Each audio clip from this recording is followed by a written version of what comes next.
Good morning, people. It's day 3 of CRX 2020, the final day. Let's see if I can get everybody in here. I see Commodore Man. There's Marco. You guys are here. So let's do a mic check there, guys, and see if we're here. Check. Hey, mic check. Good deal. All right. Check 1, 2, 3. Yep. Nice. Okay, I Marco. hear you all.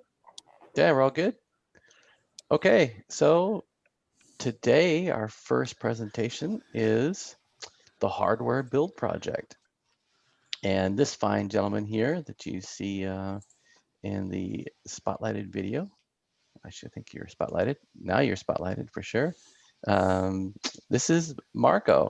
And so every year for CRX, we like to do a build project of some kind. And so we all sat around and thought, it'd be great if we did some kind of a cartridge. And so we're looking at various cartridges, and I think Yuri recommended this one. I checked it out, and I thought, yeah, it's a great idea. Let's do this one. And so I thought, we'll contact the guy and see if he might be interested in letting us do it, and if it was okay. And then one thing turned into another, and so here he is today. This is Marco. So you want to introduce yourself and talk about the cartridge and why it happened. Yeah, of course. I will share my screen now. Oh. Can I do that? Yeah, hang on just a second. Let me see here. Let me give you permission. Okay, you are good to go. Okay. So, hi everyone. My name is Marko Šolaić. I'm from Serbia, and today I'm going to give you a talk about the Universal C64 Magic Desk and Ocean compatible cartridge. It has a long name, but yeah. Okay, so let's start with a little bit about me. So I was born in 1980. My first computer was a ZX Spectrum 48K, which I got from my parents in 1986. Then my second computer was the Commodore 64 in 1990.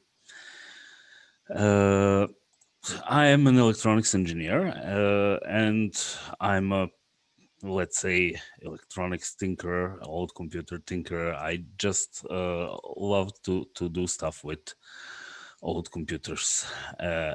I'm 20 plus years in the media industry, broadcast and online.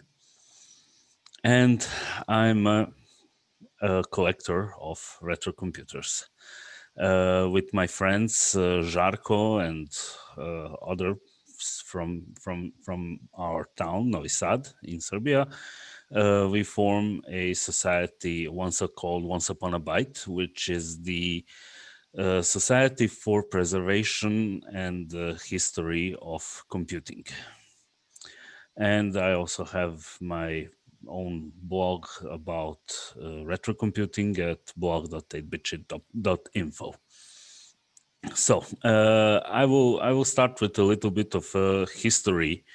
What came, how I liked the idea of a cartridge, and what was my what made me make this Magic Desk compatible cartridge. So during the 1980s and the 1990s, the software piracy here was not sanctioned, and a lot of games you could buy on compilation cassettes. So those games were usually saved using Turbo 250, and you would have to rewind the tape to the beginning, load Turbo each time, then wind it back to the game, and so on and so on. And also, not all tapes were saved with the same head azimuth, so it was a mess. And the market opened for cartridges with utility programs such as tape turbo, as the head azimuth, and so on. A lot of those cartridges started appearing on the market, and we'll see just a few of those here on the slides. So you can see there was turbo and head azimuth. There were copies of Final Cartridge, of Action Replay, Epic's Fast Load, and so on. Simon's Basic, VisaWrite, some ham radio programs, and so on. And so these cartridges were very popular here. A lot of different cartridges were made. I'm trying to collect them, at least virtually collect them all. I started dumping EPROMs from them, and I wrote a three-part series about those cartridges on my blog, so you can go check that out. And now a little bit about Commodore's Magic Desk cartridge. Magic Desk cartridge was a utility cartridge with which presented the functions of the computer as a virtual desktop. And unfortunately, it wasn't met with really great success, but it was an early attempt of user-friendly computing. As you can see on this screenshot here, actually only the typewriter and the file cabinet were functional in the program. And the typewriter was actually just a typewriter. It wasn't a full word processor. So this is the insides. These are the insides of the Magic Desk cartridge. There are two TTL ICs and 4 ROMs of 8 kilobytes. And I only recently got hold of a Magic Desk cartridge, thanks to Žarko from his collection. And I analyzed the circuit, and we'll go to that a little bit later. So let's see what the Vice Emulator manual says about Magic Desk cartridge. It has 32, 64, 128 kilobytes, which is 4 to 6 banks of 8 kilobytes. And it's at it is mapped at 8,000 hex, which corresponds to ROM low. And here is some info that I found that is not correct.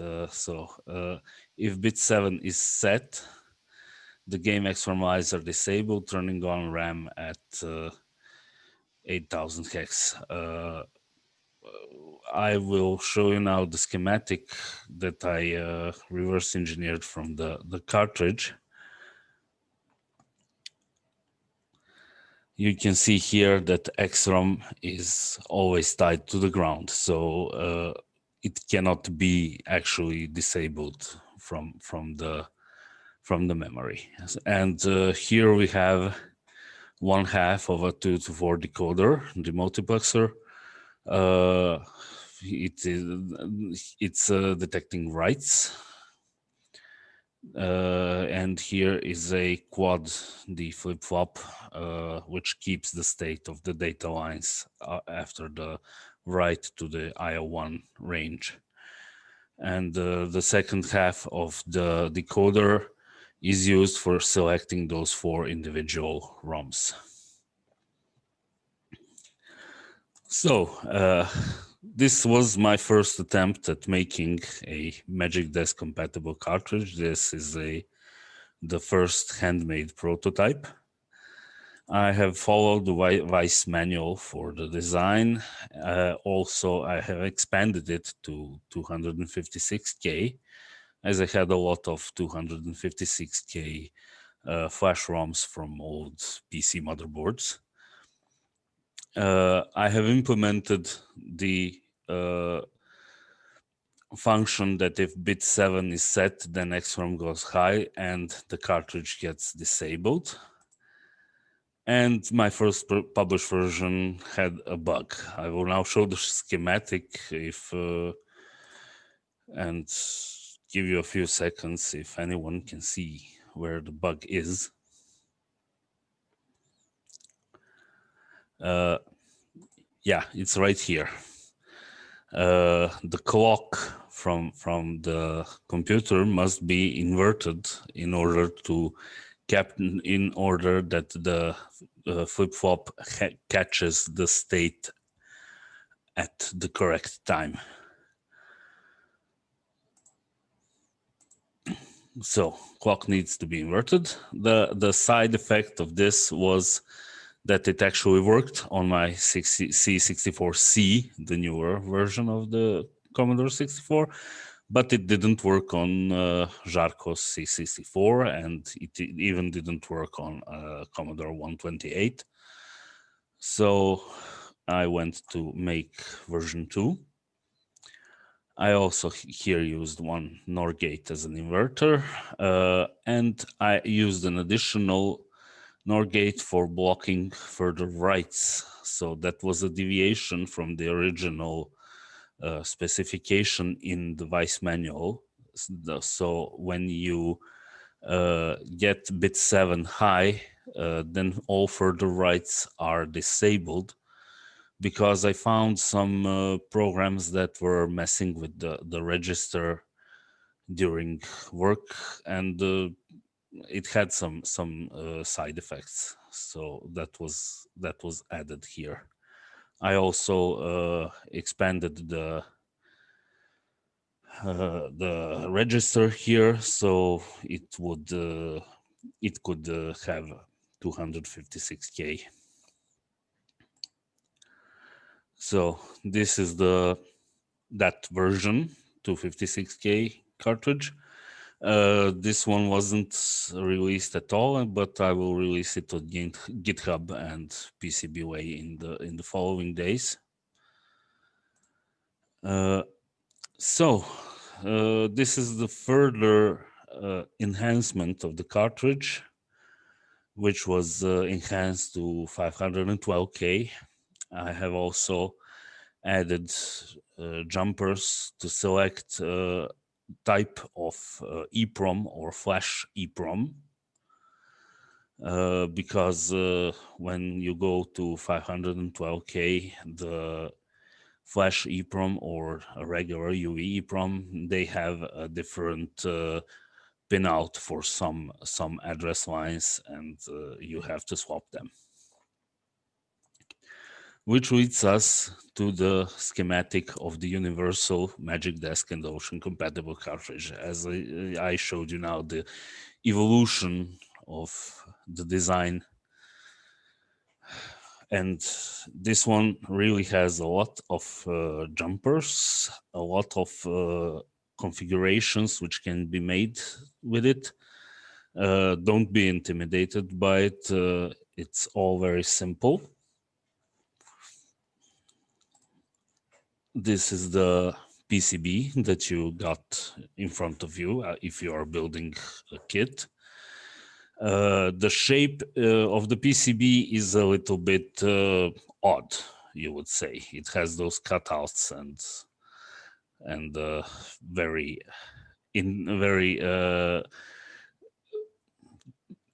the size is not standard, so to say. That was made so it could fit in various types of enclosures. So it can fit the original Commodore cartridge enclosure. It can fit some enclosures that are made, I think, in Poland or Slovakia. I don't really know, but they look nice and they are pretty cheap. It can fit the 3D printed enclosures. Here is my Easy Flash 3 enclosure. I tested the fit with it, and it stays just fine. And also it can fit the future was 8 bits Stumpy cartridge case, which is smaller than regular cartridges. So about the configurations of the cartridge, it can be configured as either Magic Desk or Ocean cartridge. The locking of the register can be enabled or disabled. It can be temporarily hidden from the memory map of the computer. It can use both 8K and 16K configurations, either as two same banks of data in both 8K windows, those, or as two different 8K banks of data. This was made so some of the Ocean and Easy Flash games use different data at once, so it can be seen as 16K with two different sets of data. So, of course, some games converted for Easy Flash can be patched to work with this cartridge. I will now go through the jumper settings on the cartridge. I just want to tell you, if you are building this project, if you are using the Magic Desk generator, you don't have to move any of those jumpers around. They are all preset, so the entire thing will work out of the box. First up, we have MD jumper. It's a part of the 16K enabling configuration. So if these diodes and this resistor are not installed and the MD jumper is shorted, then ROM low select line goes straight to output enable of the EEPROM, and it's read as 8K. But if you install the diodes and cut the jumper, then the ROM of the cartridge can be read at both ROM low and ROM high. Next up, so if those diodes and resistor are installed, we have to pull low both XROM and game to let C64 know that we are in the 16K configuration. So if you need a 16K configuration, then game jumper needs to be closed. But also, if the size jumper here is in the 8K position, we still have those two same sets of data in both ROM low and ROM high access windows. So if you want to have a true 16K configuration with two different sets of data, you move the size jumper to 16K.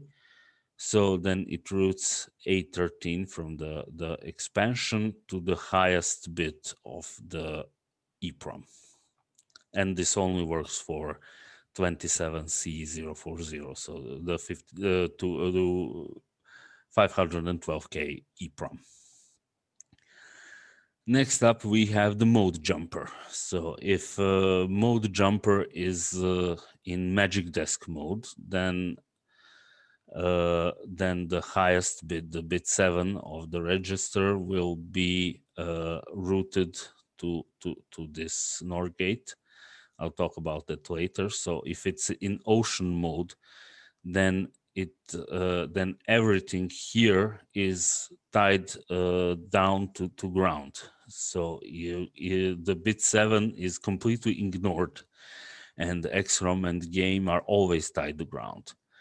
If it is in Magic Desk mode, then it depends on the locking jumper.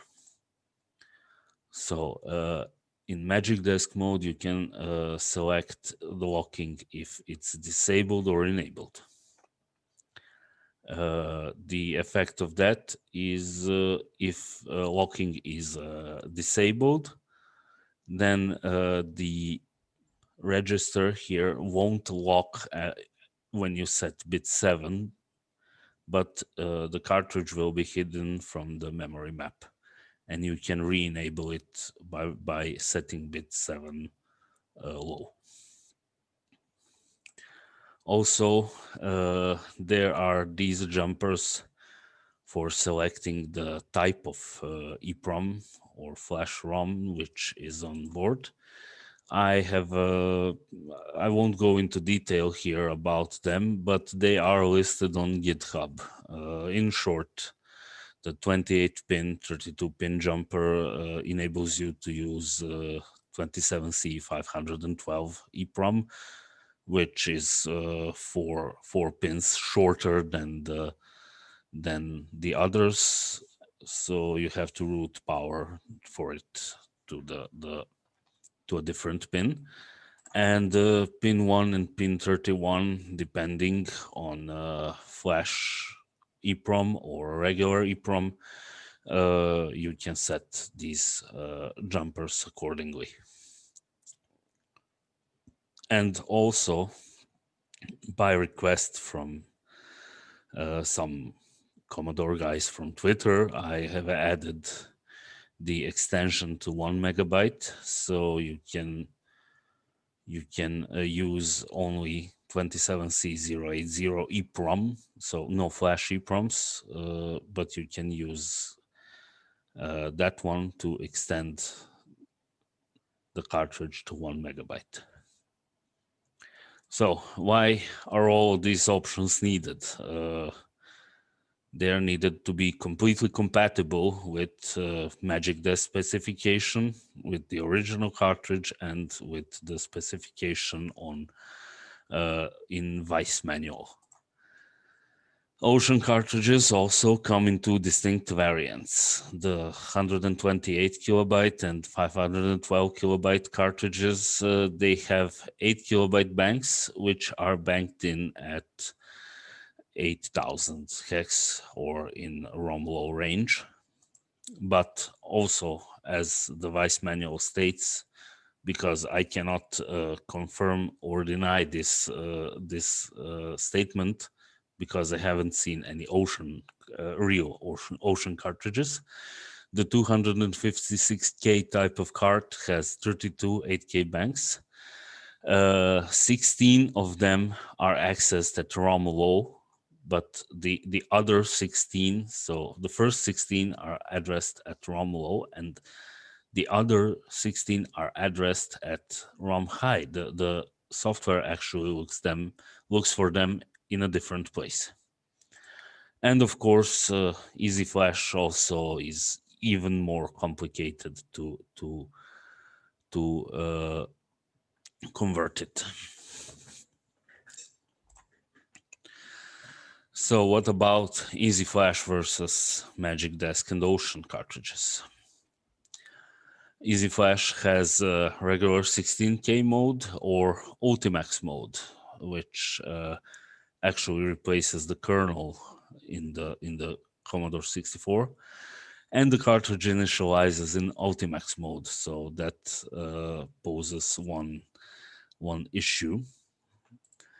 It is 1 megabyte in total, and it has two registers on the board. First one is for bank selection, and the second one is for enabling or disabling the cartridge selection of modes, so 8K, 16K, Ultimax, the LED, etc. And also it can have on-the-fly programming using the API, so you can save, for example, game progress on the cartridge. Patching games for this cartridge requires good assembler knowledge, but C64 debugger and regenerator are your friends. Some Easy Flash games that I have made patches available for them are Creatures 2, Mayhem in Monsterland, and Prince of Persia. And I will try my best to make a write-up about how to patch games on my blog. So next up, we are going to the software side. If I would ask Žarko if to join in if he has anything more to say than my slides. The Magic Desk cartridge generator, currently version 3, is written by Žarko Živanov. It is the menu code is written in 6502 assembly, and it's been written in Kick Assembler. The generator code is written in Python, so it should work on all PC platforms if you have Python installed. It can have 8 menus and a maximum total of 256 programs. And it can generate cartridges up to 1 megabyte. We are lucky that this is all emulated in Vice, and we are thankful to the Vice team who added these specifications so we can actually test before burning EPROMs. And also enhancements and bug fixes by Jim, Drew, and CRX team. We are also very thankful for that. We knew that there was a bug in the generator, but we couldn't track it down. Also, there are other cartridge generators available. There's Astercart generator, there's the DDI generator. Astercart is interesting because it lets you put in a koala picture and a SID tune and collect a few of games that you want to put in the cartridge. And the design of the menu of the cartridge is actually a homage to all of those cartridges that were available during the late 80s and early 90s in Serbia and former Yugoslavia. So this concludes my part of the presentation. I wish you all a happy hardware build. Are there any questions? We'll see if we get some questions here from the Discord. Is there any questions that are in the chat here? Oh, I didn't see anybody who was in the chat here. Okay. So we'll go hardware build. Okay. Everybody's then commenting. thank you. Thank you all. Here are some links that you can follow. And Jim, by the way, I have a surprise for CRX. Oh, okay. Here's something that I will release in a few minutes on GitHub. Mm-hmm. I have created a PCB for the PS2 1351 emulator. So the mouse emulator that was already available on sensi.org. I have made the smallest PCB that I could have made for it. Yeah, that's pretty small. Yeah, it can actually it can fit into the plug, into the shell of the plug. Oh, nice. Very nice. So is Zarko want to say anything at all on about the software? Žarko? Yes, yeah, Oh, yeah. well, There you go. not Welcome. not much. Thank you, thank you. Actually, Marco said everything. As you can see, the initial look of the menu for the cartridge is pretty basic, and that was actually the look of most of the ex-Yugoslav cartridges. And the second reason why it is so basic is that I am actually a very bad designer and very bad graphician, so I didn't have any wish to make anything more than this. Also, I wanted to make it the smallest that I can, so that's the reason for the looks. I had idea about enabling pictures and sound, SID music, but never got to do it. but I think that others who made different kind of menus are actually feeling that niche. So I think it's good to have a diversity here. Also, I would like to thank Jim for the fixes uh, of the bug. Yeah. So I actually asked the people on the Commodore Scene database to help, but I think nobody had the idea why actually some of the programs don't work, and I'm very glad that now everything is working perfectly. So thanks again. Yeah, no problem. It's funny as I was selecting different programs to put on the cartridge, and I ran into the same problem you guys had reported. It's like, okay, I got to figure out what this is, and it was pretty simple actually. When you get down to it. So, but I'd like to talk a little bit about the changes also were made. So David Yod is part of the presentation yesterday with David Knapp with the chiptune SAC, and he was able to make part of that code as well. So there's a SID player that's in the code now, and we had a legendary composer, and we always don't know how to say his name, is Haas. That's all we'll call him by. He actually did the SID tune that's in the cartridge for us. And so if you take a look at the code that's available, and you'll see the player code that David wrote for the SID player, and he made it so that it was still compatible with all your raster effects for making the screen wavy and such. So, which is a neat thing that made it all compatible. And so we've got a SID tune. So when you pop up on the cartridge, now it plays a song basically, and it's kind of a little motivational tune. It's a real quick thing, and it's perfect for the cartridge because obviously you don't sit there and look at the menu all day long. You pop it in and you select what you're going to use, and so but it worked out really well with that. So thanks to David for doing that and getting the SID song that we really wanted something there for that. So yeah, man, thank you guys. I mean, without the creator part, I'm not a Python guy, but I learned, how to make batch files for it, and that's what I ended up doing, was making a big batch file that does the assembly, does the Python conversion, all the stuff into one click. So anybody that's trying to go and build their own cartridge itself, you don't have to be a programmer. All you have to know is how to drag and drop the program file into the PRG folder, and then you edit the config file with a text editor, and then you can double click on the bat file and it generates everything for you, courtesy of all the work that you guys have done. And it's a great project, and that's why we picked it. It was like, it's perfect for us because literally it's there's 3 sockets you've got to install and 2 capacitors and a switch, and super simple, super easy to use, and it's a great community project, and we really thank both of you guys for providing this for us, and so we can use it for CRX.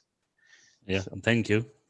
so you guys Thank gonna you. stick around? Are you gonna Marco, you gonna help build these things? What do you want to do? Of course, Okay. I will be here.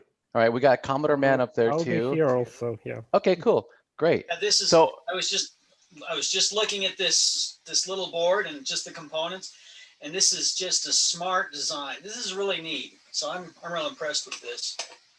So yeah. Thank you. Thank you. So can you turn off your screen share for a second there, Marco? Turn on or turn off? Off. Is it off now? Now it's off. Okay, Yeah. cool. All right, so now we can actually go back to this regular video. And Yuri's in here somewhere as well. So I was going to throw Yuri on here. So one of the things that we did do, so if you bought this kit, and somebody already asked, can you get the kits afterwards? Yeah, I still have some left. I think I shipped 70 or 71, or maybe even 72 of these already. So let me turn off Spotlight for all this stuff and see if I can get this to go into regular gallery mode. Okay, your Spotlight's off. We should be in gallery mode now, right? There we go. We lost Yuri. So what we have, these kits that we provided, when you bought them, obviously.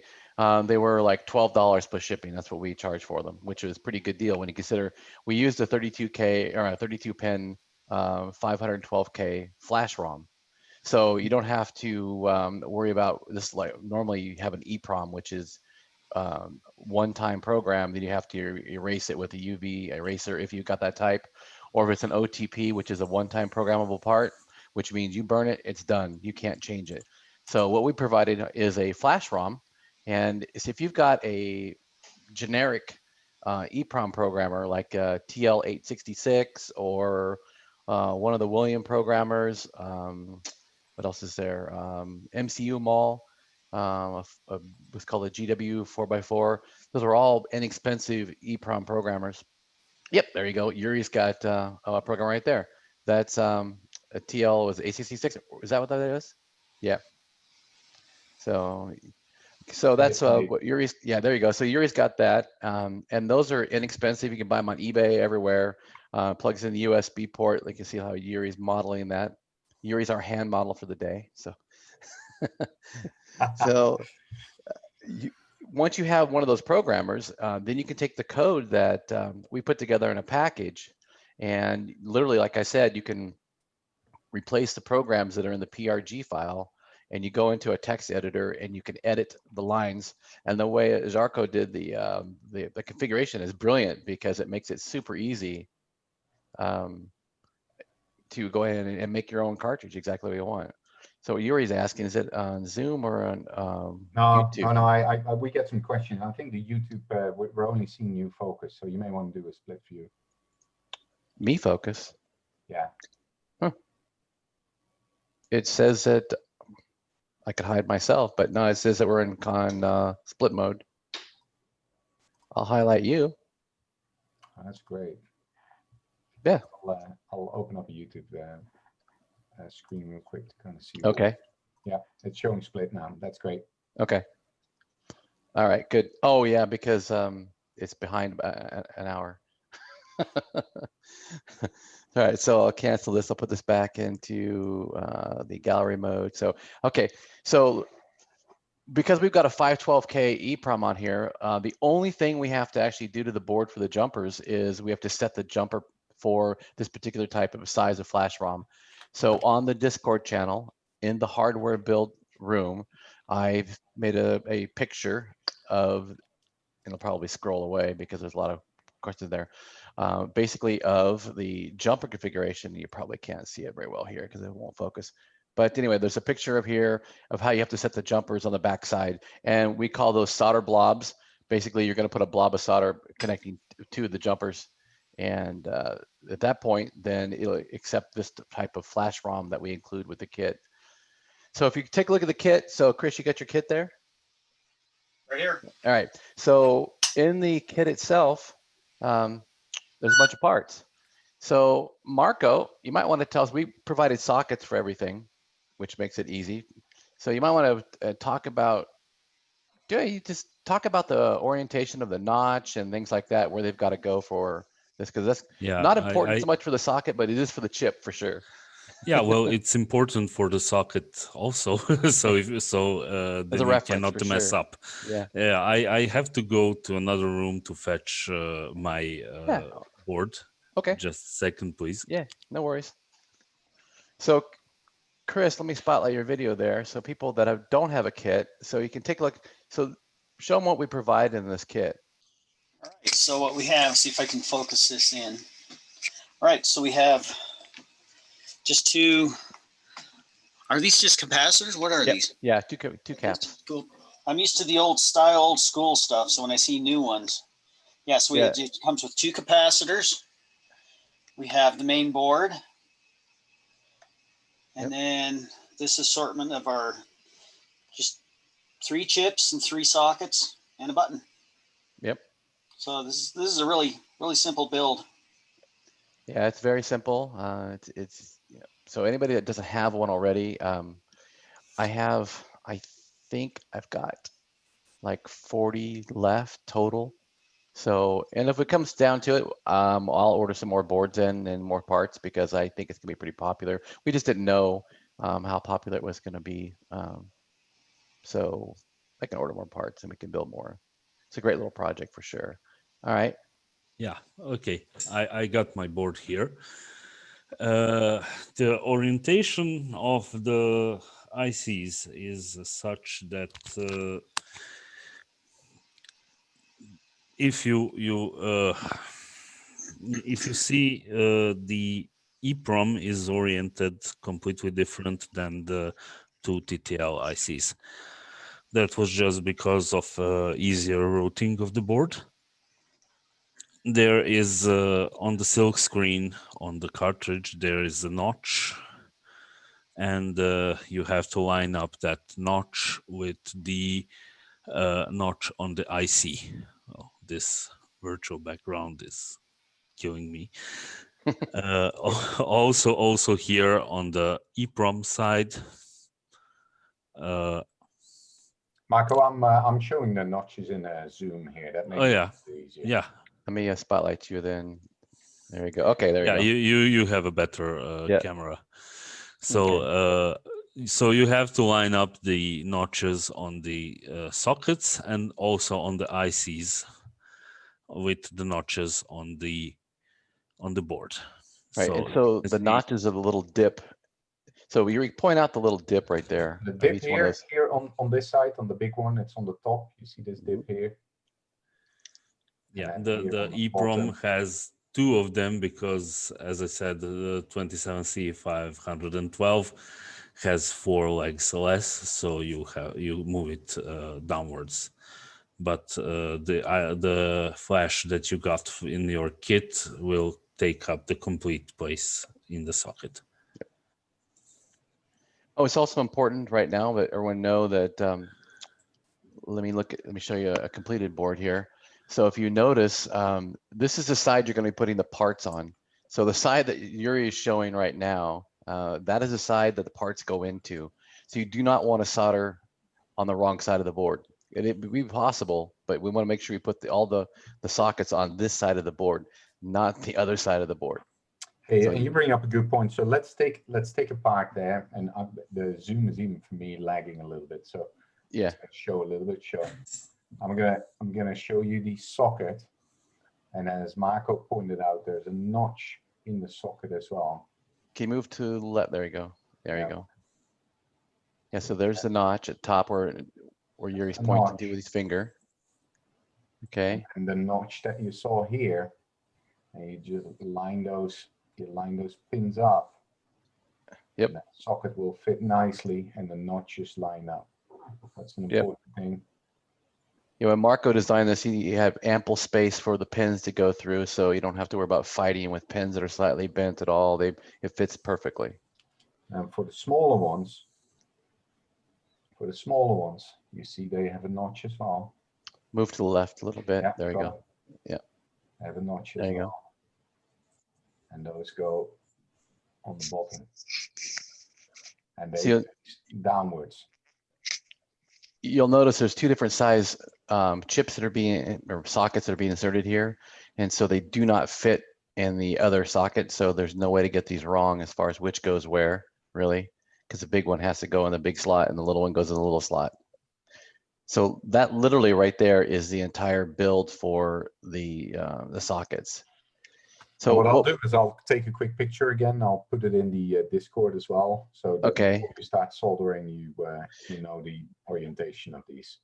So Marco, when you build this board like this, I mean, I know how I build things, but what do you recommend for people to start with? I mean, for me, what I did was I installed all the sockets like Yuri just did, and I took a piece of cardboard and put it on top of the assembly, and I flipped it over and I sat it down on the desk that way. That way it was flat at that point.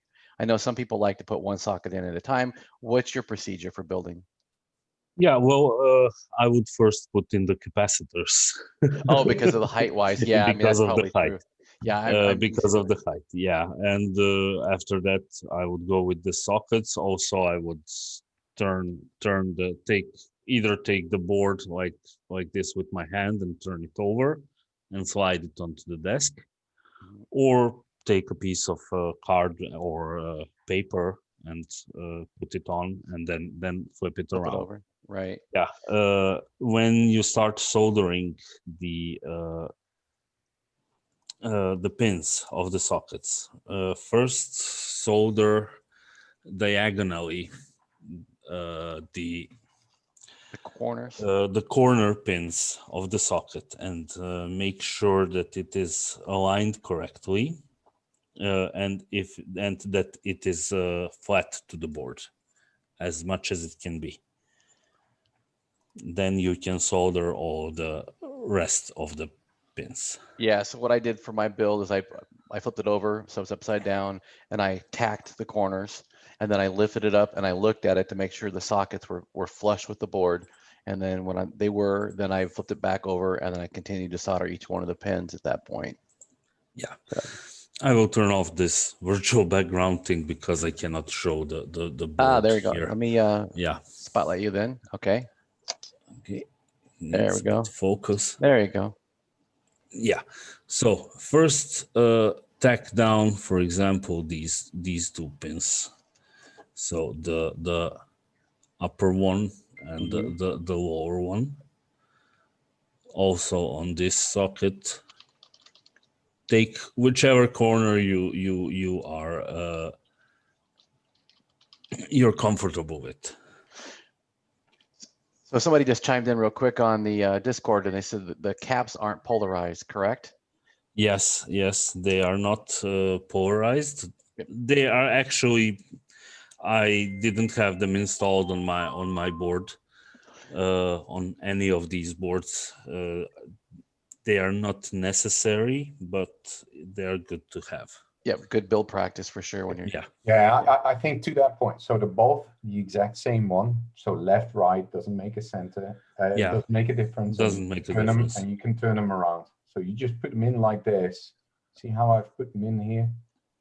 And then an easy way to do this, you can either flip them down and they get held nicely, or, and this is what I like to do, Fold the wire. Bend the legs a little bit like this. Just a little bit, and then it'll just hang. Makes it easy as well. Now, some people have fancy equipment like these. If you're intending to start doing more soldering after today, I highly recommend it to get one of these and just, you know. I think Žarko has one of those things. Yeah.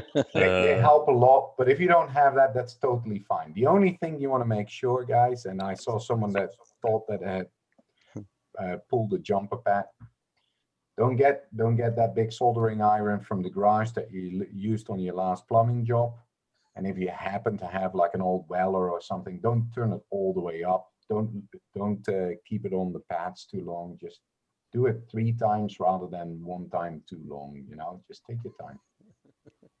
Yeah, well, so I guess most of you are in the US, but I usually use 350 degrees centigrade.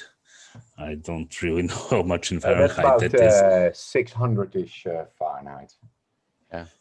Yeah. That's something I use, but I use leaded solder only. So that's a good point. So in the US, we can buy leaded solder because we don't have any restrictions. Outside the US, there's a lot of row house restrictions, but a 6337 or a 6040 lead tin mix of solder is probably the best solution for hobbyists because it makes it solder very easily compared to a lead-free solder. Yeah.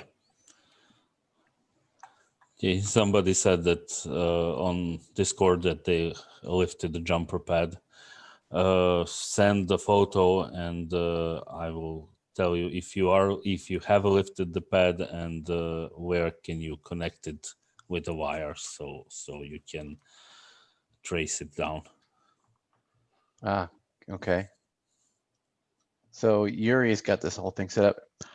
Notice Yuri's got the safety goggles on, which is also his. Oh, look at Yuri. He's going to tack this in. I'm going to tack him in. Yeah, and actually I put these on because I'm getting old. You know, I'm still in. Come on, I'm calling them safety goggles for you. Yeah, exactly. Yeah, so these help me actually see what I'm doing. I had to turn the light off because it's making a little bit too much of a glare for you guys, but I'm gonna see if I can quickly put these out.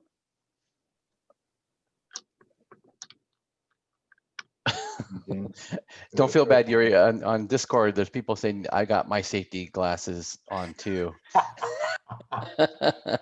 We're all of that age where, you know, we've passed the denying state. Yeah, it's funny. I wear glasses to see close, and I didn't have to, obviously, for the first 40 some years of my life. Yeah, I was trying to read a book to the kids last night, and it was it was no good. They're getting a little bit older now, so the letters are starting to get a bit smaller. So Yeah, so you start making things up instead of reading the actual words. Exactly, and the oldest is starting to correct me because she can read. Okay, so I'm gonna cut these off. So I want to have these two components in. So once you've soldered them, you just cut them off. Yeah, you just cut the leads from the capacitors. You don't have to cut the leads from the sockets. They are pretty short. Yeah, that's actually a good point you're bringing up there. You know, that's the stuff that no one tells you on your first round of soldering. You don't have to do that. It's really those stay on. Yeah, and if you're going to put it in a cartridge enclosure, then why bother with cutting the pins? Okay, so we got the capacitors in, and so this is the reason why I put sockets in first before capacitors, typically, is that I order those caps. Now, I didn't even check them, Yuri. What's the height of those compared to the socket? They're about flush. Let me try and show you that. Good. I put them all the way in, so that allows you. Oh, good. I try to get that low profile as possible for that. Oh, perfect. Yeah, they're actually lower. Yeah. Nice. Really nice, eh?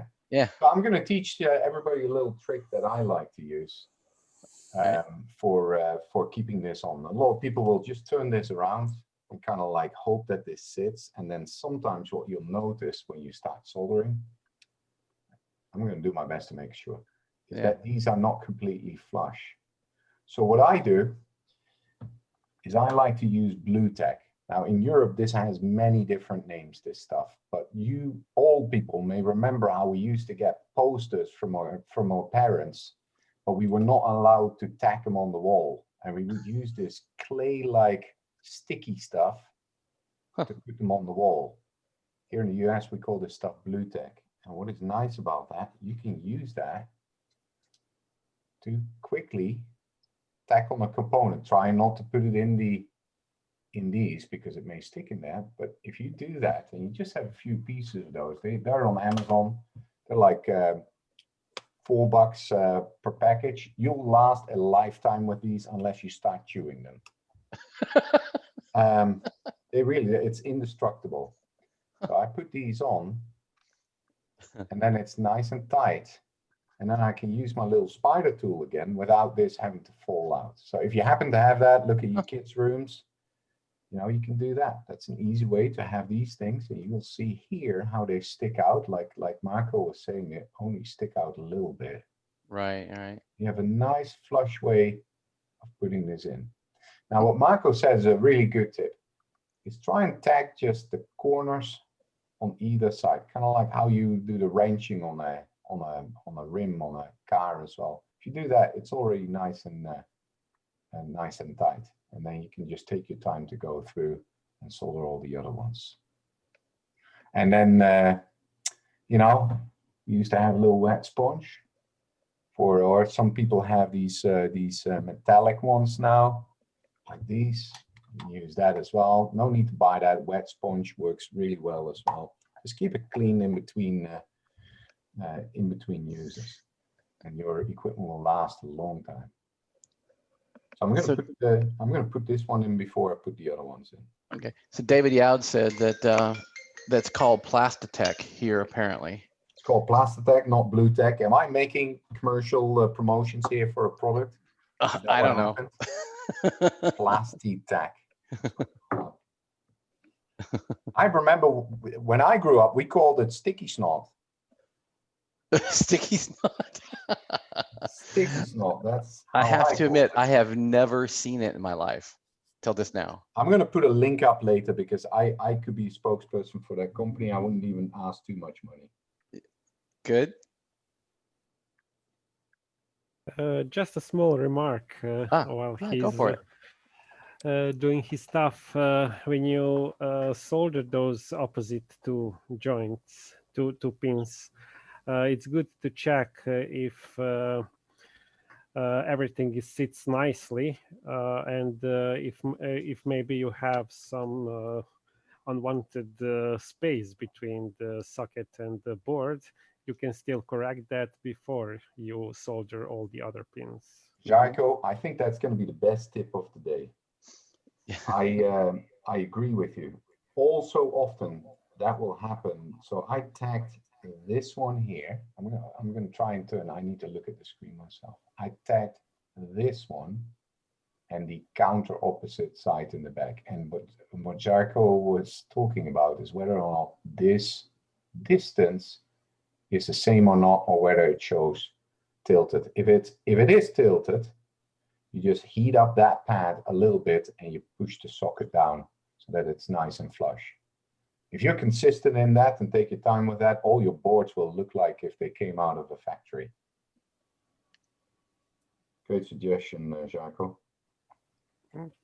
Well, that is something that I learned the hard way. So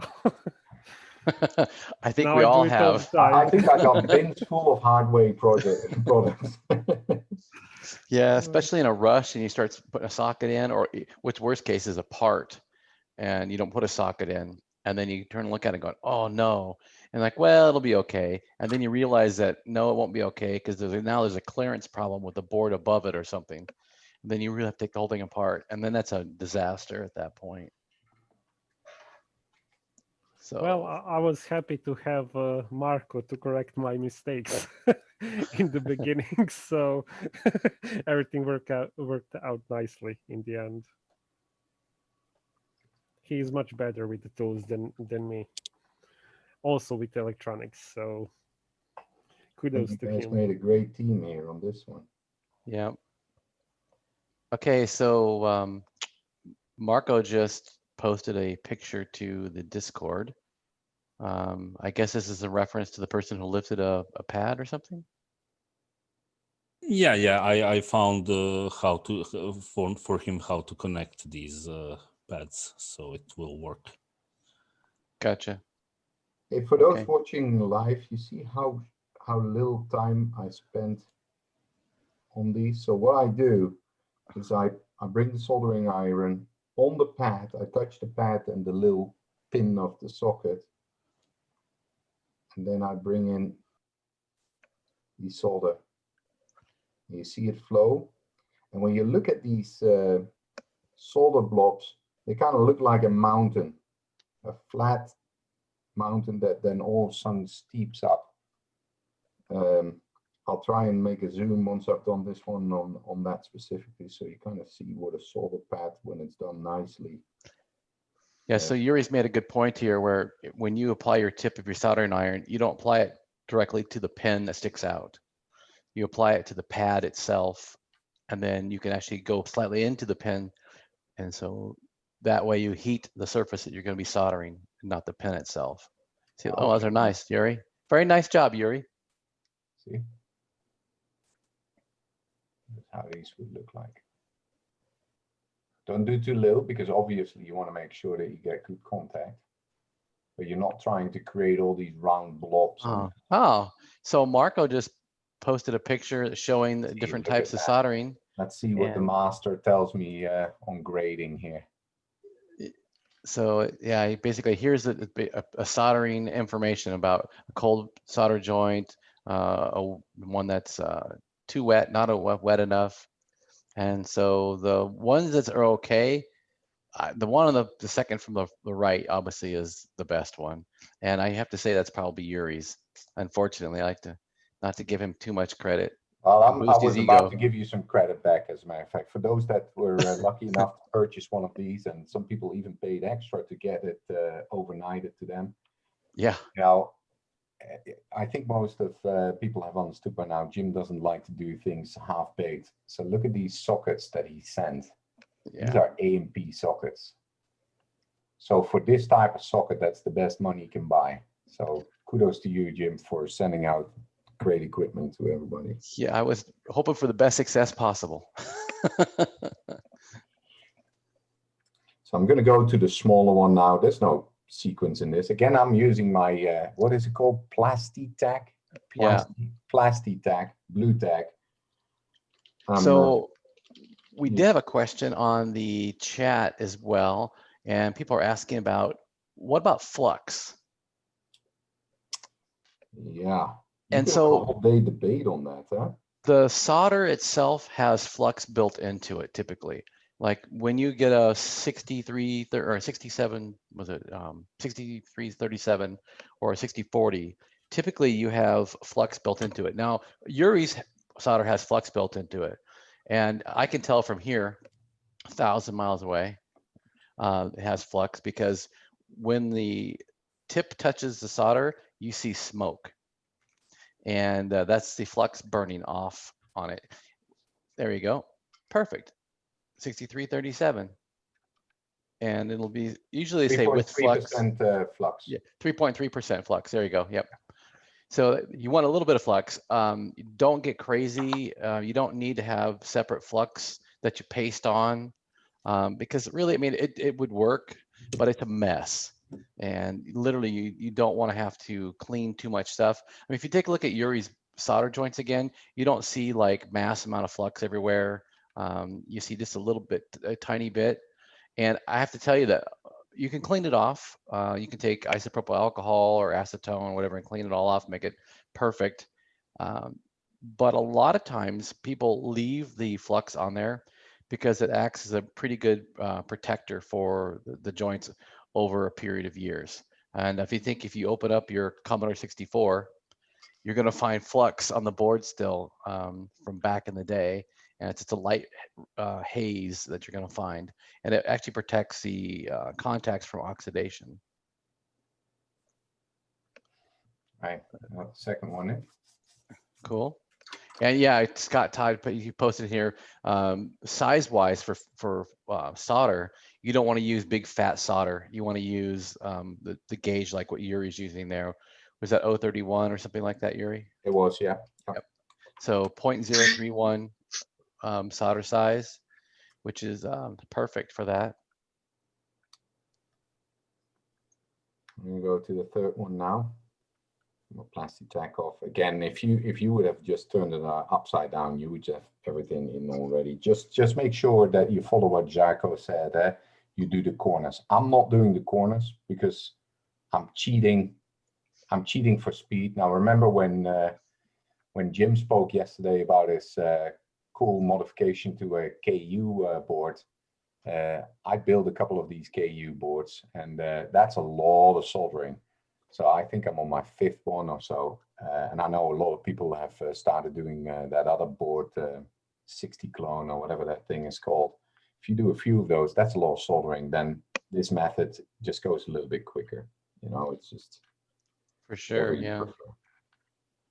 But like Jaco said, you want to make sure that your sockets are nice and flush. Let's do this next one. Yeah, so people that don't have the whole apparatus like what Yuri's got or the Plastitech, the method of flipping it upside down and then putting it on a desk that's flat, that works really well. But I still recommend that even if you do that and you push your finger down on the board, you still tack the corners of all 3 of those sockets and then flip it over and take a look at it just to make sure that none of the sockets are tilted at all. And at that point, you're good to go. You can solder all the pins. I think I got it. Yeah, it looks good. So we're getting people posting pictures of their builds in here. I'm expecting 70 odd pictures. Even if you built already yesterday, you cheat. The other people have probably been playing with the cartridge for a couple of days, or actually longer than that. But post your pictures. You know, it's actually, you know, what's funny is that none of these will work if they built it early, unless they went and figured out the jumper setup. because I just now posted a picture of the jumper setup you have to do, True. because it won't power up and work. So, So I'm gonna put the little reset button in there. Obviously, the obvious question would be is, you know, it's got 4 pins. Is there any orientation to those pins? And so they're all, you know, equal, but you see how they kind of like bend a little bit. See how they does that zoom well? Yep, that's fine. Yeah, yeah. So they're flexible, and they're designed to be so that these are called snap-in, and which is another thing that we put for this project to make sure that it'd be easy to use and to assemble. So Yuri's going to pop that switch in, and like literally it'll just snap in place. Don't get frustrated at all. Just line the pins up, and then when you start pushing down, they'll flex out and then pop in, and then you can once see. they do that, they'll show up like this. Mm-hmm. Um, So well, Yuri can save his Plastic for something else because you don't need it yeah, for that. yeah, this is, once that's in, exactly, it really snaps in. This is, you know, solid. So we're gonna solder those 4 now. Nice. Yeah, we got people posting pictures of their boards. Awesome job. How's Chris coming along, Commodore man? Me? Ah. Oh, How are you coming along? Chris was one of the people last let me year that, spotlight on oh, Chris nice. here real quick and see. Oh, there we go. Well, you're out of focus, but Hey, so good There- point to bring up. So in case anybody wonders that, so notice what we did. We didn't put the chips in yet.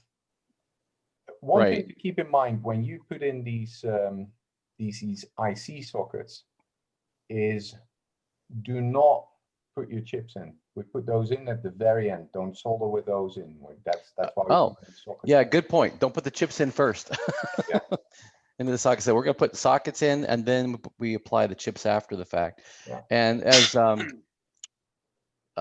Marco, who disappeared apparently on us, maybe he's still here in the background, as he pointed out, yeah, there he's still here. Good. Yeah, I'm here. I just had to leave for a Yeah, minute. no worries. So there's an orientation of the chip, so that's really important. So Yuri will go over this when he inserts the chips into the board, to double check to make sure the notch is in the right direction, as and Marco had talked about originally. Yeah, on the board, if you hold it like this, so the edge connector is down, the EEPROM's notch goes up, and for these 2 TTL chips, the notch goes down. So you cannot miss it. Gotcha. Okay. Cool. So Hey, so what I did here on is I put the orientation down. I'm going to try and see if we can get the camera to zoom on that. Tell me when, if and when it shows sharp. I think this could show pretty sharp, but we may need to angle it a little bit more. that right there. Yeah. Okay. Good. Give me a second, then we'll get this in order so that. Okay. Well, it changed. It's probably because of your. It will refocus. Yeah. Oh. Give it a second, then it will refocus. Okay. I mean, I can read the text on the board, so it says jumper config, and you can almost read the small text. Yeah, so. and that's what I'm going to try and get for. Give me Oh, a second. closer is better. Yeah, for sure. Yeah, give me a second. Okay. I'm working upside down with this, so it's kind of like flying a tank. Okay. Yeah, Good. that's So we got everything in focus now. So Yep. Jim earlier posted a picture of the pads. These a blurry pads one here. These pads, which now should come in focus. And which ones they need to be. So let me first make sure that I go. Jim, post that picture one more time. Just a copy paste of the link. So that's okay. Maybe we should pin it. Oh yeah, you probably should pin that one. Yeah, let me just pin it. Yeah, okay, go ahead. Okay. Okay, so there's a person who posted a picture in here. It's Freeh, FRIEHM, Freehm. He posted a picture of his solder job for the pads. You probably gonna have to fix those. Oh, I see what the lifted thing was talking about. Okay. Oh yeah, and I pinned the wrong one. I'll unpin. Sorry about Yeah. that. So you need to fix the bottom one's okay. The middle one is okay. The top one is not so okay. So we're gonna have to figure out that maybe that was the one that was lifted that we were that Marco had fixed. That could, yeah, I think it is actually. What is the configuration? Right, left, right? Yeah. From Alright, top to let me- bottom is Let me right, do right, that, left, and then I'll right. take a proper picture here. Okay. Zoomed in well. Yep. Let me do that. So for those, to make those, let me see if I can get that on camera. Actually, it's very awkward with that camera in the way, but I'm gonna try and do it in such a way you can follow along. So what I do is I go to the upmost pad. I put some on, and then I'll go to the middle pad that I want to put on, and then I switch between the two a little bit up and down, and then I will blob. So yeah, I'm going to show that to you, how that blobs. See, flying the tank again, guys. Yep, there you go. So as you see that what you're doing here is that Yuri's connected the middle pad to the right pad on that top one. So there's a blob that connects the two pads together. So, and I'll do the same for the middle one. I'll go to the left one first. So Marco posted a picture for that board fix up there, basically where you can put a jumper wire across it. And if you don't have a jumper wire, you actually do, you don't realize it maybe. When you cut the lead on your capacitors, you should have 4 extra jumper wires at that point. So Yuri's gonna take a picture. So he says, I wasn't able to get in on the card, so using the time to better soldering. Oh yeah, there you go. Good job. So we got a guy who's making a 60 clone. He's going to be practicing some solder on it and going to use the sticky tack stuff, which helps tremendously. Yeah, so that's nice. I'll say, who was this one did this? This is Jerry, Silver Rat. Looks good, Jerry. Outstanding. Okay. Solder blobs look good. It looks perfect. Yeah, looks good. Very good. Oh, Yuri just posted a picture of his solder job. We got to critique Yuri real quick here. I don't know. It looks pretty good. I can't say anything bad about it. So that's a good job. So yeah, did you pin that picture, Yuri?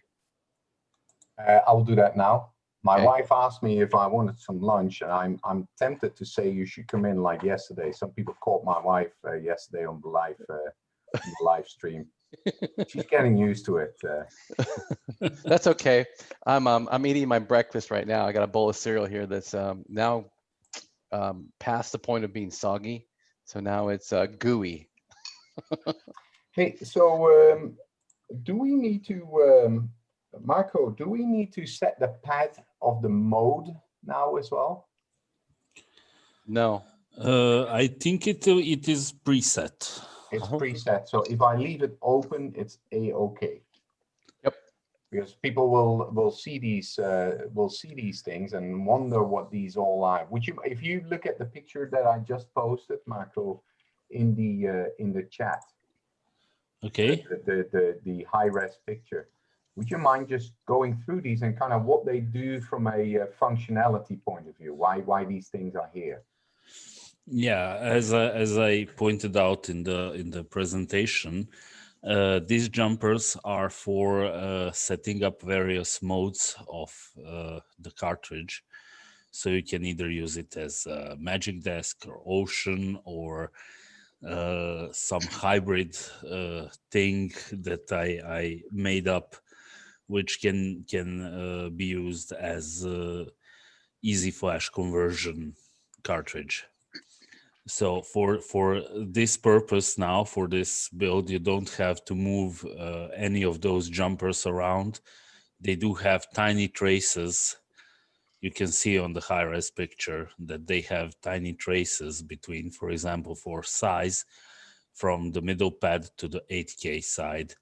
And mode also has a tiny trace that leads from the middle pad to the Magic Desk side, and so on.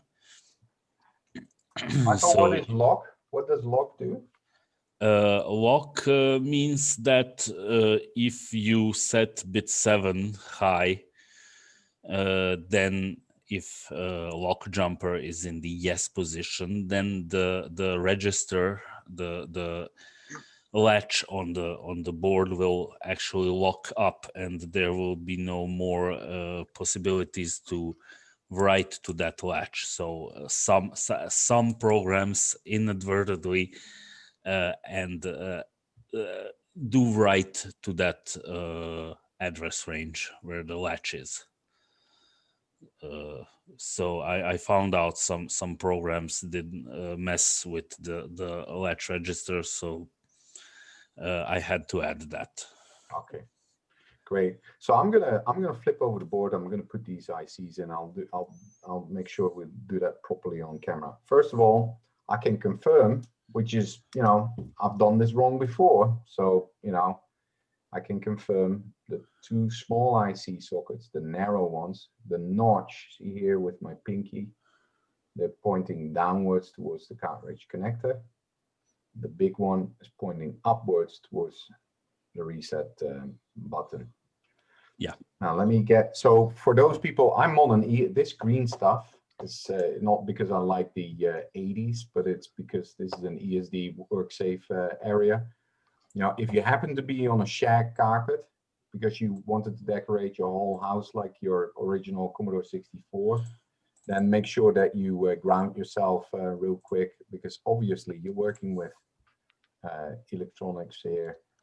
You could zap that in extreme cases. Now it's not that common anymore that we have like real shaggy carpet, but if you're a type of person that always buzzes people, then you want to make sure. Alternately, so just be careful with that. So I'm going to start with the big one here. Make sure it's on camera. See, the notch is very visible here. Look at this notch here. Notch here. You got a notch here, and then a notch on this big one. On this one, you want to make sure that they line up again with the notches that you got in these sockets. So let's do the first one. Now, what you want to be careful of is these pins. These pins are all pre-spaced. See how that is? They're all pre-spaced. They all have a set spacing. They have a spacing this way and a space this way as well. You just want to make sure that they all go in nice and straight. So when you put this up, is you line this up. I'm going to do this on camera. That is a sure recipe to fly the tank into a building. Let's see. See if this zooms. See, you want to make sure, and then the other side, you need to make sure that those line up, as well. So I'm going to bend that in a little bit. I'm laughing because I'm looking at the Discord where people are actually plugging the cartridges in the Commodore 64, and all the comments are like, "No smoke, it's alive, it works." That's great. So we've got a lot of people that actually have taken. I hear the tune. Yep. All right, I'm going to do the same for the other one. Again, I'm lining it up correctly. I'm going to put on my safety goggles for this because you never know where these things go. Plus, I can actually see what I'm doing. And this one is way too wide. Yeah. See, this one is way too wide. So let me tell you, if you're fancy pantsy, you got something like this. And if you're going to do a lot of this stuff, this is a chip straightener. And you put your chip in and you press it, and it comes down nicely. Right. If you're not fancy pantsy. So if you don't have that, what you do is you take your chip, and there's many different ways, many roads that lead to Rome. Let's see if I can move this a little bit. You take this one, you put it on a nice flat surface, and then you carefully tilt it over a little bit. And you do it carefully. You're not trying to flatten the chip. You're just trying to bend the legs a little bit. And you do that a little bit, and you see if it fits. If it doesn't fit, you'll have to do that again. Yeah, do a little bit at a time. You can always do too little. You can be fine. It's very hard to bend these things back. These legs will easily break. And then make sure that when you put your chip in, You push it all the way down on the outer sides. Okay, let's do the same with the last one. I'm going to bend it again a little bit. See, bend it in a little bit. Some people may wonder why the pins are flared out like that. And that's part of the manufacturing process. And when you buy brand new chips, they should be flared like this. They shouldn't be straight. And that's how you can tell a brand new chip really from one that's been installed or used at some point, is it's already been straightened out. And There then you go. this should be your whole thing. That's it. I'm about to put in a request to Marco's GitHub because obviously I'm lacking an LED because I want to put in a purple LED or something. So I'm going to put in a request for a next version. Yeah, okay, next version. But this is it. It's beautiful. And one thing I want to point out, that's why how I ended up proposing this design. Marco went all out to try and make this as universal of a fit as he could. He really dug through all of the type of cartridge cases that mankind has seen and took the time to measure it and to create and design a PCB that has notches in it so it fits all different kinds. Stubby ones, long ones, original ones, rare ones that only were used in former Yugoslavia. It is, you think of it, it's there. And I think that attention to detail, is really commendable, Marco. I really do appreciate that. Oh, thank you. Thank you. And when we were looking at different ideas for the build project, Yuri suggested this primarily because it fit everything. And then was capable of doing secondary, really, because we were looking for something that we could put into a case, actually, initially. And we don't have a case for it, but you can print your own case. Jim Brain for Gopher Retro has cases you can buy, and there's cases available from different sources. But we wanted something that would work with everybody's different case as well. And so that's exactly what we ended up with. And as a byproduct, it's a great little deal. So Chris, how'd you do? I'm done. I'm already plugging in my 64. Okay. Hey, Chris, I propose we move over to you because my 64 is actually Jou's 64 that I started ripping apart in the Discord video yesterday. But I got distracted as usual, and I never fixed it. So I'm hooked anything up. So I propose we go to Okay. Yep. I've got the spotlight over on Chris. Oh. Okay, let me switch over. Hold on here. All right. C64 television says number 5 alive. All right. So people that don't know the reference to that. Okay, I'm looking into someone's, so it's Mike's problem with pulled pads. I would recommend, Mike, if you are listening, I would recommend you that you remove the solder joints from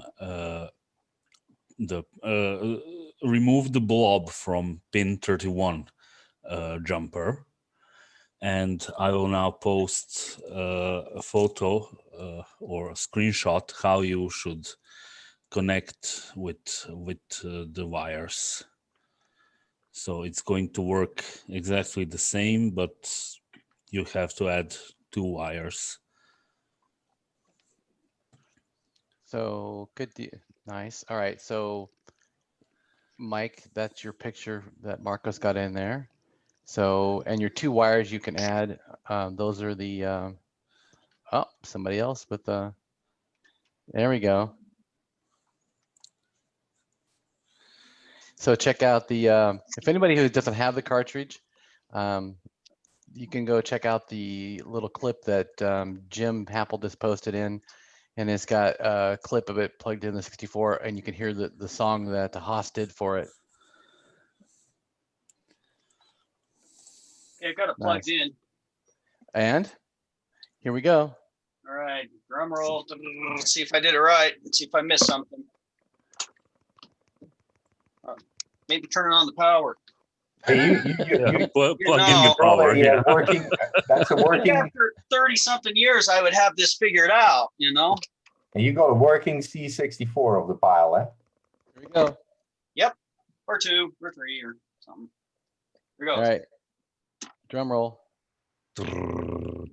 Hey. Yeah. Awesome. Okay, volume. Hear it?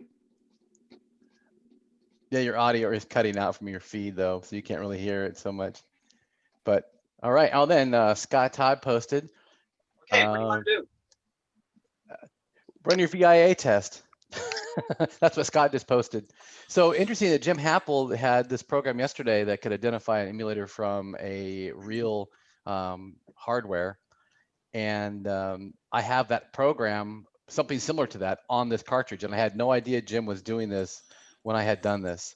So if you run this program under Vice, you can download, again, the software package for this, and you can run it under Vice. It'll show you that the 6526 chip type at the top will say emulated instead of the actual 6526. And it also identifies between the 26 and the 26A, apparently, as well. So Nice. you've got a 6526A for this for CIA2 and a regular 6526 for the CIA1. And Scott Todd posted both of his are standard 6526s. So somehow this program can identify what version of your 6526 you have. There must be Nice. some glitch somewhere in the chip you can identify. So Magic Smoke, nice.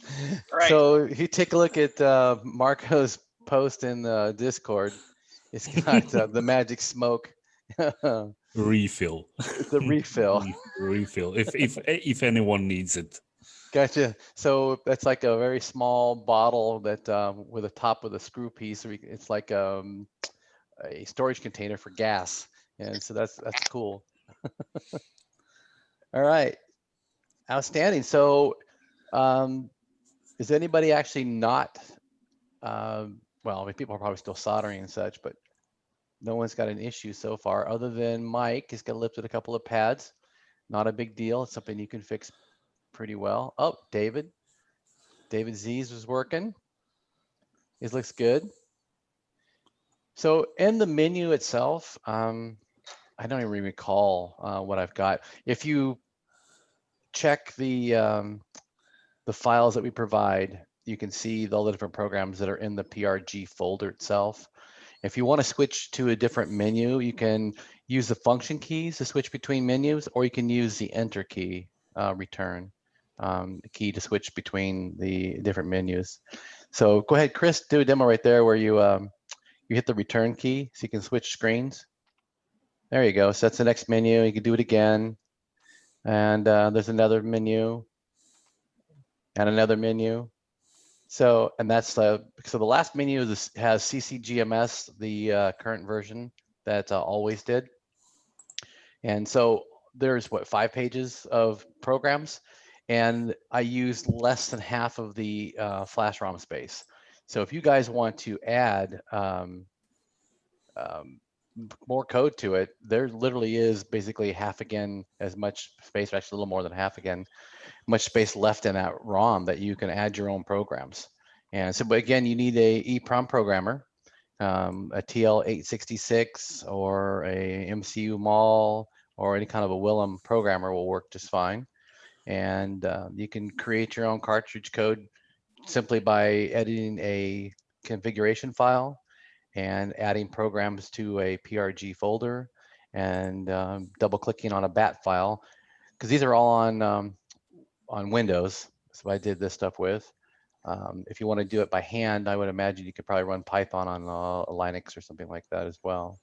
What system did Jarko create this on? Is it Windows, or do you know? No, sorry, I Oh, no. haven't used Windows in the very, very long time. Okay. And all my machines are actually Linux, and it was all made on Linux. And Marco was the Windows testing guy, and we actually made sure that everything runs on Linux and on Windows, on Python 2 and Python 3. I think someone tried it on the Mac OS. I think it works there too. So I think we covered all the bases. Good, good. And then the batch files that I made are just batch files, so they really should theoretically work with anything. Now, there's one thing I will say: the Python on my machine that was installed is Python 3, I think. It's not called Python spelled out for whatever reason. My machine has it as PY. So in the batch file, you might have to edit the name of what Python is for your particular setup. And at that point, then you should be able to just basically run the batch file and it will automatically assemble. So in the files that we included the kick assembler and the all the other files, support files needed to actually build it. So it's like one place to get everything. So literally double click on the batch and it should just generate the cartridge file for you. And at that point, Well, you copy it.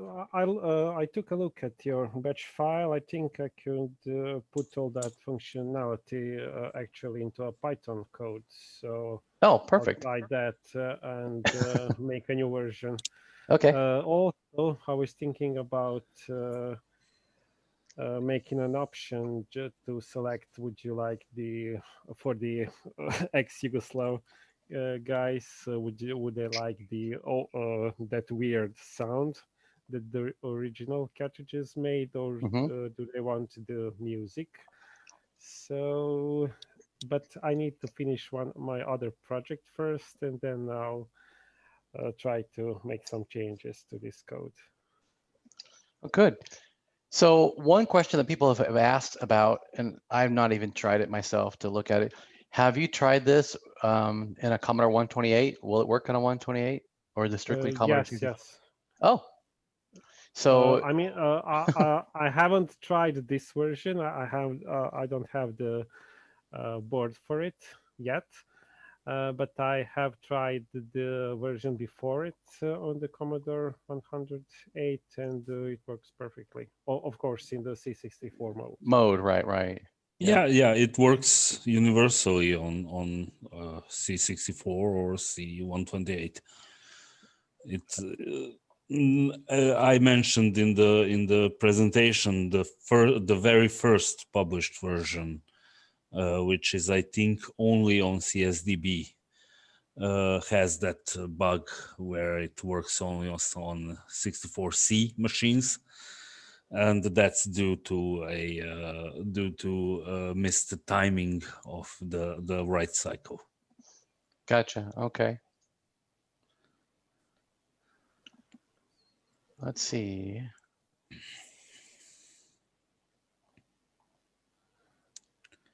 We don't hear that SID test. Rats.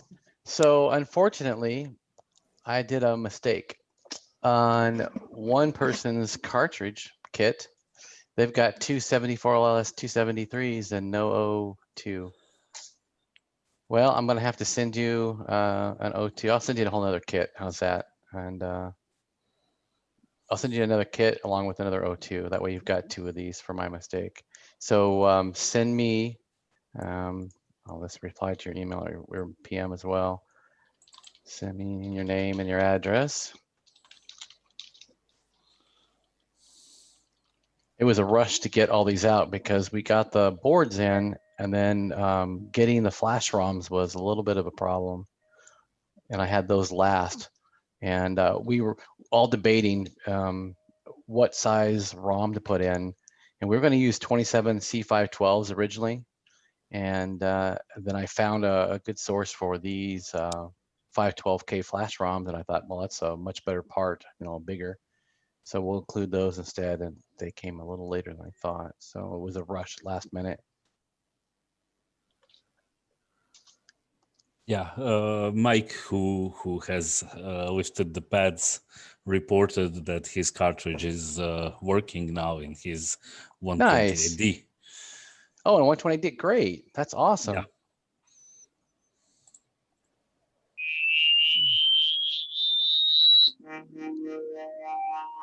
Oh yeah, here's the SID tester. So what I did is on the cartridge menu, the first screen is diagnostics programs for the Commodore 64. And I thought what I really wanted to do was have the ability to run a what they call a dead test cartridge. And there's really no way to, you can do it with this board because it's so universally, flexible, but you're stuck with that only program when you do that.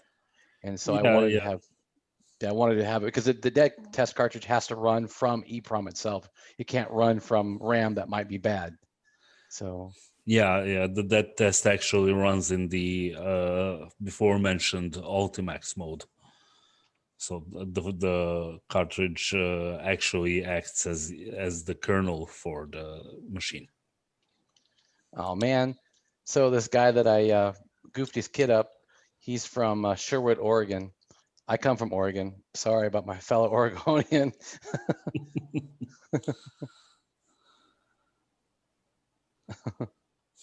Now, is this a reset button, this little red one? Yes, it is, sir. You gonna press that? I can just press that now, right? Yeah, so the cool thing is that once you're done with whatever program you're playing with, as soon as you hit that reset button, watch what happens. Goes right back to the cartridge again. So Chris, let's go through these little menu things here. You can hold your camera there. Oh, reset your computer again. Okay. With that, with the reset button. Just the reset button here? Yeah, the reset button. So that's a generic reset button for the computer. Okay, so if you configure the jumpers differently on this for different types of cartridges and such, you can actually program it, the code so that that's actually a reset button and you have to sys into things instead of actually let them run. So if you take a look at what's on this menu here, this is the diagnostics and you really can't tell, there you go, it's better. Diagnostics menu.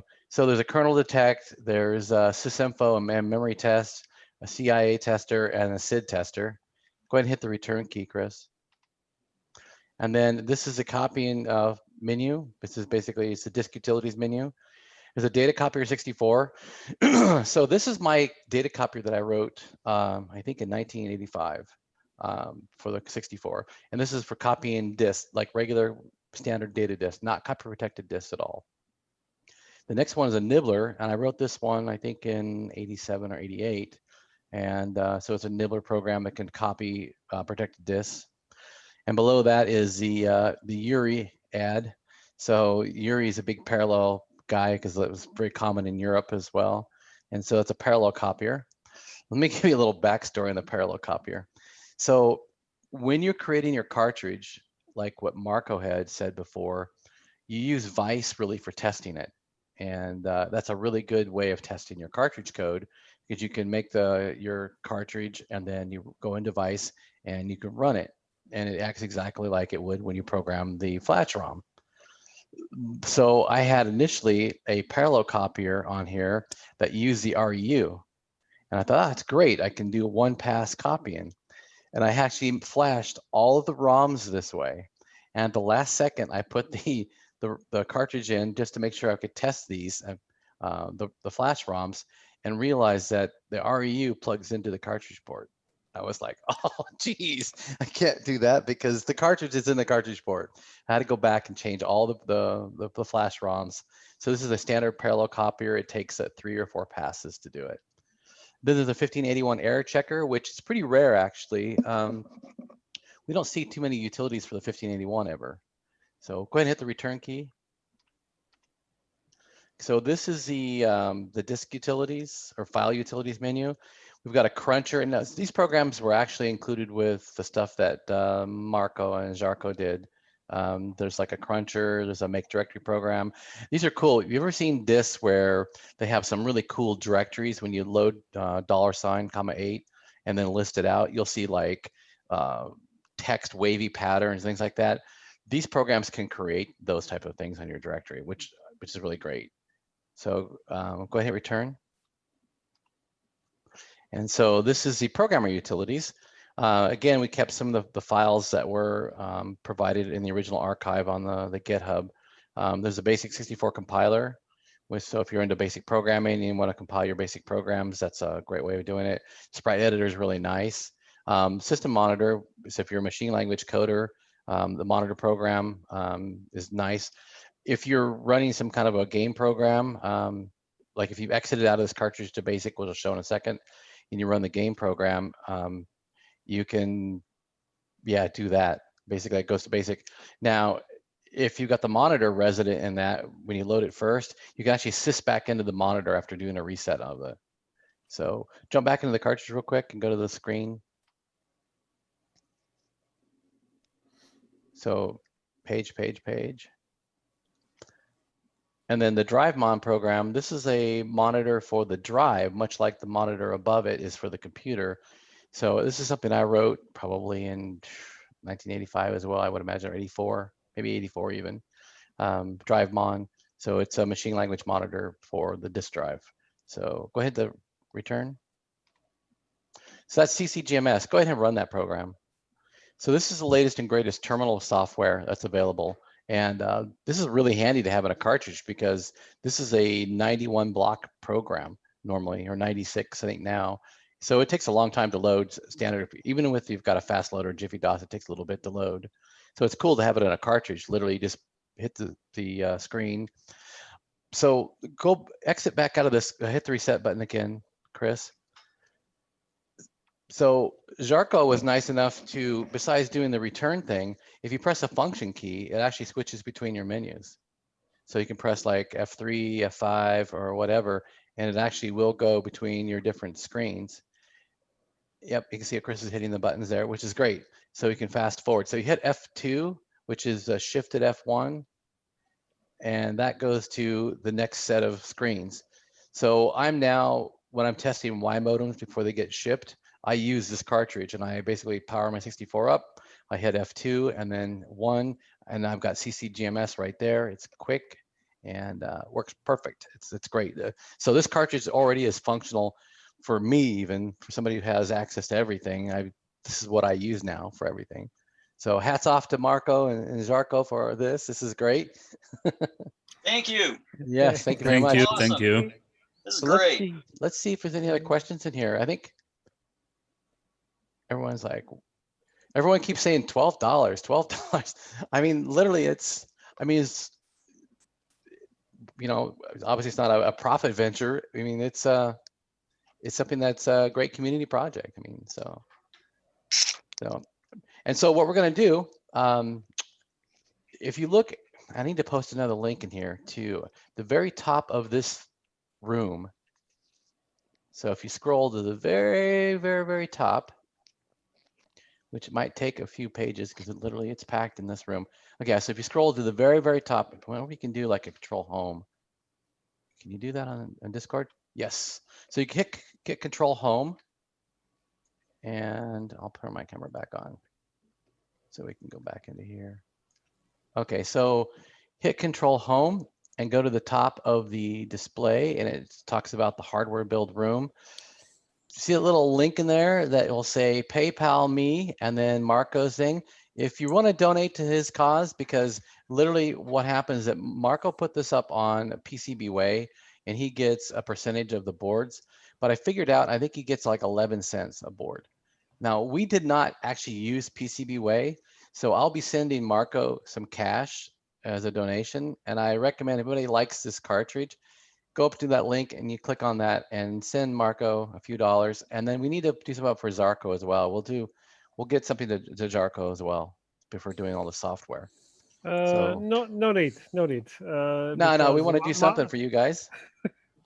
Marco and I are actually doing a lot of stuff together, so it's okay for everything to go to him because we actually used some money he made from the previous projects to make more boards for us and for our friends. So it's okay for everything to go to him.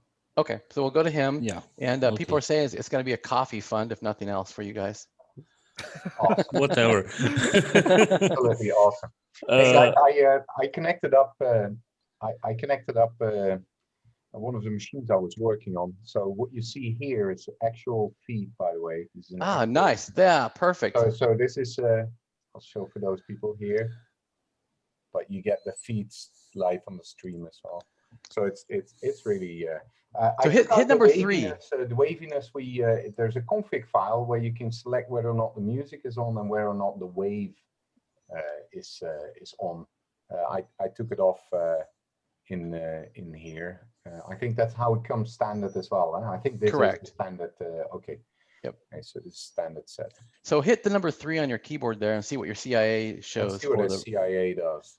So your CIAs both show as 6526. Well, let's see if it is. Let's see if it is, because this happens to be the one that I needed to work on. So, and Chris It is is a 2526A. oh, yours doesn't identify as an A, but Chris has one of that does identify as an A. Interesting, yeah, 2526A. Yeah. So cool. can you take and tip that computer up so you can see the front label you got on that computer, or take your camera and tip it so. Because we're going to give a shout out here to David Yod, because that's I want people to see what that label says on there. If you can do that, it's can't really basically that's okay. Oh, you want? Oh, okay. I get what you're saying. Let me just turn it off. there you go. Yep. Rather than further break. Yeah, it's an equestrian. So what? That was number 10. Yeah, no 10. Yep. Yep.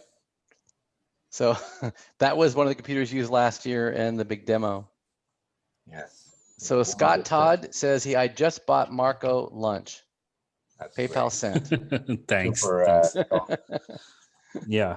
Well, we use the funds that we get from PCBWay to make new boards, to make new projects. So that is, we are not doing this for money, if you understand. We are we're doing this for fun. We like old computers. We like making stuff for them. I have a lot of things in my queue, so look out at my GitHub page. I will release them eventually.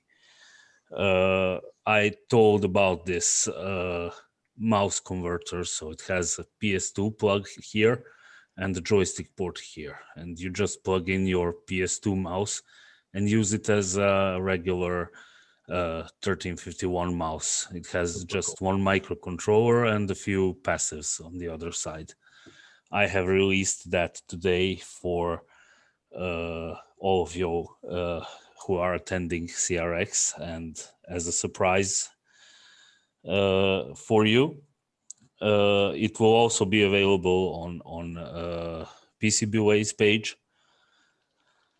Someone asks, has anyone tried the cartridge on an Ultimate 64? I think my friend tried it on Ultimate 64 and it worked. I'll pull one out. I'll pull an MK2 out as well. I'll pull a C128 out as well. Okay, okay. I can tell you it works fine on this, because this is what I've been using for doing all my testing and it lately. works on that one as well. Oh, yeah. nice one. Yeah. So that's my own project. So Chris got his to work, and then so the guy that had the lifted pads that you were able to help, that one works too. So did we have any failures at all? I don't see anything, I don't think. I'm think expecting someone 70 odd pictures of those people that have completed it. We're gonna make a photo channel specifically for that. Oh, yeah, good idea. That's a good call, Yuri. We should do that. So we can add that to a room of type. Yeah. So this guy said, thank you for the soldering tips. His 64 clone is looking better already. Nice. Oh, great. That's cool. Pin the first post, probably should, with the PayPal link. Good idea. We need to pin that. Grandmaster Yuri, do you want to pin that? Yeah. Cool. Oh, thank you, Nate. Oh, Nate, yep. Good job, Nate. Nate is on it. Man, we got a lot of people. And really, I have to say thank you to all the CRX guys, because this is a lot of work. And it's a lot of work. People don't understand how much work it really is behind the scenes, and how many late nights we're all up and have been up for weeks really now doing all this stuff. Yeah. So thanks to you guys for helping us out. And I mean, it's a team effort for sure. There's no way one person could do all this stuff. Even with the live event, I had a lot of help for the live events as well, but this requires a lot more help really, because it's a coordination for everything. Yeah, definitely a team effort. Somebody chimed in for sure. Yeah, Jim, I see that there's a yeah, I see that there's a lot of interest for the cartridge. If you don't mind, I would like to ask you if you are able to offer the kits or complete cartridges in your store.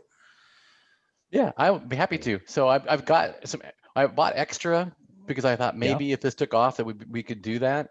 And so I guess we don't have a choice at this point because now I'm looking at like there's people ordering the kit right now because they were still available on the website. Mhm. So yeah, people are ordering the kits right now. So I Yeah, may have caused so- that. This morning I got some questions on that. I said, sure, just go ahead. yeah, okay, Yeah. well, so I'm gonna get Please, a bunch of please orders. just please make that one of regular products on your web store. Okay, and then I will make regular donations to you then. So, because we As you want to keep please. you going too. I mean, literally, if you're going to do things like the Yeah. mouse adapter and all that stuff, yeah, I want you and Jarko both to be doing more stuff. In fact, we might actually sneak in requests for things. And see if you- Okay, yeah. No problem. No problem. As long as my day job has, Well, if I have a slack. I'll tell you what, with all the requests that Yuri alone probably has, you could probably quit your day job.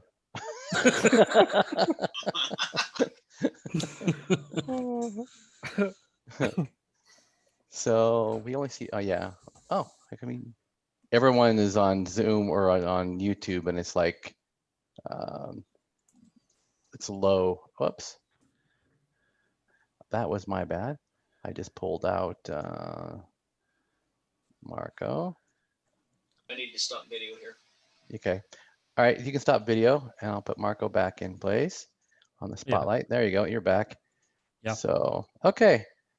So I'm gonna put us into cancel spotlight. Let's put it in the gallery mode.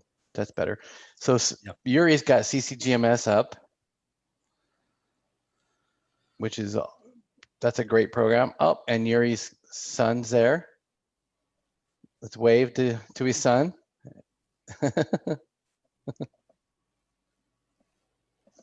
So are there any questions at all? My daughter has asked me if the whole world, saying, Mama, the whole world can see this on YouTube now.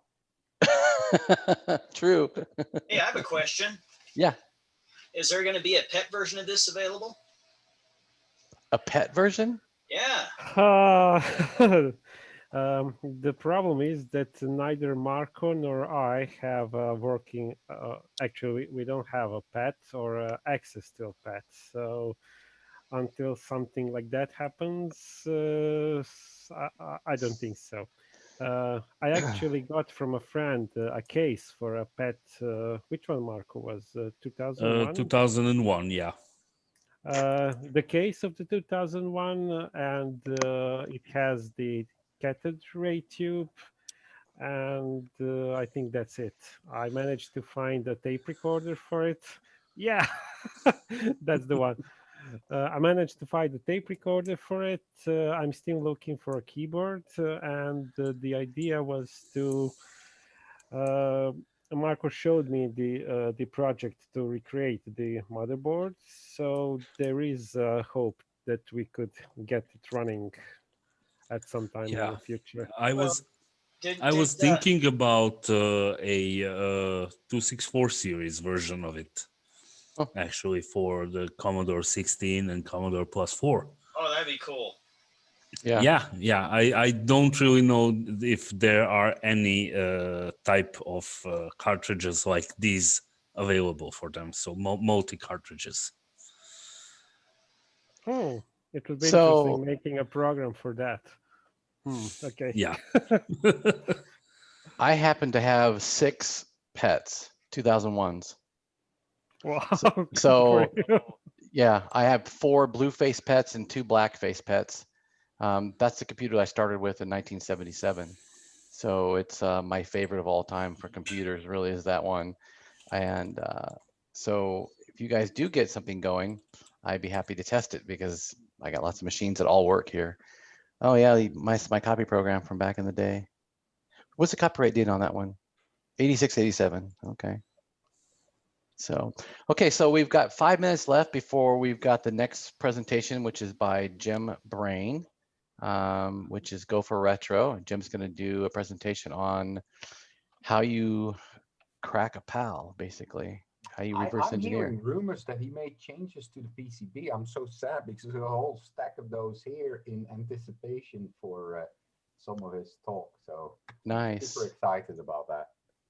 Okay, so I guess we're going to wrap this up. Again, thank you very much to Marco and Jarko for your work in this. We're going to send money your You're way, welcome. whether you like it or not, so you guys can continue your efforts. Okay, thank you. And we'll keep this a permanent project, you know, for the CBM and stuff store. People can get it. We're gonna keep the price the same, so it's affordable for everybody, and it's something you can actually use yourself quite easily and build easily, obviously. So we'll have the YouTube video available. People can follow it for the build. And so again, thank you both so much for your contribution for this. Yeah, thank you for the invite for the event, and thank you for choosing this as your project. Yeah, Yes, Thank you for thank being you Great very much. project. yeah, Thumbs It up. was a great being here. yeah, good. Good. All right, guys. Well, stick around. We're gonna have the Discord open, so if you guys want to go in there and you can chat with Marco. Jarko is apparently on vacation somewhere, and Oh, not anymore. oh, not Back, anymore. back in You came back. Neustadt, yeah. Got Yeah, oh, that's I came back. I came back today. So I was in some mountain resort, and the connection was very poor. So that was the reason that I didn't be. I wasn't here for the first 2 days, but I managed to get today. So it was good. Yeah, I will be on Discord. I will just take a 15-minute break to have dinner, Yeah. because right now it's 10 p.m. oh yeah, and yeah. and I'll be back on Discord, and if anyone has any questions, I'll be happy to answer them. And thank you for your donations. My email is cracking up. Good deal. All right. Well, thank you again, guys. You guys take care. We'll see you in Discord. Bye. Bye. Okay, bye. All right. So next we have Jim Brain, and we've got a few minutes here before the 1 o'clock schedule. We get Jim in here. If I can go into here. You here, Jimbo? I am on audio. Can you hear me? I can hear you on audio. Okay, that's fine. I haven't That's turned on good. video yet, but I can. Will in just a minute, actually. I'm Looking going to demote a couple of people here.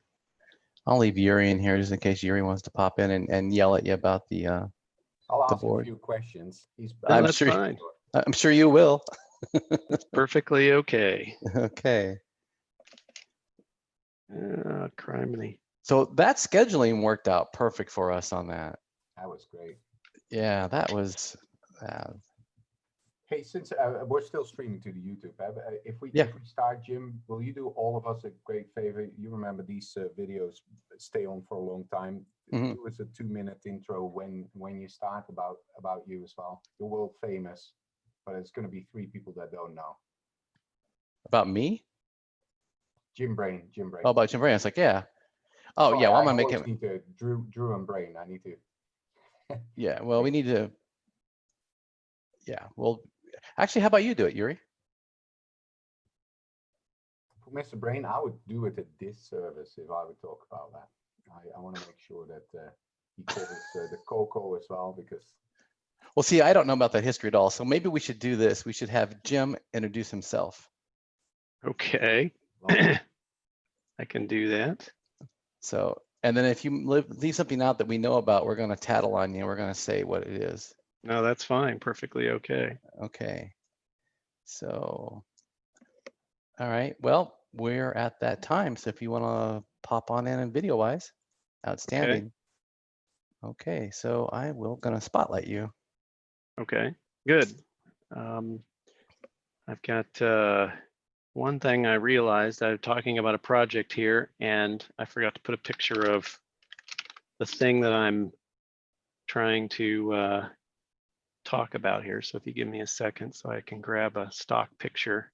Yeah, no worries. Yeah, and for those people that want to follow along in the Discord as well, the channel to use is Go for Retro. 4 is the number 4. Go for Retro. That's Jim Brain's business name, and that's the channel in Discord. That is Thank you. correct. Yep. Okay, so well, I'm going to back out of video, and so we're going to be here for audio, but the floor is yours, Mr. Brain. okay. Well, let me, as I was saying, I just wanted to make sure I got a picture here. So the presentation today is going to be on reverse engineering stuff, but since Yuri and Jim are interested in having me introduce myself, let me give you a little bit of background for me.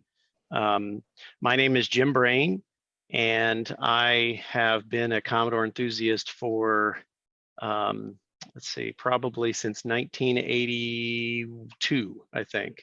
I got a VIC-20. I wanted an Atari 2600. I know a number of people probably wanted an Atari back in the day, and my father was like, nope, if you're going to buy something, buy a computer, so that way when you get done playing games, you got something you can do with it. So I got a VIC-20 when I was about a little 10 or 11 years old.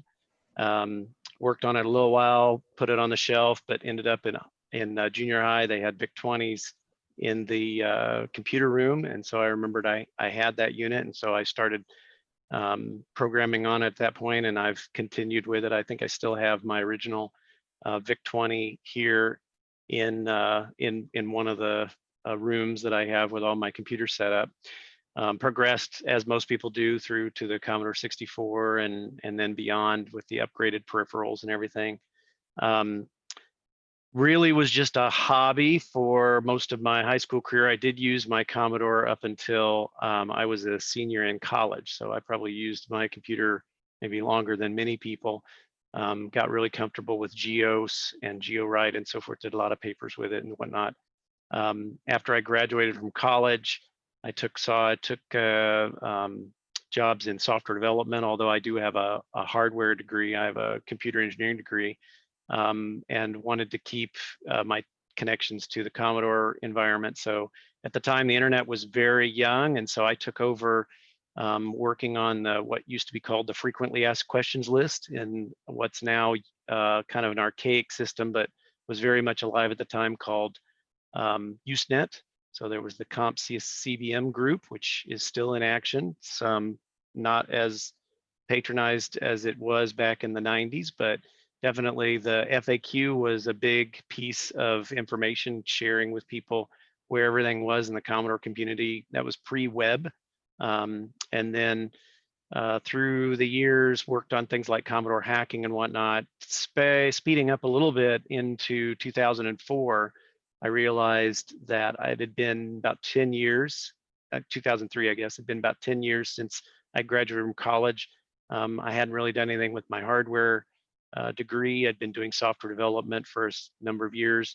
And so I started to decide I needed to keep current on that technology, or else I would lose the knowledge that I had. And I decided I'd do some interfacing projects for the Commodore 64, because it was sitting right next to me. I'd kept it up and running and was playing games and writing utilities on it. And it seemed like if I messed up and I blew up something, it would be cheaper to blow up a Commodore 64 than it would be to blow up my main computer system. So started working on a small SD card, or actually at the time IDE drive, drive replacement for the Commodore, which ended up becoming the micro IC IDE, the micro IC IDE. And just was a small project, but along the way, I announced it in some of the forums and whatnot, and folks were very interested in buying one. So that was kind of the start of, as Yuri indicated, the start of a business that's now Retro Innovations, been in operation since 2004. And along the way, I've primarily focused on products for the Commodore, and then things that can be cross-platform, ROM replacements and whatnot. Over the last few years, I've taken an interest in some of the other classic machines.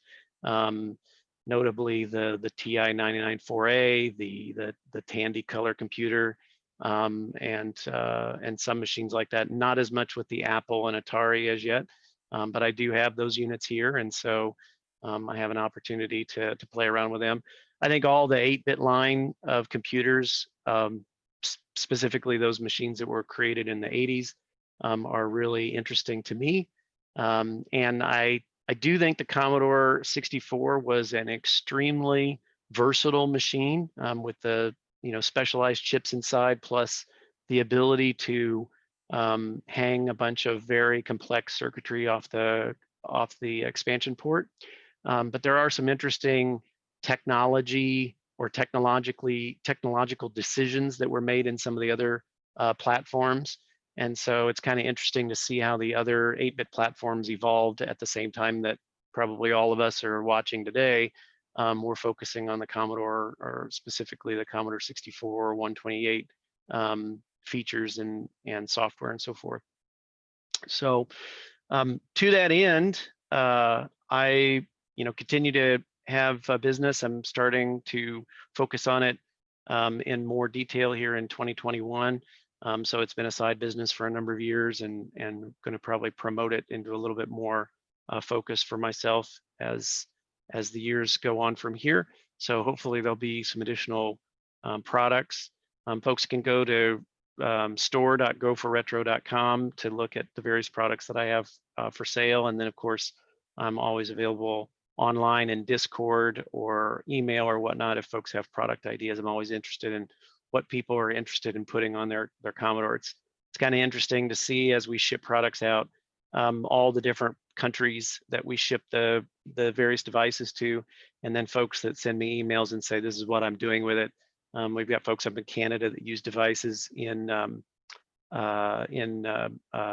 live performances, music performances and whatnot. So it's kind of interesting to hear how people continue to use their Commodore computer, or actually any classic computer for that matter. So Jim, Yuri, what did I miss? Jim, I think you covered quite a bit to cover your whole history and the many projects that you've been involved in. Will be much. Yesterday we heard you obviously in your involvement with Nate on the Zoom floppy as well. Another thing notable is that a lot of your products have a large open source component. You're a great believer in some of that. You've already underplayed how approachable you are in the Discord. We see that a lot of people commenting on that whenever they met you. You are someone that people like to connect with. You're very easy to approach with product IDs and all of that. So let's jump into your latest foray. Okay. Well, go ahead, Jim.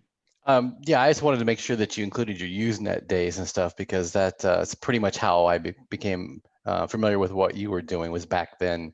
And so, yeah, you've a very long history in this too. So it's not something that you just picked up last week. That's right. That's right. Usenet, back in the kindler, gentler internet days, right? For sure, for real. All right. Well, what do you got today for us? So I'm going to switch to, hold on here. Here we go. So today I'm going to talk about your PAL, right? So actually, I think you're all probably nice people, but today specifically, I'm talking about programmable array logic devices. And we'll just jump right into it here. And I need to get to the right screen here. Okay. So, and I meant to put a picture up here, and I'll try to in a little bit, but I'm sure they're sitting there at the computer so they can do a search for this real quick and get a picture. But a number of you probably are aware of CPU accelerators for the Commodore computer line. Probably the most popular or most well-known in the United States would be the Super CPU from Creative Micro Designs. But that is the latest, or one of the latest devices. Actually, both US and European folks may also know about the Turbo Chameleon, which is even newer than the Creative Micro Designs Super CPU.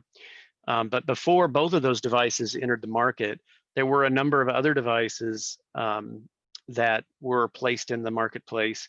And one of those devices, one of the early ones, as far as I know, is the Schnedler Systems TurboMaster 4 MHz CPU accelerator. And I have a unit right here. I'll show you. This is right here is a Schnedler TurboMaster 4 megahertz CPU accelerator. As the name suggests, it would increase the speed of your Commodore 64 to 4 megahertz. It used a 65 CO2 processor, some built-in RAM and ROM, and then some specialized circuitry to allow it to interface into the Commodore 64.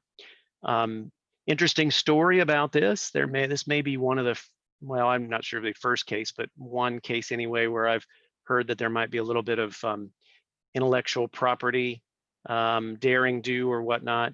There's some folks who brought over a product from Europe called Turbo 64, I believe is the name of the product, or at least that's how it was marketed in the United States. It was a product from an individual, Ross Mueller, who ended up making some more advanced CPU accelerators and selling them in Europe. But this was a 4 megahertz unit. It was distributed in the United States by Chip Level Designs. And the initial versions or initial deliveries of this particular product evidently were shipped out to customers without any kind of protection. And I'll talk about that in just a second. And so the story goes, whether it's true or not, you'll have to find out on your own, but the story goes that Schnedler, I can't think of the guy's first name, Steve, I think. But anyway, shortly thereafter, this particular design entered the marketplace.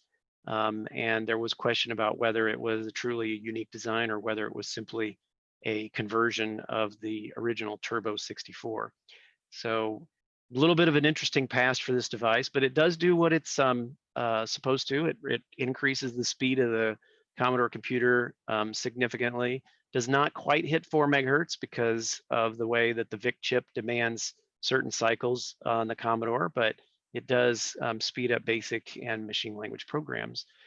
The design of the unit is a little challenging. It's not an overly complex cartridge, but it does contain four ICs on it that are somewhat troublesome, and they are programmable array logic devices.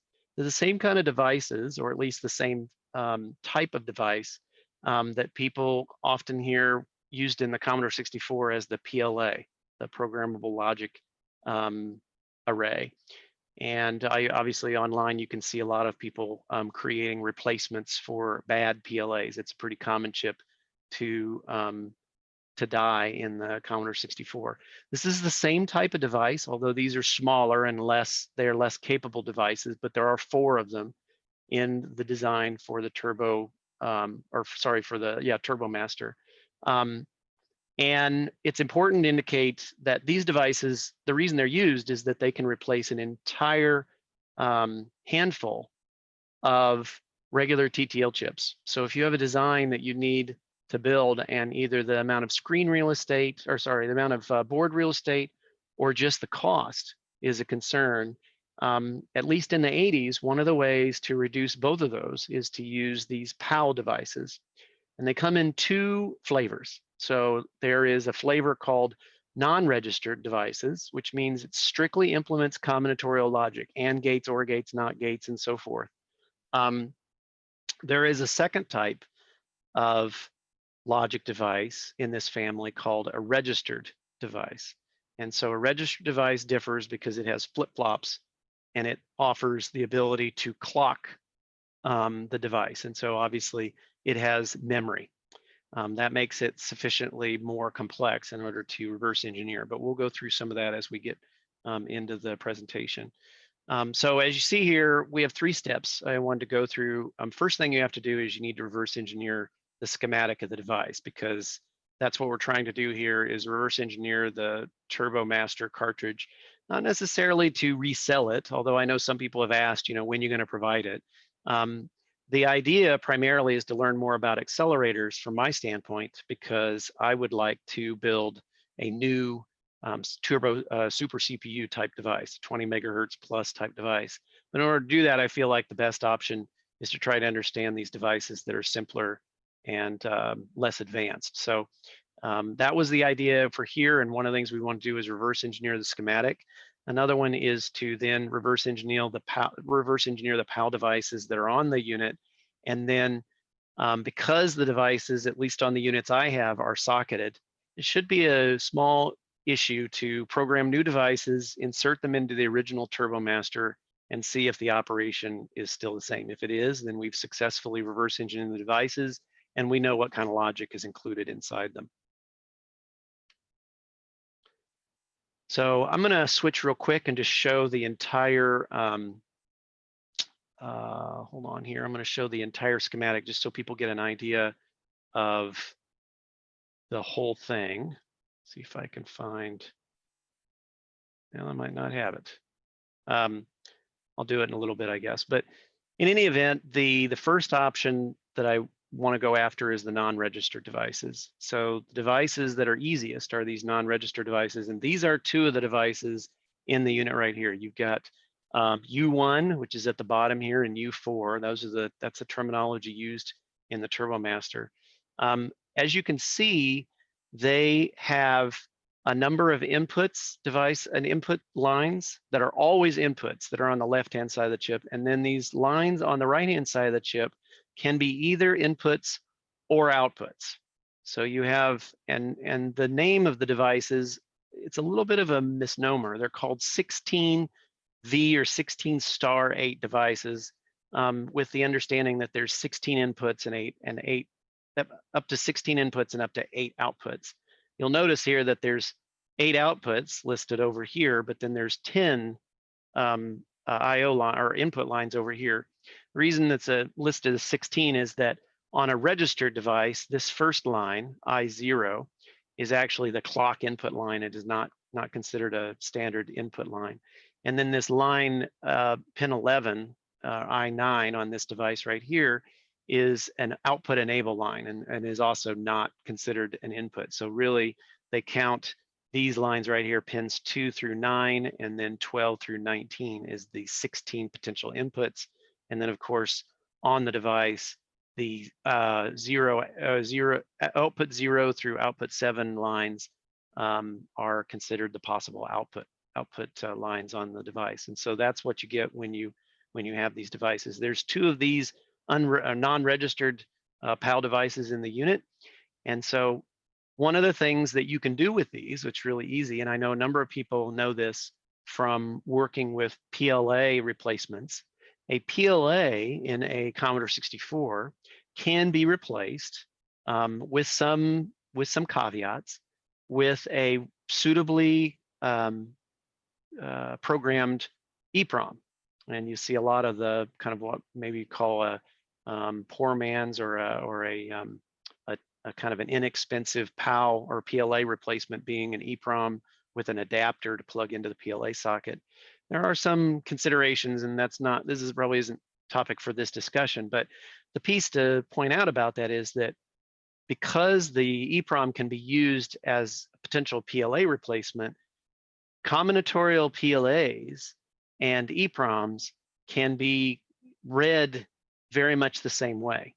And so one of the nice things that we can do here with a combinatorial PLA or PAL is to be able to just load it in, into our favorite programmer and read it like a ROM.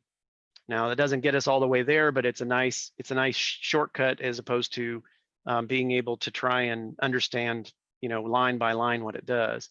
And now is probably a good time to describe the idea of security.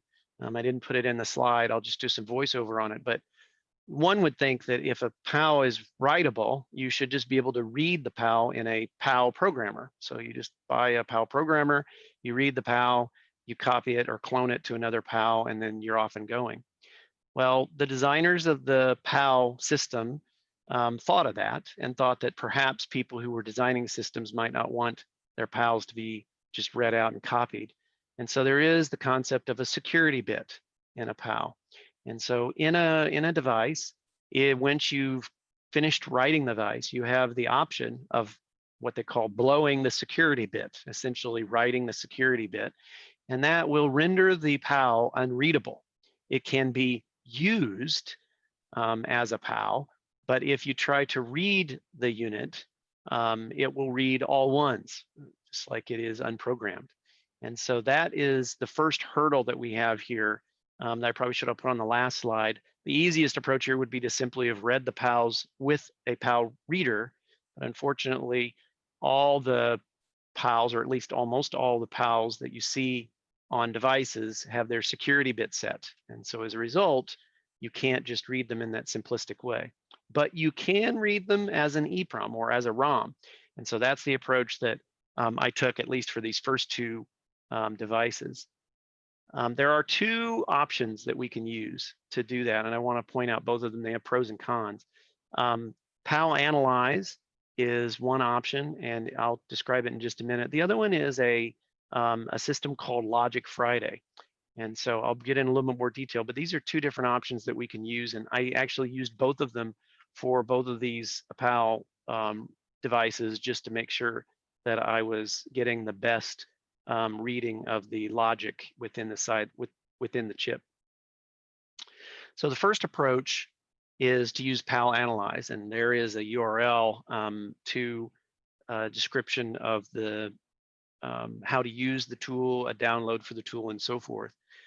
It also includes the schematic, which you see on the left-hand side and is represented by the bread or hand wired prototype on the right-hand side there. The nice thing about this is it requires making no assumptions about which output lines might be an input or or an output. It tries to read every combination, and you'll see in the schematic there that you have all the output lines set to be inputs to the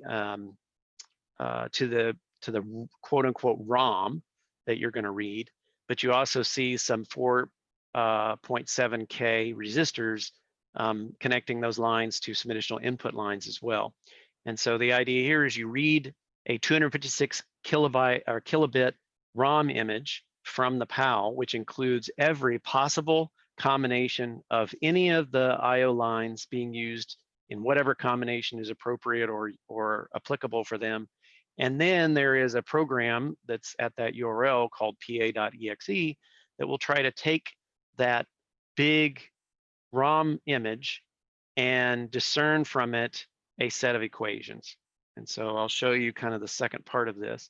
So the first thing you have to do is build this device and put it into your EEPROM programmer, and then you insert the PAL into that zero insertion force socket, read it, and you'll end up with a 256 kilobit ROM image.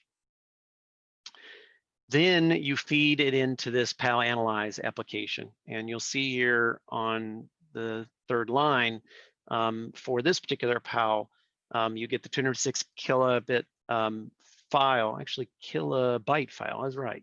I was wrong. Kilobyte file. And then you'll see all the different signals. Now the signals we got from this particular, we had to do the reverse engineering of the schematic, so now we know what the signals are. And that's going to come in handy a little later. But for right now, with this particular package, it's not so important that you know what all of the signal names are, but in this case we did, and so we put them in.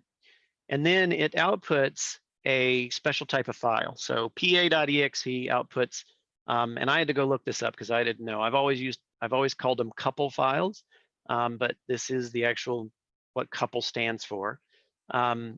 It's a type of hardware description language that predates what people are more familiar with today, which is a Verilog or VHDL, which are kind of the titans of hardware description languages today. But there were other languages that weren't quite as capable in use in the 80s.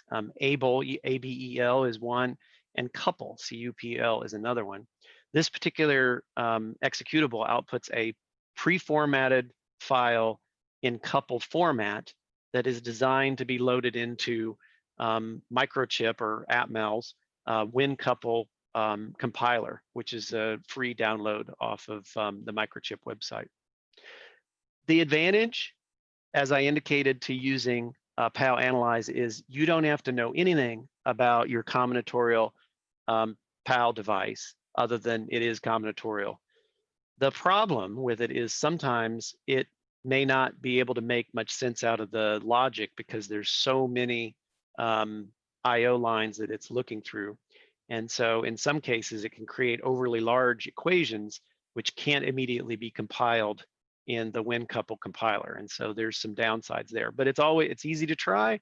And so for the cost of building the prototype board and putting it into your EEPROM programmer, you can't hardly go wrong by trying it out first. The second option is to use a more advanced program called Logic Friday. And unfortunately, the Logic Friday program does not appear to be available from the original source, but there are places that you can download. I have one listed right here. One of the things that makes Logic Friday impressive is that it uses a number of different, algorithms in order to try and reduce the truth table that's provided by the ROM image into something that is minimal. And one of the ways it does that is using a very complex algorithm called Espresso. And so I did put a link to the Espresso algorithm because Logic Friday implements it. It's very powerful. The problem with Logic Friday is it can only handle 16 inputs in its truth table function. And so if you notice in the original idea here, you have more than 16 inputs available to you when you use this kind of quick and dirty approach to reading the logic device. So one of the things that we have to do is we need to pre-optimize just a little bit. We need to reduce the number of potential inputs. That's where reverse engineering the schematic becomes very important. And since I had already done the reverse engineering of the schematic, I knew in this case, particular with U1 that these are inputs to the system. All of these obviously are. And then I was able to determine that all of these items on the right-hand side were indeed outputs by looking at where they connected to on other ICs on the schematic. I could verify that these particular lines are all output lines. So that means for this particular device, we only need to write 1,024 different combinations. So every sequence for these 10 input lines, and then we need to read the 8 output lines into our ROM image, let's say. And so that makes the job considerably simple and more simple. Instead of reading a 206 kilobyte ROM image, you really only need to read a 1K. And I didn't actually, although I probably could have looked around for quite a while in my programmer to find an ability to read a 1K EEPROM, I cheated a bit and just read my EEPROM as an 8K, and then used a program to just split it up into 8 smaller pieces because it would obviously just be repeating. So then at the output of this, we get a 1K ROM image. And then you can load that into Logic Friday. And so I'm actually gonna switch to Logic Friday right now so that folks can see the tool itself. So let me move stuff around here so I can get to it. So here's Logic Friday. And then what you do is you take, and you don't open a file or new, you create import truth table. And so we'll see here, here's my project, here's the HDL files, and here's the U1 PAL. And here's my original 8K, oh, sorry, you can't see that. I have an 8K file that I've converted into CSV format, or a 1K file that I've converted into CSV format, and so we'll load it here. Now, the output file that was created from the EEPROM programmer is a binary file. And so you have a number of options available to you, but you need to convert that somehow into a comma-separated values file. And so I just wrote a C program, which I can show here real quick. So it's a very, very simplistic program. Let me just bring it up. And I mean, C was my tool of choice, but everybody's got their options, and so you can write it in whatever you feel is the solution that you find most, I guess, easiest for you to look at. Let's see here, right here. So this is the program. It's not very long. Basically what it does is it just opens the binary file, and then it just goes through and it turns each one of the lines into a 1 comma or a 0 comma, depending on whether that bit is set as 1 or 0 in the address. And then for the outputs, it does exactly the same thing. So extremely simple and whatnot. And what it ends up creating from the binary file is, let me open up the file here so you can see the actual file. Here we go. And so this is the file.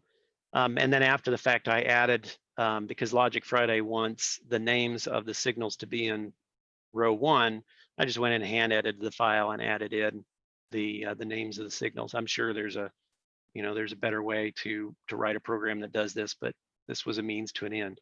So you see here, you can see 0, 1, 2. The way the things are written looks a little weird because the 1's place is on the left-hand side, but that was the easiest way for me to write the code. So, and it doesn't really matter from Logic Friday's point of view. So then you've got 1K of this, and you're done, 1024 lines. So now if we go back to Logic Friday and we load that particular item into Logic Friday, we get this. And this on the right-hand side is the actual equations, which are not minimal. And so obviously there's, this is hardly something that you can compile into a programmable logic device. However, in Logic Friday, there's this nice little command here called minimize. And you can't see it, but I'm clicking on right here. There's 2 modes, fast or exact. And I clicked on exact, and then boom. So at the top here, you see all of the original equations, but then this is the minimal set of equations to implement all of that logic right there. And so it took all that at the top and it immediately turned it into basically a very, very simple amount of equations that are on the bottom. You can see there, one is trivial. The SO line, which is the line that goes into the 65CO2 SO pin on the CPU on the Turbo Master, is always set to 1. So it may be something that they planned to use later, but never ended up using it. And now there's a couple things to note about these equations. They might look a little funny, and so just so you're aware. So pluses is OR, and then if you see 2 things together, like down here, you see A14, A13 with a apostrophe after it, that's an AND. So A14 and A13, and then this apostrophe on the end means not. So that's a not A13. So that means the negated A13 line ANDed with the A14 line, or the A14 line ANDed with an input line called ROM select. So that's how you need to read this. So it took a little bit of time to figure that out. But once you figured it out, it's easy to convert it to what we'd consider more of the standardized equations. Definitely something that you'll use with WinCouple. So let me go back to the presentation here real quick. So that shows how to use Logic Friday. And the problem with Logic Friday, so it's more powerful, as you saw, it creates equations that are much easier to work with. The challenge is that that's all you get from Logic Friday. So now you're on your own. It turns out another good reason to try the PAL Analyze option first is that PAL Analyze gives you a compliant PLD file or couple source file. So what I did was I just used the file that it generated and modified the equations from Logic Friday, and I inserted those equations into that particular file, and that made it that much easier, because couple is not a language that I use all the time, and so it was a little bit difficult for me to understand how to write that particular type of file. But when we're done, the next thing we need to do is compile the code using WinCouple. And I've got WinCouple here up, and I'll just bring it up here. Let me get to the screen. Whoops. So WinCouple, you just go into the system and you will open the PLD file. So this is the Logic Friday PLD file that I created by hand. Again, based on the file from PAL Analyze. You'll see here the original equations. And then here's how you implement those. You type out the pins and what they're named. And then you have to learn yet another way of representing ands and ors. So not phi0 is pretty common to be used. That means the negation of phi0 and whatnot.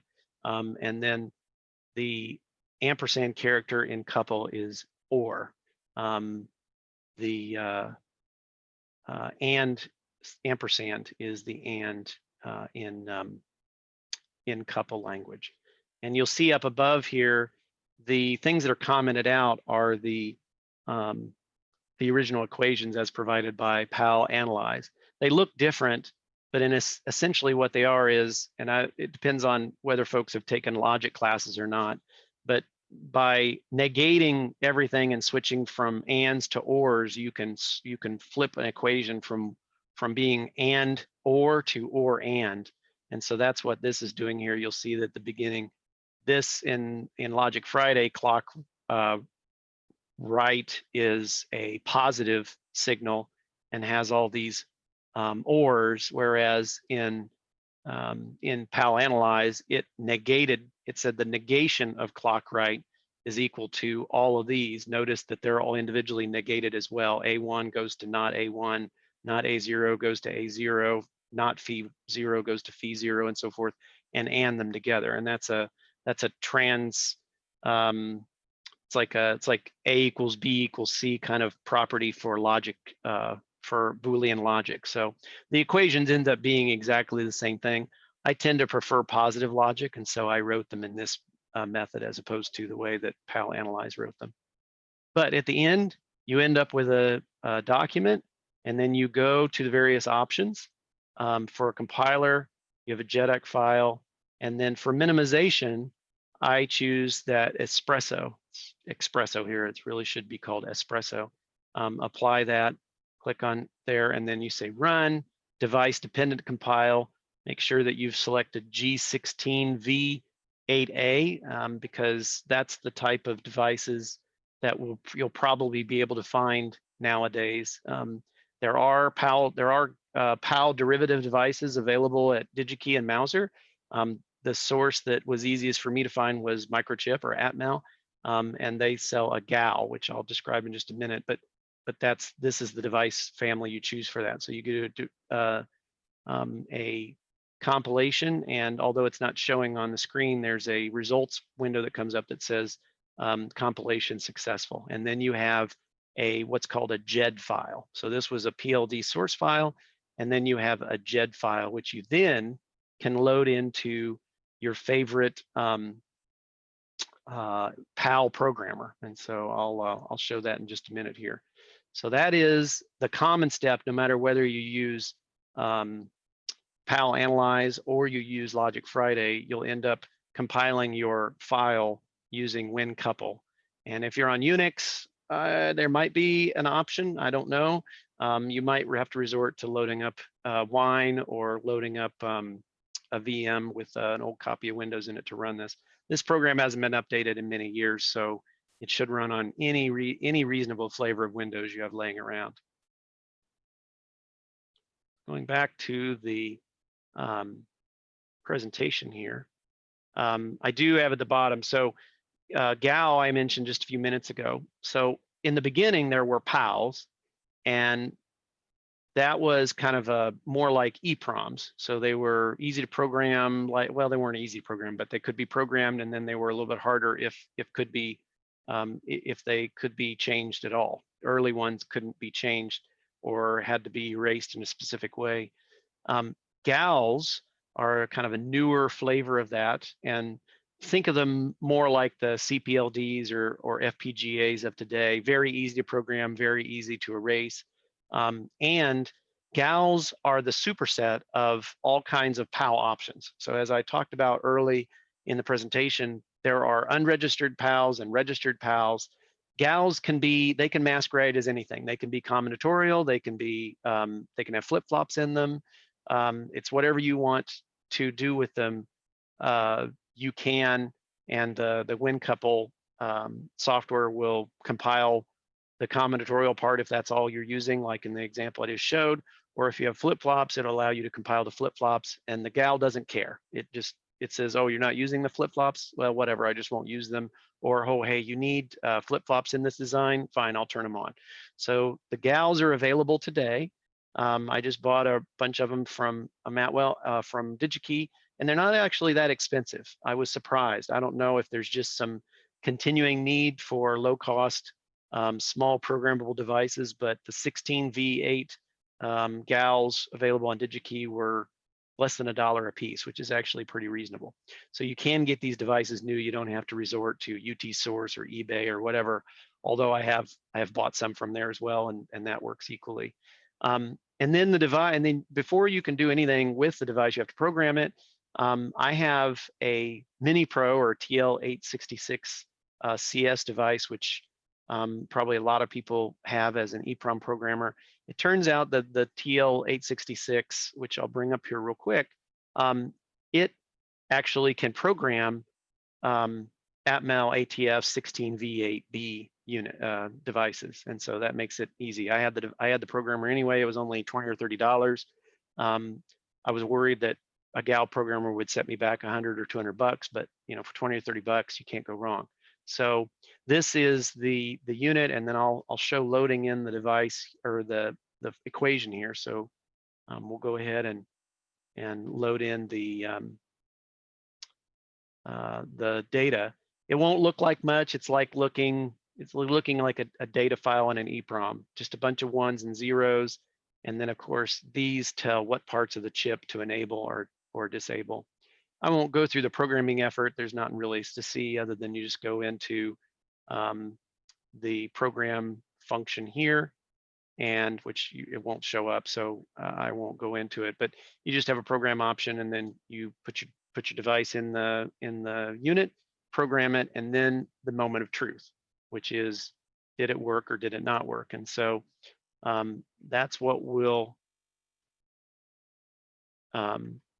try next, and that's what we did. So I took those two devices, I went through these two efforts.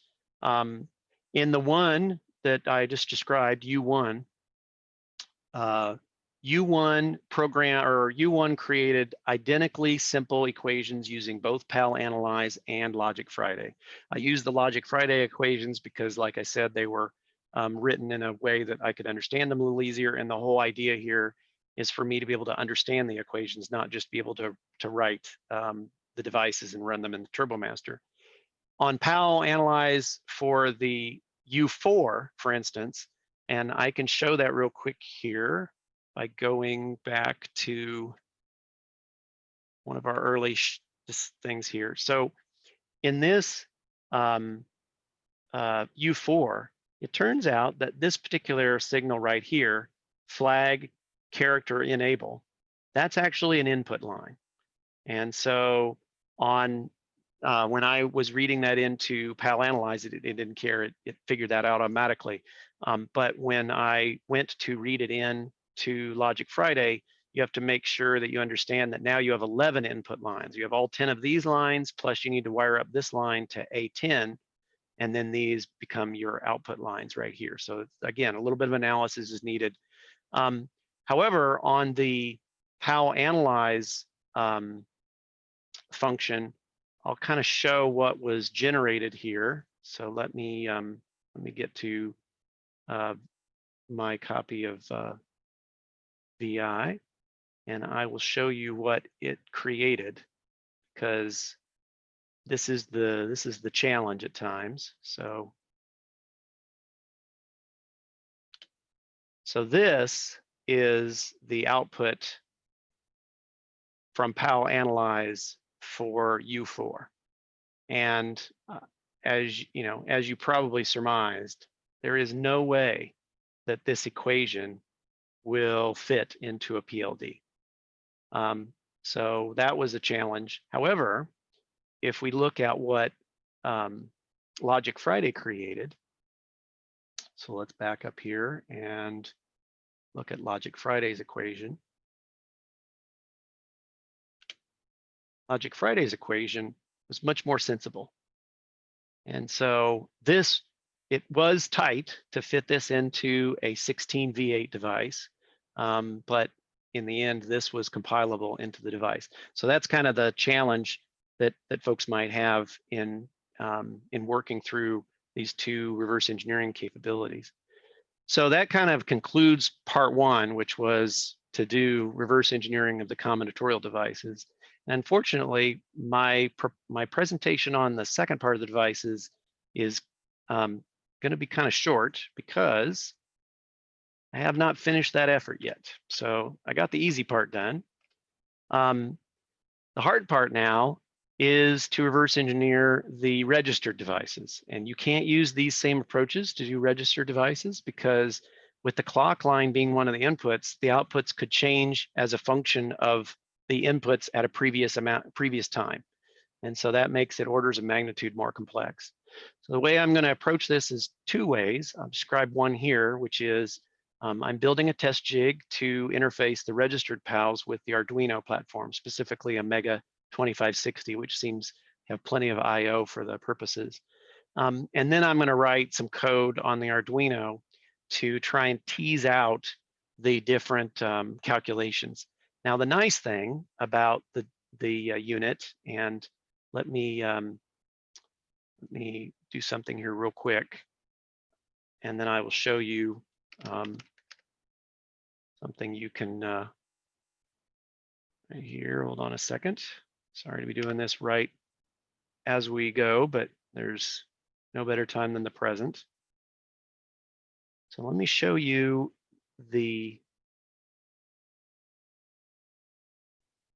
so here we go.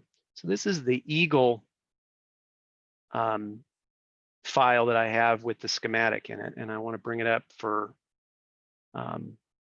just trying to get it on the screen because it's so big. Whoops. You guys get to see me edit stuff right as we go. I bet that's something you've not seen before. So I want to show this real quick here. So there's you know, U1 and U4 that I talked about earlier. And then if we look down here at the bottom, we can see U18 and U6. Okay, so it's important to see this because our job is a little bit easier here. We have this so this is a 16R4. 16R4 is only has 4 registered outputs, and they are typically these 4 right here: 1, 2, 3, or sorry, 2, 3, 4, and 5. So we might be able to do this one as a registered device, although it does have a clock, and so I'm a little worried about it. So we're going to see that one. This one's probably more worrisome, which is the which is U6. Come on. U6 has, as the name implies, 6 of the outputs are registered. And so U1, U2, U3, U4, U5, and U6 are all registered outputs.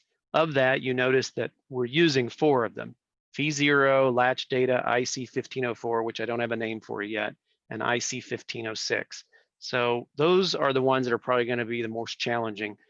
07, output 7, and output 0 are combinatorial in nature, so I can read those using tools like Logic Friday or PAL Analyze. It would be really nice to start off with U18 here, and that'd be great, except we caught a break. So in the reverse engineering efforts, I've been conversing with Thomas Christoph, who some of you may know, who reverse engineered the Turbo, it was the Turbo Master adapter, Turbo adapter. I can't think of the name right off the top of my head, but anyway, it allowed you to put the Turbo Master and an REU together. Master adapter, I think is what it was called. And he reverse engineered that device In working with some folks and getting devices out there, he got in touch with somebody who had a TurboMaster that happened to have an unlocked U18. And so he was able to simply clone that device. And so I have one of those here. I'd still like to reverse engineer it because obviously as the goal is I want to be able to understand what logic is inside of that device. I can reverse engineer it though from the bit file, the JED file that's output. I just have to understand what kind of format the JED file is in. So I have a couple different options there. As it turns out though, this device looks like it only uses combinatorial outputs. And so it might be possible to read it again, like we do with the others, Logic Friday and PAL Analyze. U6 is going to be the challenging one. We have 4 outputs here. They're all registered. And so while they don't have to be used in a registered fashion, we can make no assumptions about whether they are or are not. And so that is the work that I have ahead of me in reverse engineering or finishing the reverse engineering of this project. So back to the presentation here. And that'll mean handwriting some couple. So luckily I have some workable CUPL files and I can just modify those as I figure out what that equations are. But we're only 1 PAL chip away from having a reverse engineered TurboMaster device. And that means there's only 1 chip between me and at least having a cursory understanding of how the TurboMaster interacts or integrates with the Commodore 64. So that is, whoops, that's all I have. I obviously open for a few questions. I know we're getting to the top of the hour. The link at the bottom there is, as Yuri indicated, as a matter of kind of philosophy, I try to open source as many of the projects that I develop and produce as possible, so that should I exit the community at some point or just not interested in producing a unit anymore, the files and software and all the designs and everything will be available online for folks to pick up that project and work on it, so that we don't have to go through reverse engineering efforts like I'm doing right here in order to produce replicas of solutions. And so the TurboMaster project is at that particular link on GitHub, and you can go and download all the files that I showed today, as well as the schematic and printed circuit board. I would ask that people not produce the unit right now. For one, the printed circuit board is actually copyrighted from Snedler Systems, and so it's actually legal to produce the unit.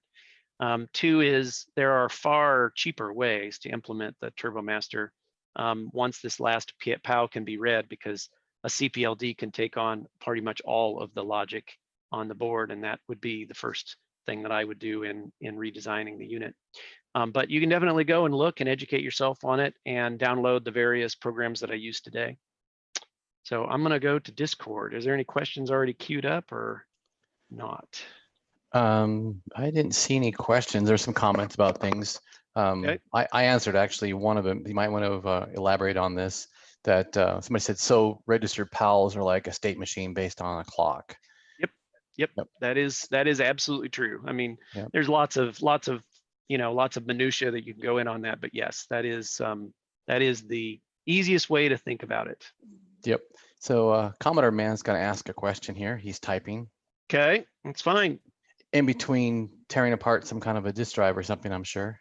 I'm also going to take note of Jim's last comment that he made with regards to downloading and starting to build. Obviously, I got so excited when Jim just randomly mentioned, hey, I'm working on this thing. So I went ahead, I ordered PCB, ordered all the parts that he had listed in the schematics, because I'd been reading them. Obviously, then to learn that he's partway through the journey. And I was excited today. I'm going to say, oh, finally, he's going to solve that last piece of the puzzle, but I've got to be even more patient. So I'll sit back and then enjoy that ride. It's very interesting to see the end she'll go through to actually get this thing read out. It's very interesting to follow along. And it's something that, because a lot of these were used in the arcade community as well, it's something that learning process can help a lot of other people as well with different approaches to get to a similar goal. That's true. Yeah, the things I described here are not specific to this device. You know, the first option or the first item that you need to go after is to either get a copy of a good schematic, or in this case, reverse engineering the schematic, because It does help if you know what the lines are that are going into the various devices, logic devices, and whether they're inputs or outputs. And then using these two applications, kind of, I guess my thinking is I kind of put all this stuff together for somebody so that when the next person comes along and tries to do, oh, I've got this arbitrary PAL on a arcade board and I'm trying to figure out what it is. This might help them, at least from a combinatorial point of view. And obviously, if I have whatever I learned from the registered PAL reverse engineering, I'll put some material together for that as well. It was a cool journey to go through and reading the devices. So interesting journey. I'm glad that it's nearing the end, but like you said, there's a little bit more patience needed because we're not quite there yet. So one other question we've got here is, do you see other avenues other than an accelerated processor this tech could spawn? There's a whole bunch of things. So, one of the things that I'm not sure that, I know it used to be back in the 80s, and maybe this is just a little bit of soapboxing, but back in the 80s, we all aligned into various camps, right? I'm the Commodore camp, and I hate the Atari, and I hate the Apple, and whatever, right? Yeah. So, so hopefully we're older and a little wiser now. And one of the things I realized is there's two things. One is, how do you know that the machine that you grew up with was the coolest machine? Or is it cool because it's the machine you grew up with, or does it have some fundamental value that's puts it above and beyond the other ones? And only way I figured that I could do that is to get a better understanding of the other platforms. So I say that because as I look at some of the other platforms, yes, they do have some really cool features. But one of the things that we take for granted on the Commodore, or at least on the Commodore 64, is the ability to basically turn off part of the circuitry, the CPU and so forth, inside the computer, and be able to do things outside the computer that affect the insides of the computer. So super CPU and turbo or chameleon and so forth. That's a pretty rare thing that's not available in a lot of machines of this era. And so that's super powerful.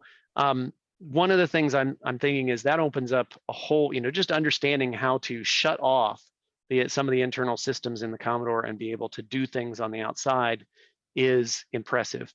For instance, I know that there's been a number, and you know what? Don't hate on the people that do this. Everybody has their thing that they love doing. But there's a lot of people who are like, man, I sure can't get the CPM cartridge to work with my Commodore. And as we all know, that cartridge was barely working for the first revision of the unit, and I don't think worked at all with future ones. And what is one of the reasons why the Z80 was embedded in the Commodore 128. It's because Bill Hurd was just like, there's no way I can get this cartridge to work. And the marketing promised that all the cartridges would work, including the CPM cart. So one of the things is understanding this kind of back and forth and being able to take over the bus and whatnot offers the ability to make a better version of that, something that's more robust for those people who want to play around with CPM on the Commodore 64. But once you've allowed an external CPU to take over some of the internals on the Commodore, you have a lot of options. By no means does it have to be a 65 or even an 8-bit machine. It could be a 68,000, it could be an 8386, it could be whatever, right? It could be a new ARM processor. So, something of that type. There's options maybe to, thought about an option to provide an IO card that would allow you to put some sort of like a small computer system with suitable additional power supply, but like a Raspberry Pi or something on the expansion port, and initially use it like an IO device. So, hey, I'm going to talk to the Raspberry Pi from the Commodore, and then the Raspberry Pi is going to do something, and it's going to do that. And in fact, I think there's a couple projects like that. But then also have a way of flipping some bits and saying, okay, Pi, you can go ahead and take over the bus now. If you want to drive the VIC-2, you can do that, and see what develops. I don't know. Could be something that has no utility, but it could be something rather interesting.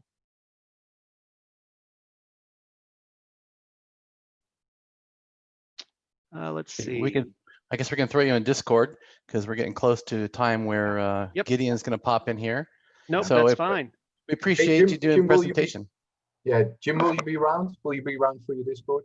I am. I will be in Discord, so I'll just go ahead and turn things off here. But yeah, I'll be available on Discord. If folks have questions after this, happy to answer them. Hey, Jim, one last thing. thank you for sharing your knowledge. It doesn't matter who approaches you, whether or not they're a novice or someone that's hyper expert. You've always shown respect to answer questions to the best of your ability, and I really appreciate that. You're really an icon in this community and have been for a very, very long time. So thank you for your generosity in sharing your knowledge. No problem. Thank you very much. Thanks.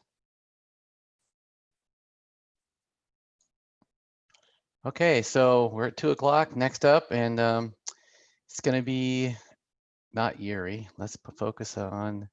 Let's spotlight this guy. Hey. Hi. So I'll put my video in there. Hey.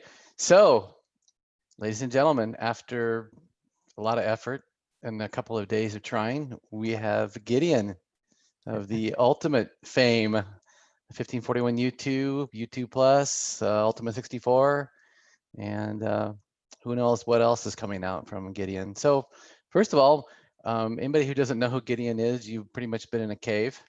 And so for the cave dwellers, Gideon, why don't you introduce yourself and tell us a little bit your history and what you're doing. Okay, I hope everyone can hear me. I'm not sure my microphone is working. Yeah, it's working. Good. Sounds good. Okay, perfect. Well, thank you first of all to have me here and to invite me and let me have something to say to the community. Who am I? Yeah, I'm Gideon, and I have before not really been a scener in the sense that I have not really done a lot of cracking or producing of titles or demos or those kind of things. I got my my Commodore 64 when I was 11 years old, and I liked mostly collecting games and doing some programming. And from there, I also developed the interest in electronics. And so it happened that the Commodore 64 went into the closet.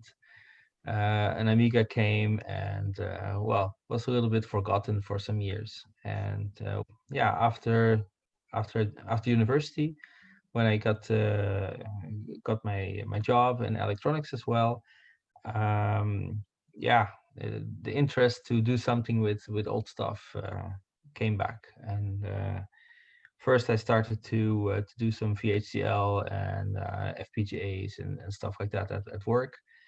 And then the Commodore 64 came out of the closet to actually test the FPGA knowledge on. And that is how it all started again.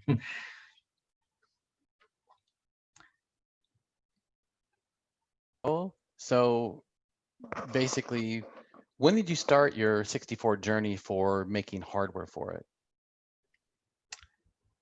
That was basically about 12 years ago. No, a little bit longer. Let's say 15 years ago. Okay. Yeah, it's like it started with doing some experiments on it and stuff like that, and that was more or less the same time that Jerry Ellsworth was in the scene and doing a lot of stuff. And she said that she was working on a new 64, so I thought, I'm not going to do the same thing. I don't want to be a Me Too kind of person. So I thought, you know what, I'm going to make the floppy disk drive. And that was about 2006 or so that I had a small Xilinx development platform that I hooked up to the C64, and I could download floppy images through Ethernet, and then it emulated the drive. So that's how it all started. Gotcha. So did you actually do any hardware for the Amiga? No. No hardware at all for that. So no. I'm gonna have Yuri jump in here because I know Yuri's got a gazillion questions. I have a gazillion questions. I do for sure. Hey, Gideon, the funny accent I got is actually yours. Ik spreek ook Nederlands, but I born in California. Okay. It's maybe better to speak English for the rest of the attendance. Exactly.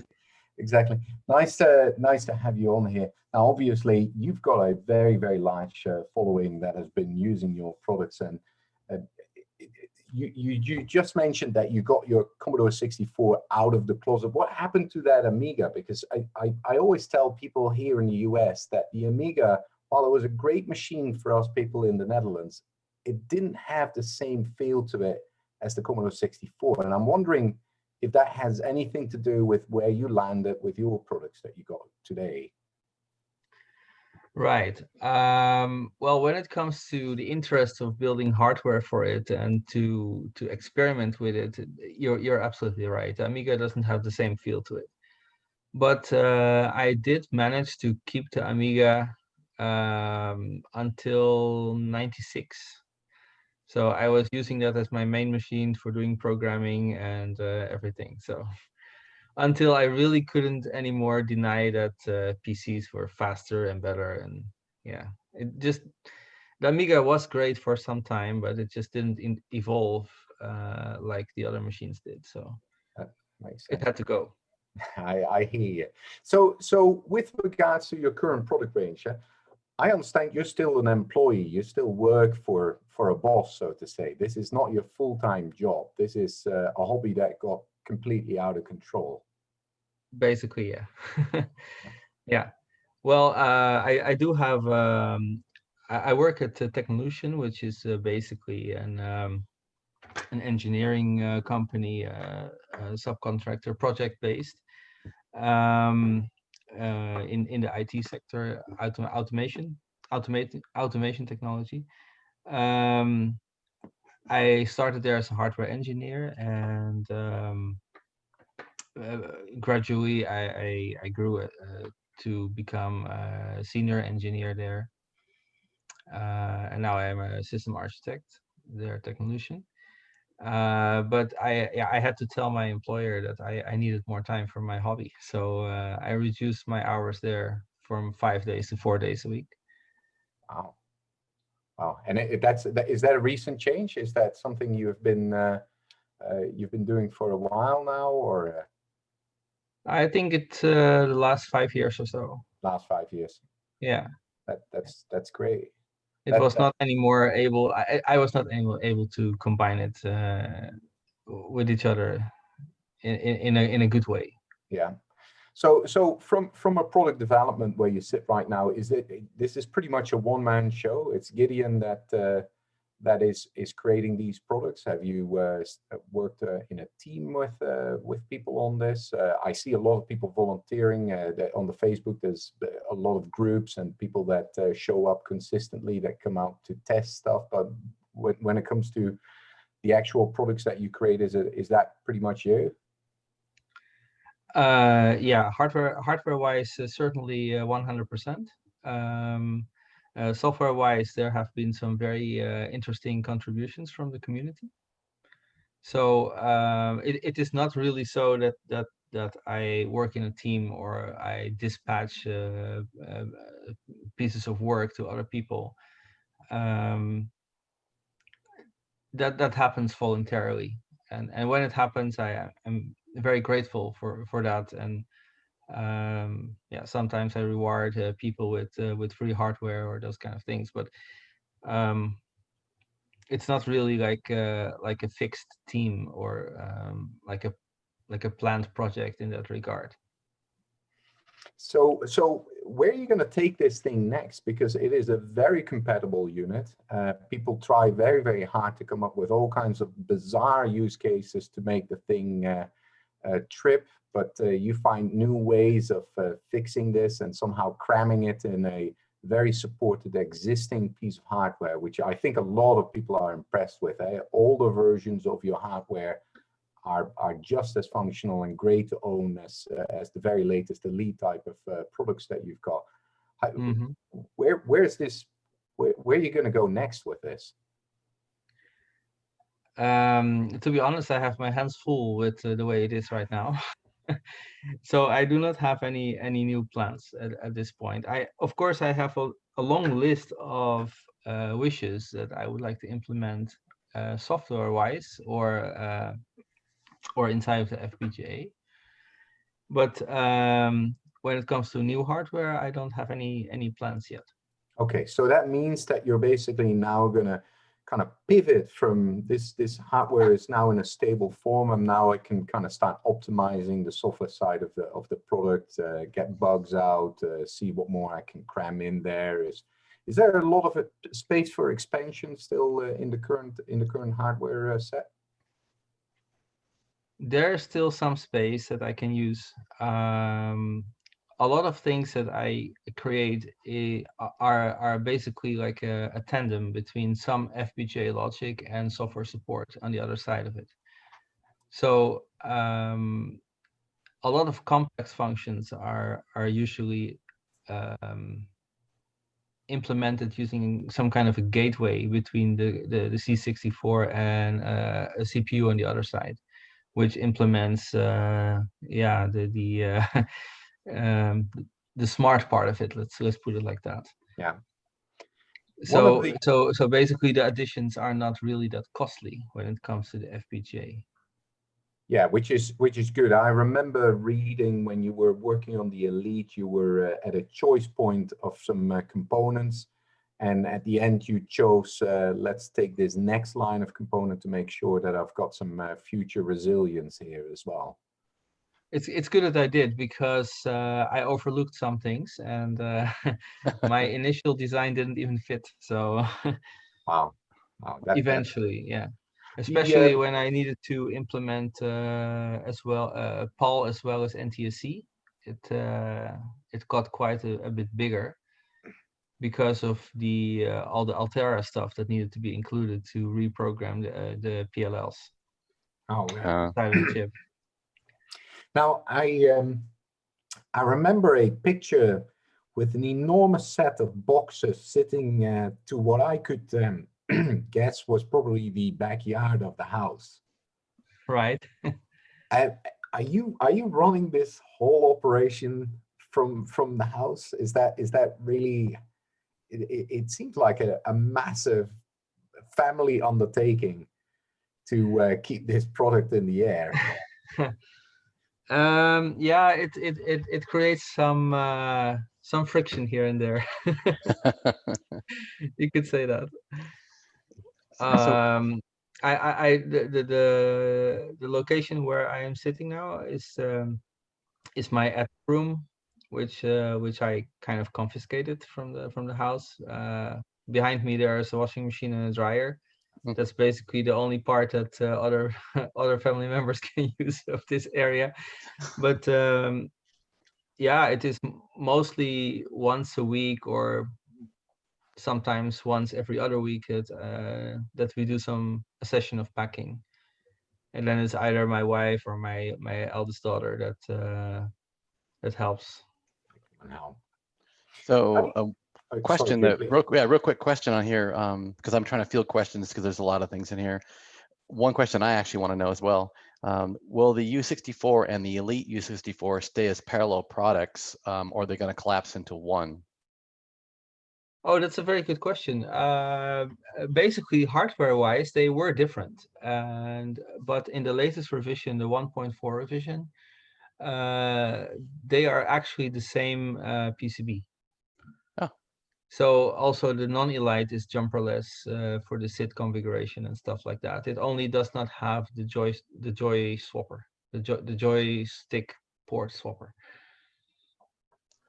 I think a consensus here is that everyone wants to know how they can fund for Gideon's retirement, so you can have more than 4 days a week for retro work. Yeah, well, it is just too bad my other work is too interesting to just stop it altogether. But I am the same way right now. That's exactly the position I'm in. Yeah, and that's actually a great point being brought up, Gideon. Yeah. I think many people in the community may misunderstood that while obviously the ultimate is a commercial enterprise, you really like your job. You'd like to have both worlds. It feels like. Yeah, I can put all my creativity in the retro scene and well, basically in my own products, and I do try to listen to the community, like what do they appreciate, what do they not appreciate, what would they like to see, so I can prioritize based on that. and that's cool. I can make my own decisions and stuff, and run my business the way I want it. On the other hand, when I look at the job from my employer, I learn new things, like on a more sophisticated level, high-speed electronics, more advanced FPGA stuff, and more advanced PCB designs, and those kind of things. And so it helps me to keep up and to not forget that there is a world around the retro world that actually moves on. And And you bring up a great point. I'm watching on my left here. I'm watching some of the dialogue happening in the Discord. I'm on the Facebook group that you got. How do you deal with getting about 500 emails a day with new feature requests for your products? How do you kind of like connect or distance yourself from that? It varies. There are times that I'm actually able to answer most emails, and there are also times that I just ignore them completely, and that is not always clear for people. But sometimes I just have to focus, and when I need to focus on, for example, development of a new feature, I can impossibly answer all the emails that I'm getting. But 500, no, it's not that many in the end. I think people have learned not to email me too often. That's a good one.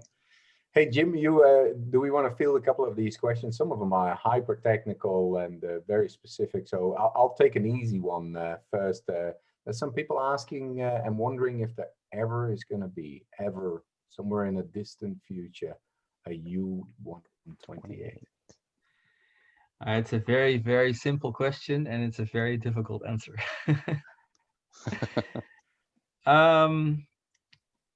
I think that most users of the 128 use the Go64 command most. So it is a bit of a question for me how important it really is. And well, let me put it like this. Actually, when I look at it when I take a step back and look at the whole project from a distance, sometimes I wonder how important really the C64 is. And there are also times that I see my screen and I see the blue background with a light blue flashing cursor, and I just bump my head to the wall. It's like, what the F am I really doing with my life? You know? Especially when debugging is not going that well. But yeah, the same goes for 128. I mean, the further you get, the narrower the user group will be. And in some way, I try to focus on things that will benefit a lot of users. So if I'm able to do things that software improvements that may even run on the Ultimate 2, not even the Ultimate 2 Plus, or on the cartridge at least, it will benefit a lot of users that have that hardware. And that is more fun because in the end there will be more people appreciating it. And I think this should be highlighted.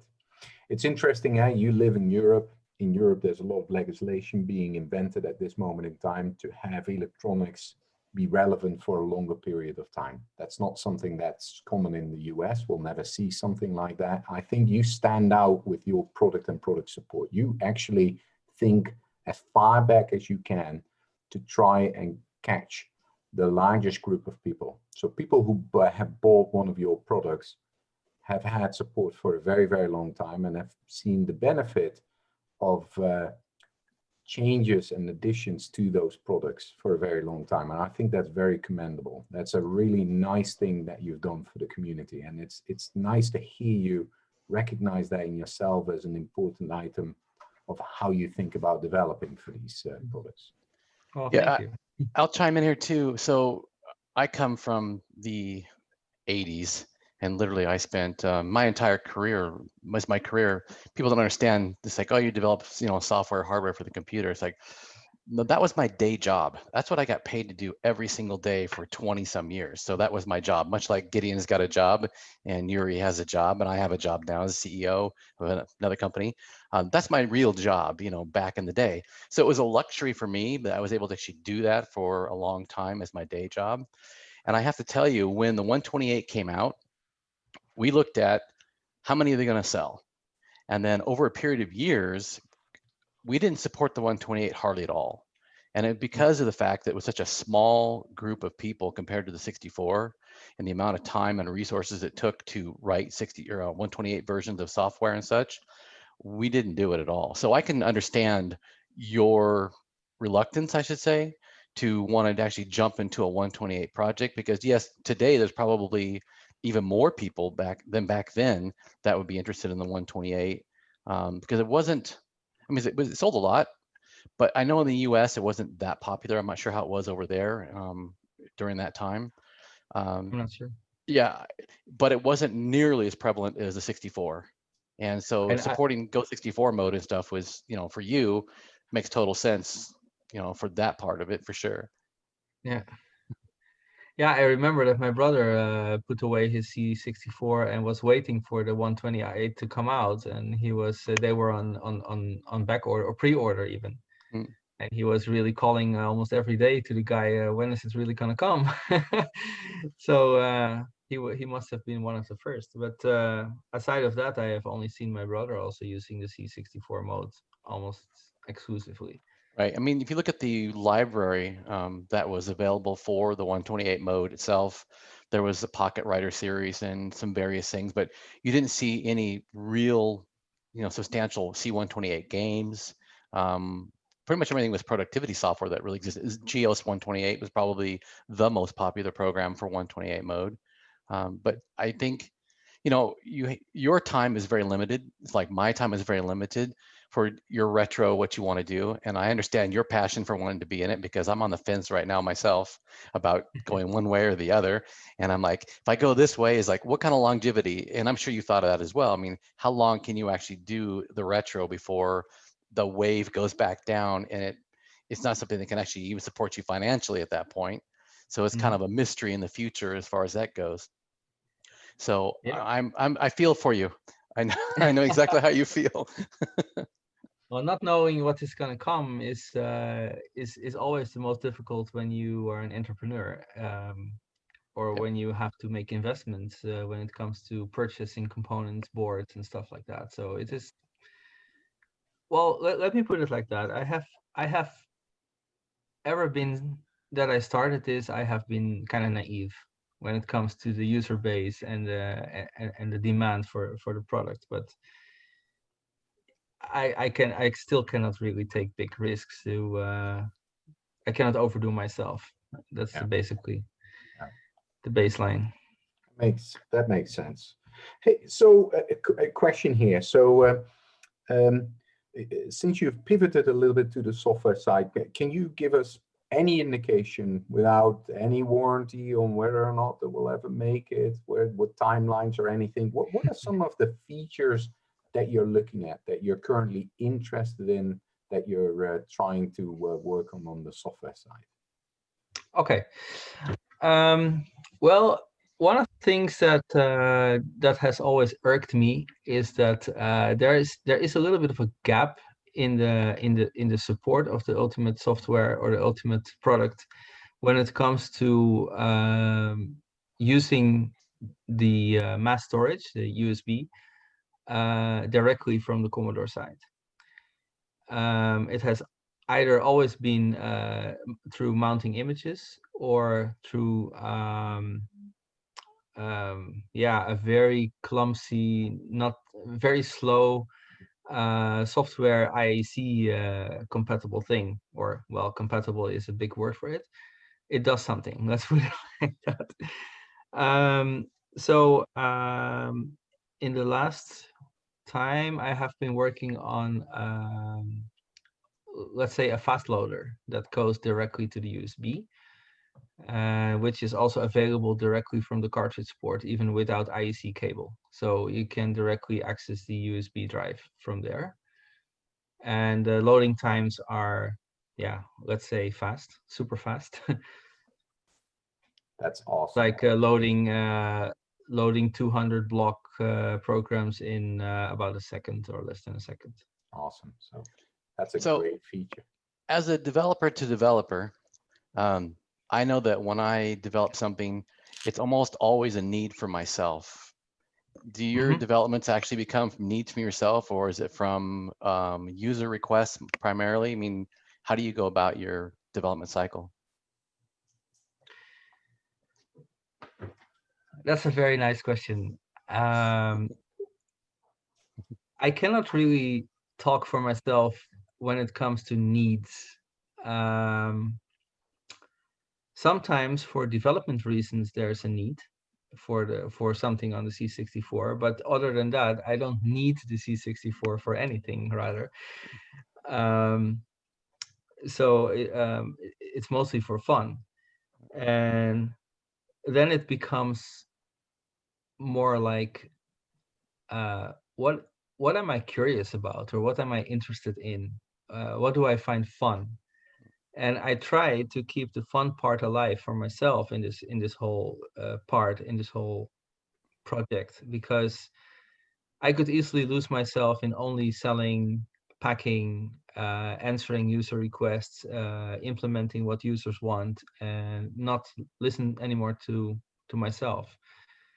And I think I would either run into a burnout or just lose interest. Yeah, I'm the same way. That's how I feel as So- well. It's got to be for me first, really, for what I need. Or I call it needs, but basically it's a want, interest, a Yeah. challenge actually. In most cases, probably being a challenge for me. Right. What can I do that? It's like, oh, yeah, I could do that. And then I'm like, then you get down the rabbit hole, where you get your buddies like Yuri here, like, yeah, what if you did this? And what if you did this? And like, yeah, then I could do this over here. And then you kind of get lost in something, and then you got to bring yourself back at some point. Yeah. Yeah, there are things that I also find interesting. It's not always, it doesn't always come from myself in that regard. There are also other users that actually use the Ultimate 64 mostly for example, running a BBS. Mm. And then I think to myself, yeah, those people are actually real users, not just people that play around with it. And then I run into questions from them, and then I find it interesting to address them, because they are actually Users, right? users. And if it matches my interest, then it's going. And so, for example, one of the latest additions is the emulation of the asynchronous interface chip, the ASIA, the 6551, that is now fully emulated in the Ultimate 64, also in the cartridge, by the way. And yeah, one of the users that was using it also wanted to use the Super CPU, which did, let's say, it booted, but it didn't really run that well on the Ultimate 64. So then the turbo mode came along. Mm-hmm. So to beat the Super Yeah, CPU. clearly. So it start for those kind of users, it starts to be a usable machine, Sure. faster with modem emulation and all that kind of stuff. So It's interesting. You speak about how do I develop on something that keeps me on my toes, something that interests me, and that I'll. Are there any bugs that are haunting you? The ones that you keep on putting to the side, and you really don't even want to bring it out. They're in that washing machine behind you there somewhere because you just don't want to see them. Do you have any of those that one day you'll get to it, but it's going to be many moons from now? I don't think this session will be long enough to address those. Yeah, look, it's like like I'm the kind of engineer that is not afraid of throwing things away.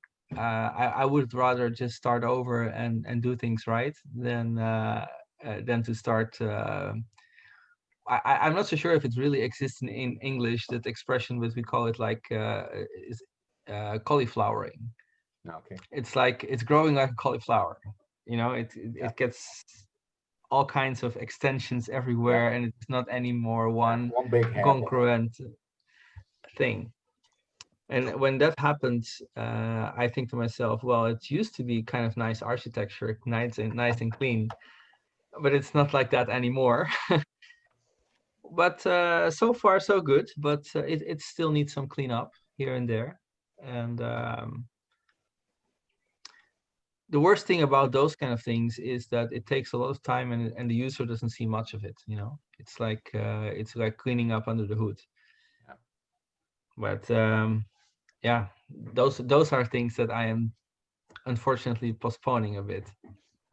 I get that too, because the fact that when you do the cleanup like that, then you got to go back and do testing of everything to make sure that your cleanup didn't break something. And that's the big time that people don't understand when you're developing a product is, you know, refining like that. It's all of our time goes to, is because you've got to do, you know, testing. And for your case, you've got lots of users and people report lots of things, and as well as myself. And then you look at something that pops up and you're well aware of that issue, and like, I finally got to go address this at some point. Yeah.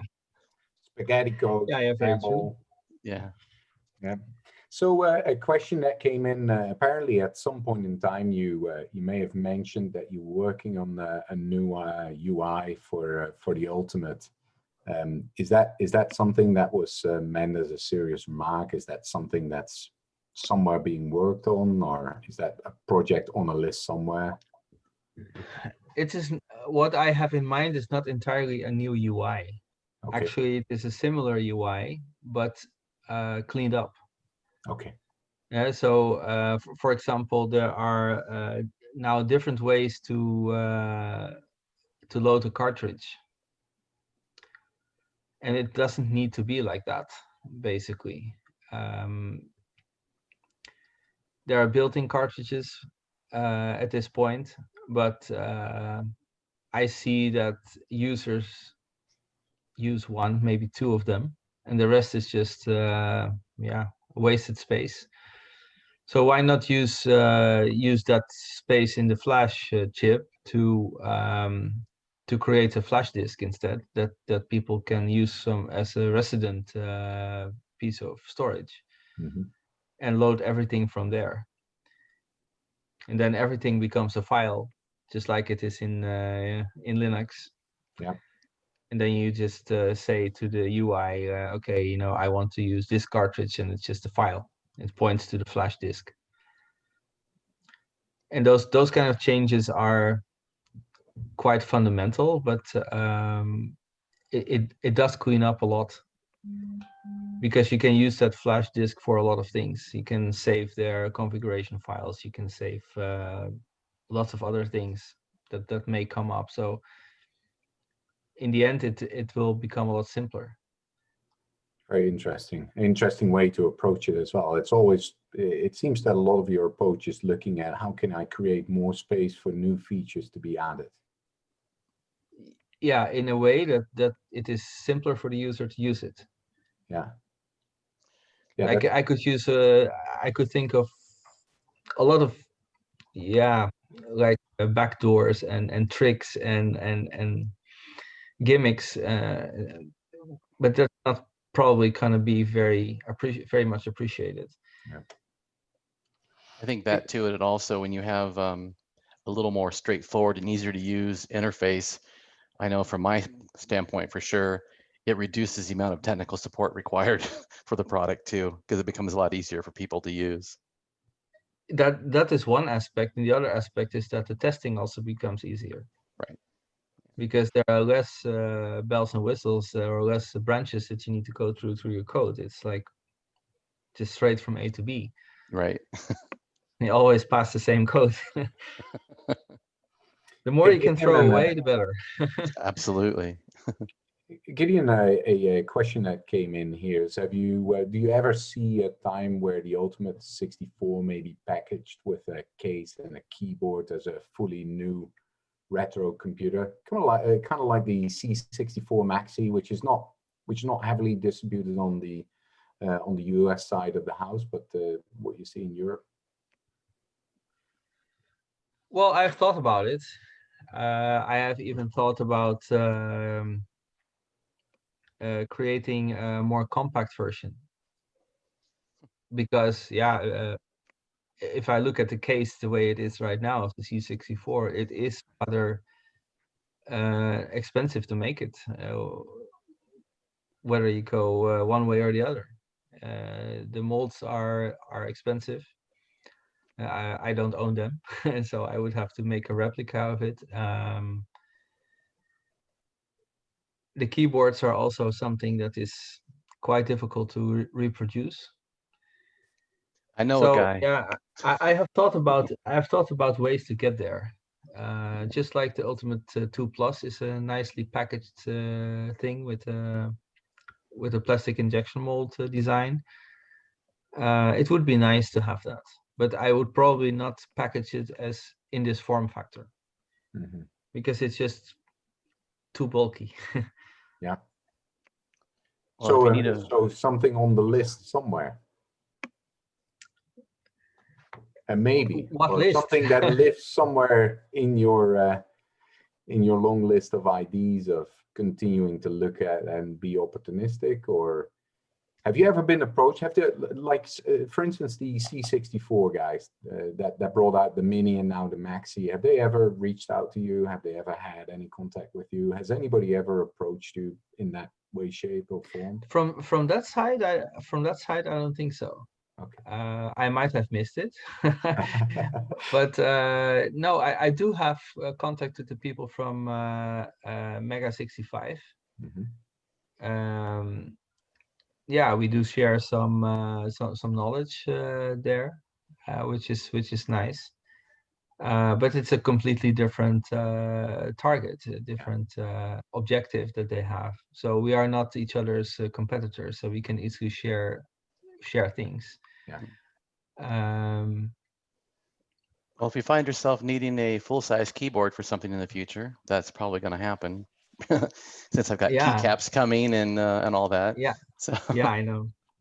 Yeah, I know. Whether it will be affordable is the question, because if I package this together with the main board and a plastic case, which have to, the molds have to be amortized over, I don't know, maybe 1,000 pieces or so. Sure. So it's going to be costly. Yeah, definitely. This I know. And to what extent is, like, I know that for many people the retro computing is a hobby that people like to spend on, but to what extent and to what level, or to what amount of people are willing to spend on it? That is, the more expensive it gets, the more difficult it will be to reach enough people with it. Right. Yeah, there has to be a line that you a balance that you make. Yeah. You know, price versus can you cover the cost for everything? So you briefly mentioned that Commodore 65 or the C65 project. What other projects are you following along for your personal interest? What excites you about this retro community besides your own products? I wish I had more time to follow more projects. I must say I'm often shy to admit that I have no idea about what other people are doing. I simply don't have the time to follow everything. Unfortunately. That's a very honest answer. I think that makes perfect sense. You're running a family, you've got a day job, and then you got this. That makes perfect sense. Yeah. So I have to limit your exposure to it. My exposure to other things, yeah, because that's the thing with engineers or with chaotic creative people like I am. I can easily be distracted. I waste a lot Amen, of brother. time on things that is not going to do anything for me in the end. So you said you got your old Commodore 64 out of the closet. I'll first ask a question, obviously. Please tell me that it was a unit that had a lot of flip switches on it, that had LEDs in it. It was a proper 64, not one that just could come off a shelf of anybody here in the US. A properly modified C64. The properly modified C64, when I was like 14 or so, got sold. It had it had some 6 LEDs in it and a switcher for all kinds of Take note, ROMs. Jim Drew. Take note. Hey, mine was the same way, man. I had the same exact That's what we thing. need. Yeah. Flip switches, or you're not part of the community. Right, right. But yeah, it got sold. So no, when it came back from the closet, it was. I actually don't remember how I obtained that one. But it must have been. I got a member of the HCC Commodore user group in the Netherlands back in 2001 or 2002 or so. And yeah, I started to meet people there again, and probably I got my machines from there. And they are not so heavily modded as the one that I sold to a school friend in the days. If you look at your current user base, your products, give us a bit of an insight on where are these products? Who bought these products? Where do they, from a global reach, where they're all at? I once used Google Maps to import a whole list of addresses and to see where they were located. Yep. Basically, they are all over the globe. Yeah, Canada, US, Mexico, a little bit, a few in Argentina. Now, yeah, of course, then we have Europe, which is mainly German. The German community of the C64 is immense, but also other European countries, and Australia, some, New Zealand.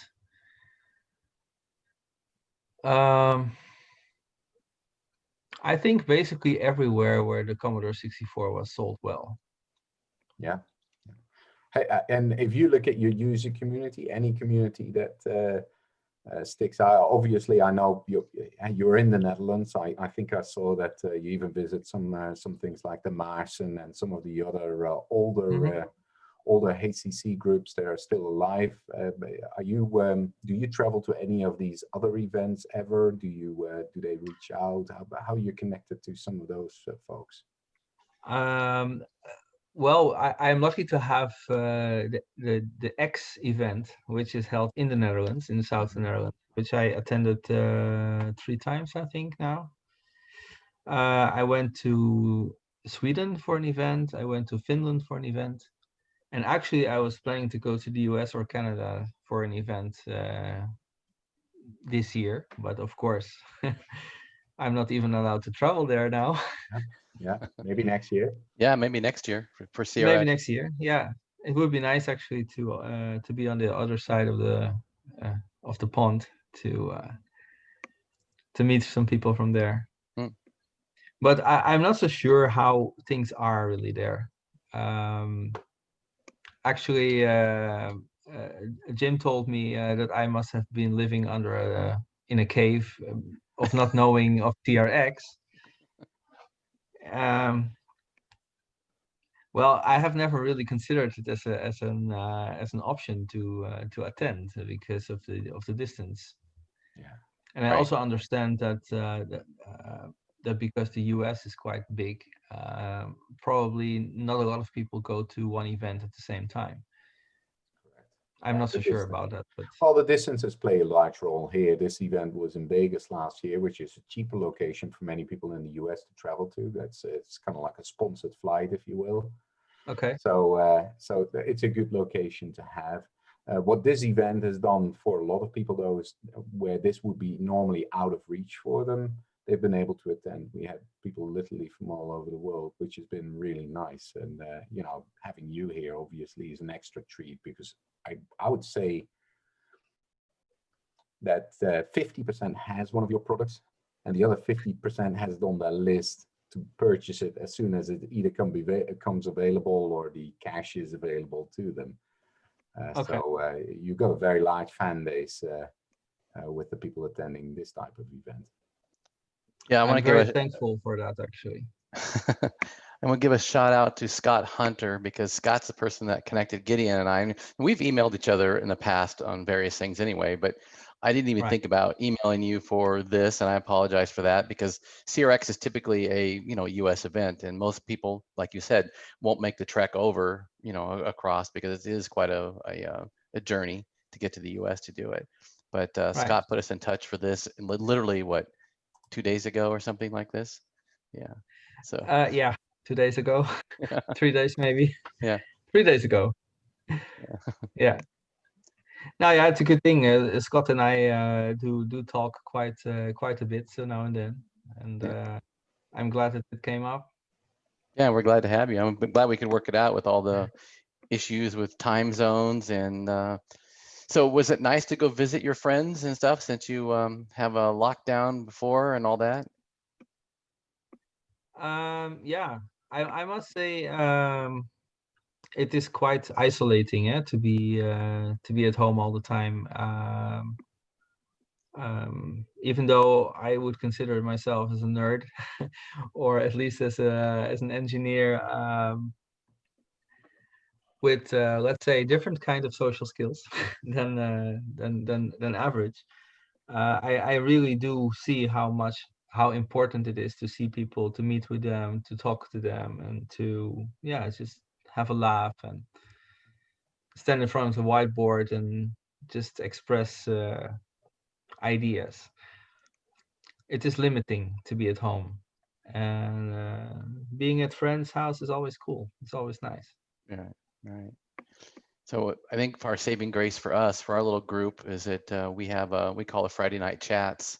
And so all of us from CRX, we actually get on a video chat, and it's kind of our nice little vent session for what we had go wrong on the week on our day jobs and stuff. And, Okay. and then we can, it's an escape for us, where we can actually, literally we're up until to the point where we're all fading and have to go to bed because we can't be up anymore. So it's a nice escape once a week for us. Just I fun. think That's that's the nice thing with these events, and I think that's what the Commodore 64 community across the world, and I've had the opportunity to live in quite a few countries and see quite a bit of that.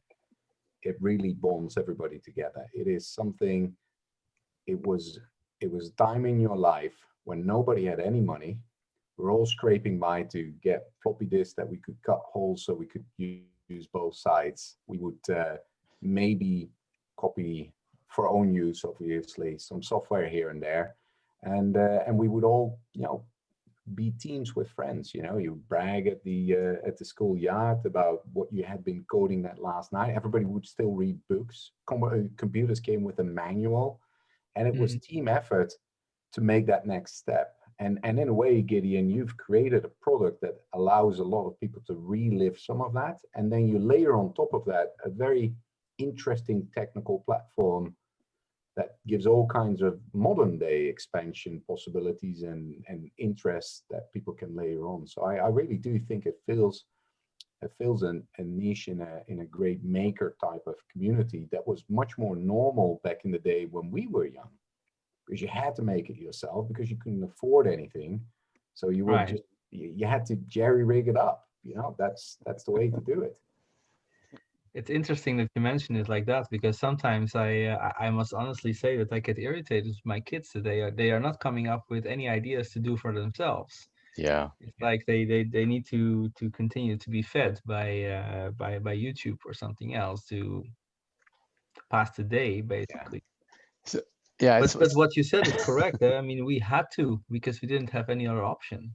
That was it. And maybe if we had those options to do it the lazy way, maybe we would have done it that way as well.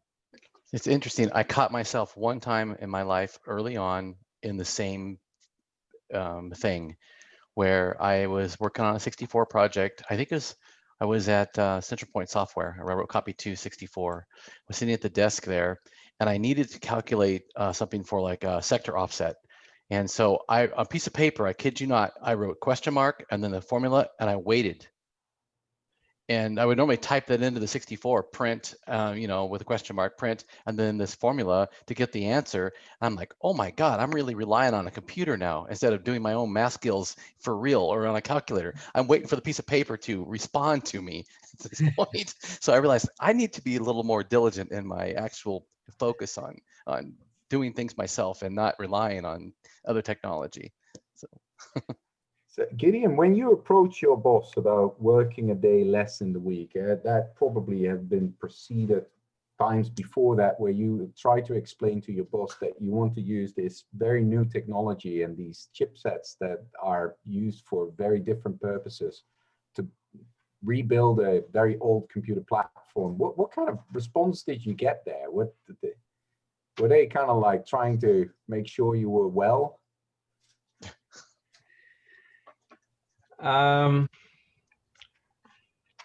Well, yeah, at first it just happened alongside of the work. So it already was kind of an established thing before before I went to my employer saying, yeah, I would like to work a day less. So it was not really like he had a lot of choice. Well, that's good for you. But that said, I must say that working part-time is very, very common here in Europe. Yeah, yeah. So it may not be so in the US, but here, I think, no, I wouldn't know what percentage, but a large percentage of the workforce works part-time. Yeah, I think that's actually a good thing to point out. It is very uncommon in the US, especially this arrangement of the 32 hours that you have set up. That's not nearly as common indeed. It's a great setup. But so, have you got a lot of colleagues that have become nerds or came back to their childhood dream of the Commodore 64 as a result of your work here? I have one colleague who is actually partly guilty for me making the ultimate cartridge. Are you still friends? Yeah. Oh yeah. We don't really talk that much anymore because he's usually on other projects, but than I am on. But yeah, he's a 128 user, and he helped me in the very beginning with the Ultimate One when that came out, and actually the idea was like a joint. It was a joint idea. It was not only my idea to make it like that. So I had the drive emulation, and I was talking to my colleague about it, and he was also enthusiastic, and he said, well, you have to have some kind of a menu to select what kind of disk you want to run, and you have to be able to do it directly from the Commodore. You should not be needing a PC to select what kind of disk image you need to run. And well, it went back and forth, went to the whiteboard and talking about it, and well, I said maybe you can just use the VIC just to show the menu, and from there it started to become the way it has grown. It's great. I'm gonna try and see if I can field a few more questions that came in on the Discord. One of the questions that came up, we all know about the famous 1541 compatibility that you've been able to build into your product. There's a question: do you think there's ever going to be a day that we may be something similar of a level with the 1581 as a compatibility level? I wouldn't want to give that away.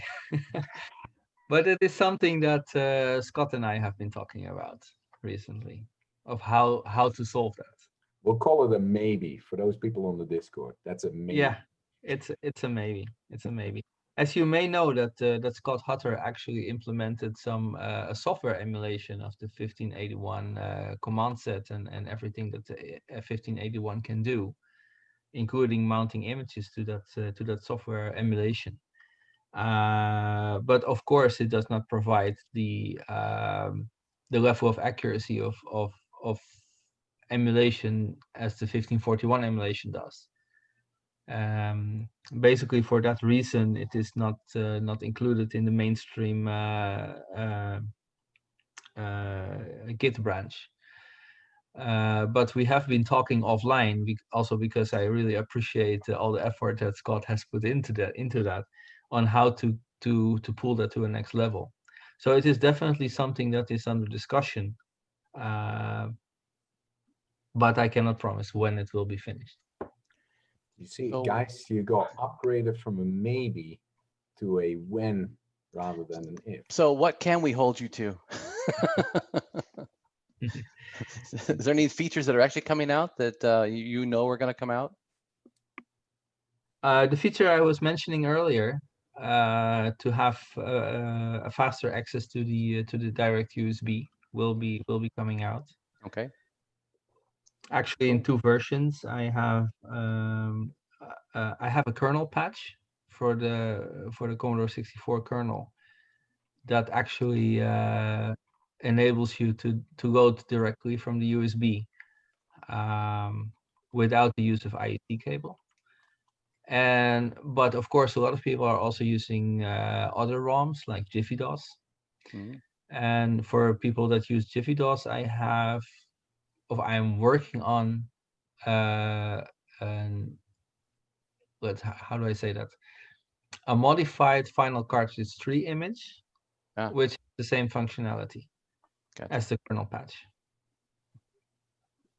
Very interesting. Yeah. So Gideon, is there anything that you want to say? I mean, to say to the community, or like stop emailing me, or? The biggest thing I always want to say is how grateful I am to the community to support my hobby, basically, and to give me positive feedback, for also when things are not going so well. When there are bugs and stuff like that, people have been usually very friendly, very supportive. I'm grateful. I'm grateful for that. It's a great group of people, this community. So it has been a blast to be part of it. Gideon, it's so interesting you say this. I think that is what holds this whole Commodore community together. Back when we were young, this was a very tight-knit community, and everybody would help each other. Everybody would, whomever had the first game, we would share. Whomever had learned something new, we would share. We've seen it in these past few days here as well. We've had no bad people. Everybody's been supportive and helpful, and I think that's a really unique, especially in a year like this, where everybody is being put under multiple challenges. It's bringing people together with something that brings them a good piece of nostalgia, and at the same time entices them to do things, to get involved. And it's a really positive community, and it's great to have someone like yourself be involved like that. There's a lot of people that will continue to beg, demand, wish for more features. Please always remember that they do that because they are so passionate about the product, and we can only hope that you'll remain as passionate about the products that you've brought out for all of us to enjoy.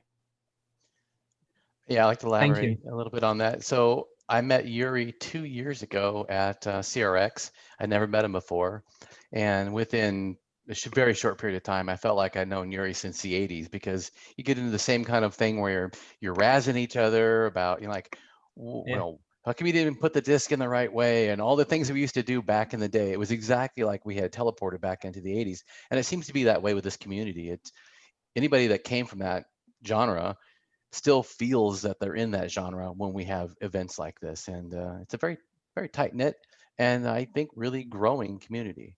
And so I think it's really opened our eyes with this online event, where we can go in the future.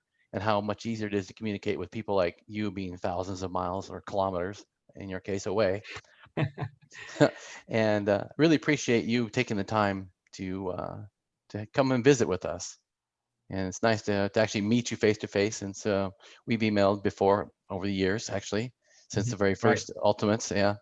And so it's nice to put a face to the name. And I'm hoping you really will look into coming to next year to visit us at Las Vegas. And you can bring your family, spend a vacation time over here. That would be great.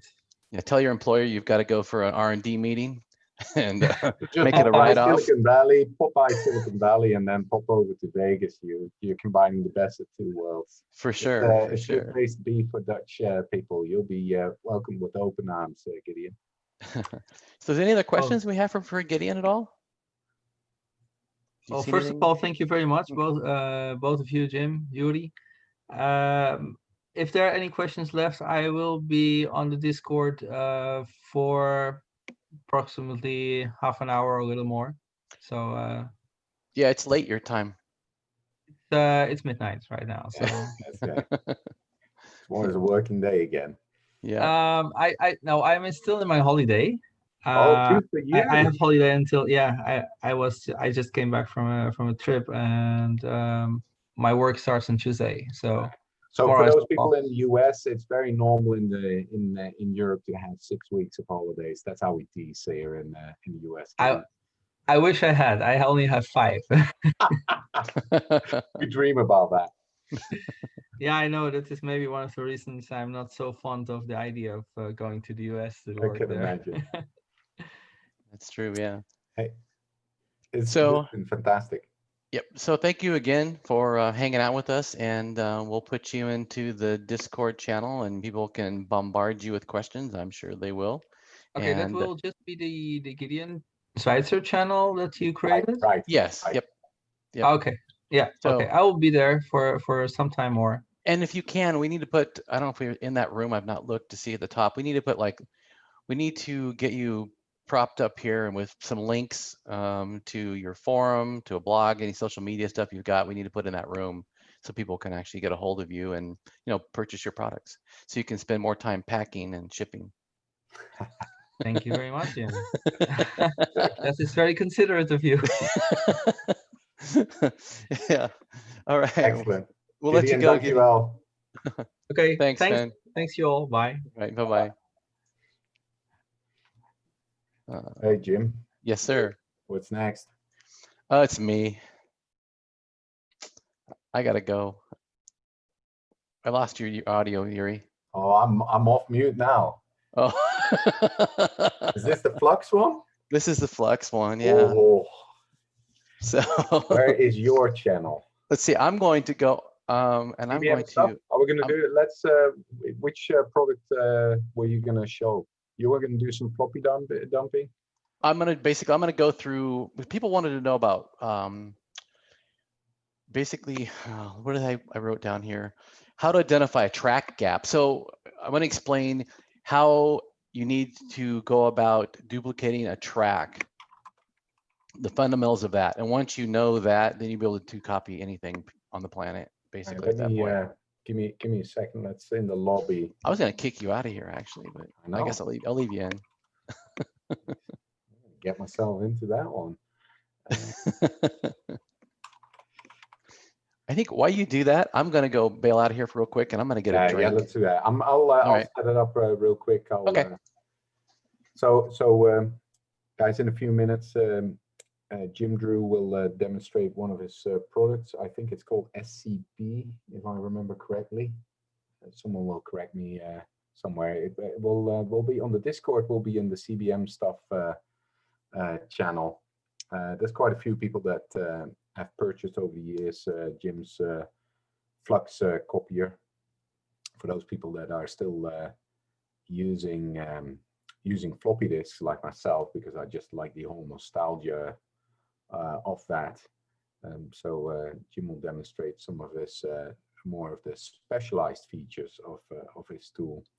I spent some time with him last year with the teacher to try and get through this, and I'm glad we're going to do it on video now, so we can actually look back, and I don't have to ask him every week how am I supposed to do some of this.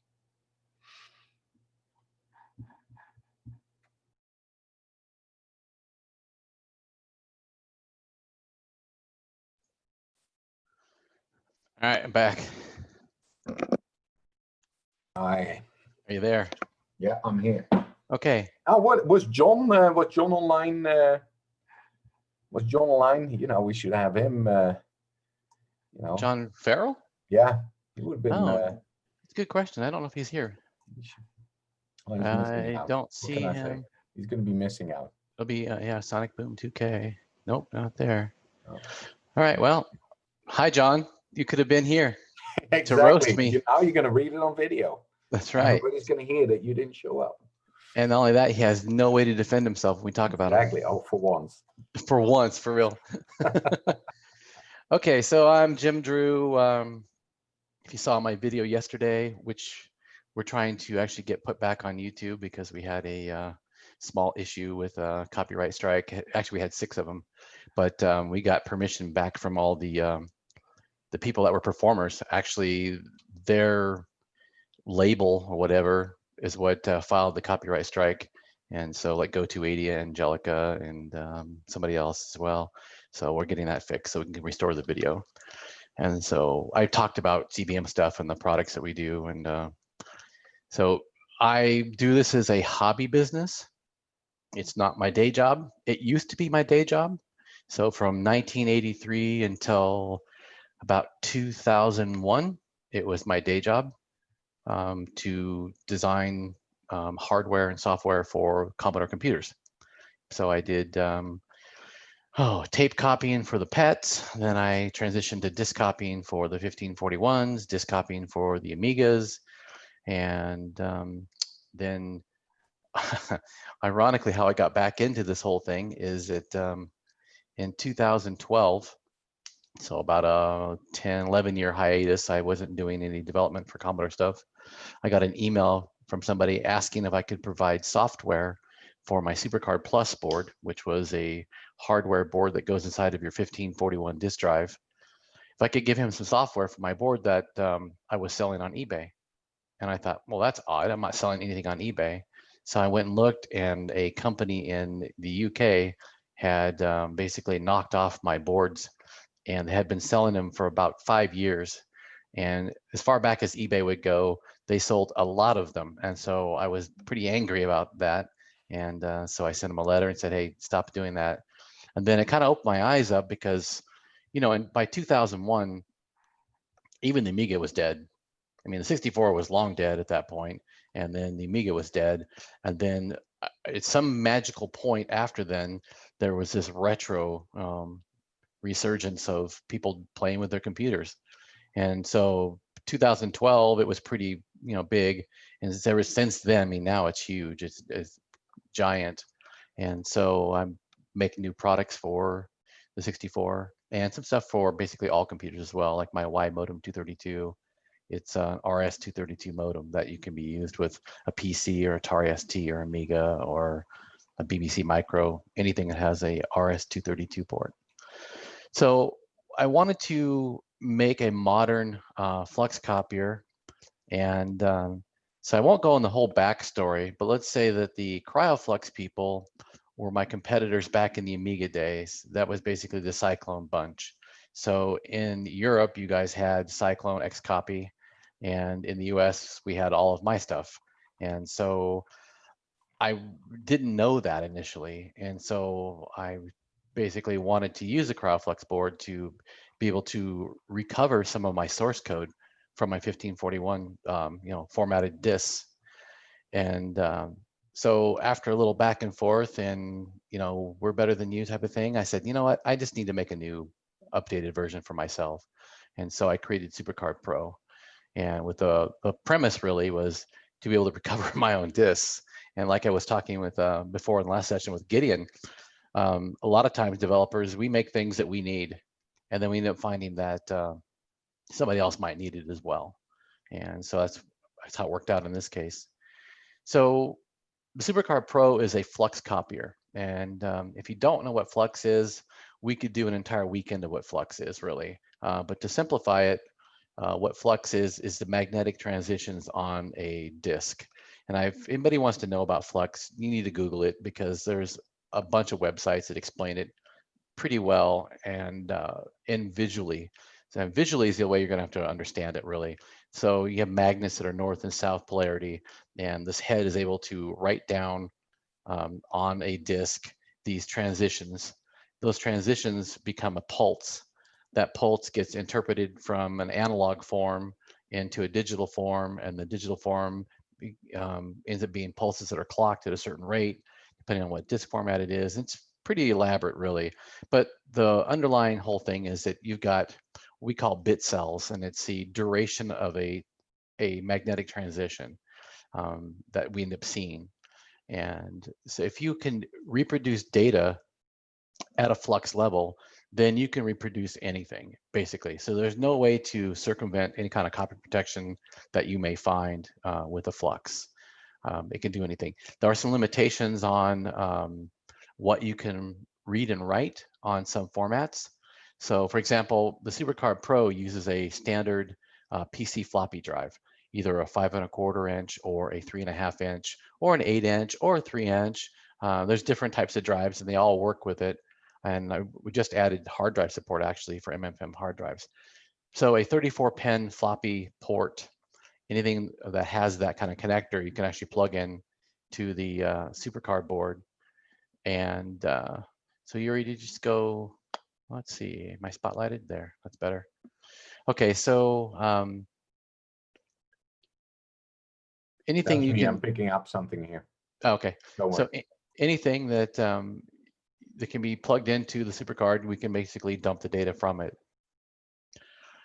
And so my purpose for the SuperCard really was just my stuff.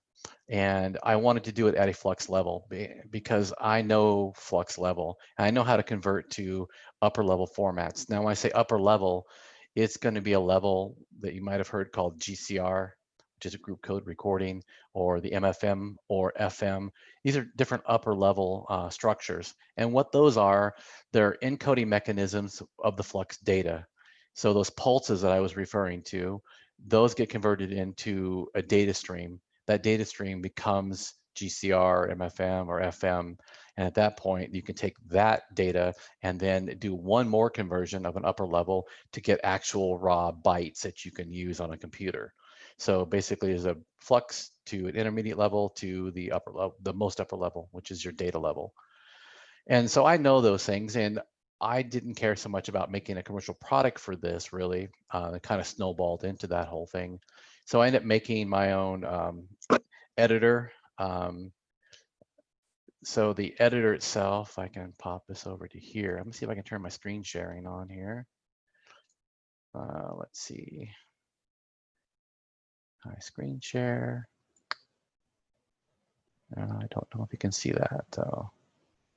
We'll stop that share. Pick a window. There we go. There. So I'm assuming you can see this window, Yuri? Hello, Yuri. Okay. I guess you can't see indeed. it. Okay, good. Okay. I could. Now Good, good. Again. Okay. So I created this basically at first. And let me switch into Flux.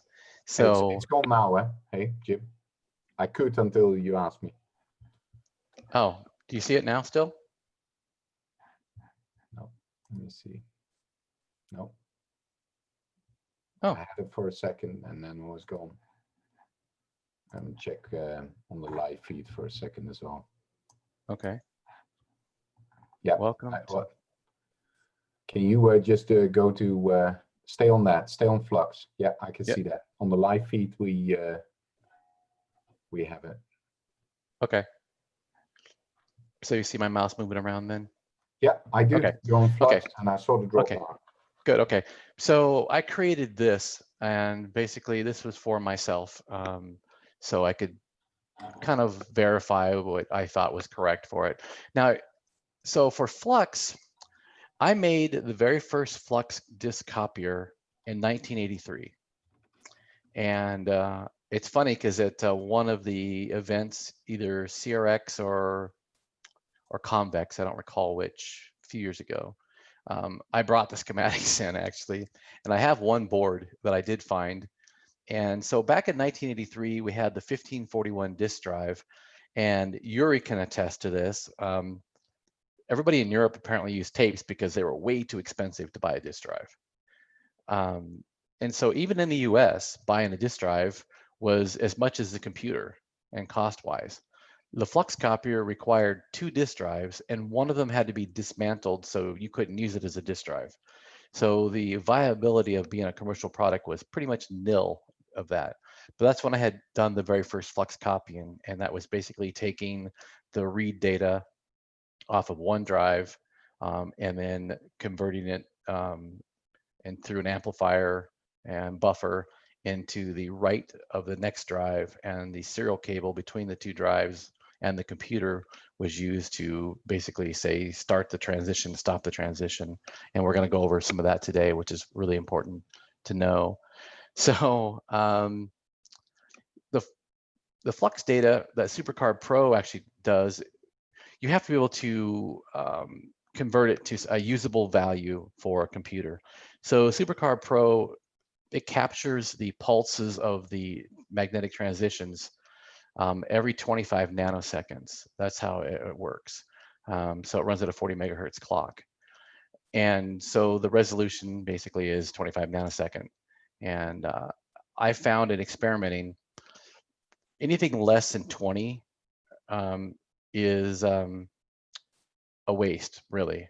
I didn't see any benefit doing anything less than 20. I could have gone to 20, but 25 was a nice even multiple, because if you look at the bit cell times that are for MFM or for GCR, you're going to find that those times are 1 microsecond or 2 microsecond or 4 or 6 or 8. They're an even multiple of microseconds. They're not some oddball value. So with this, you could actually capture an exact value of the bit cell time. And so that was important to me. And I figured 25 nanoseconds, yeah, that's fine. It's a nice even multiple. It's a great resolution. It's a little bit higher than what the maximum would actually be if you're into severe preservation, but they work just fine. So I have to be able to convert that into a time.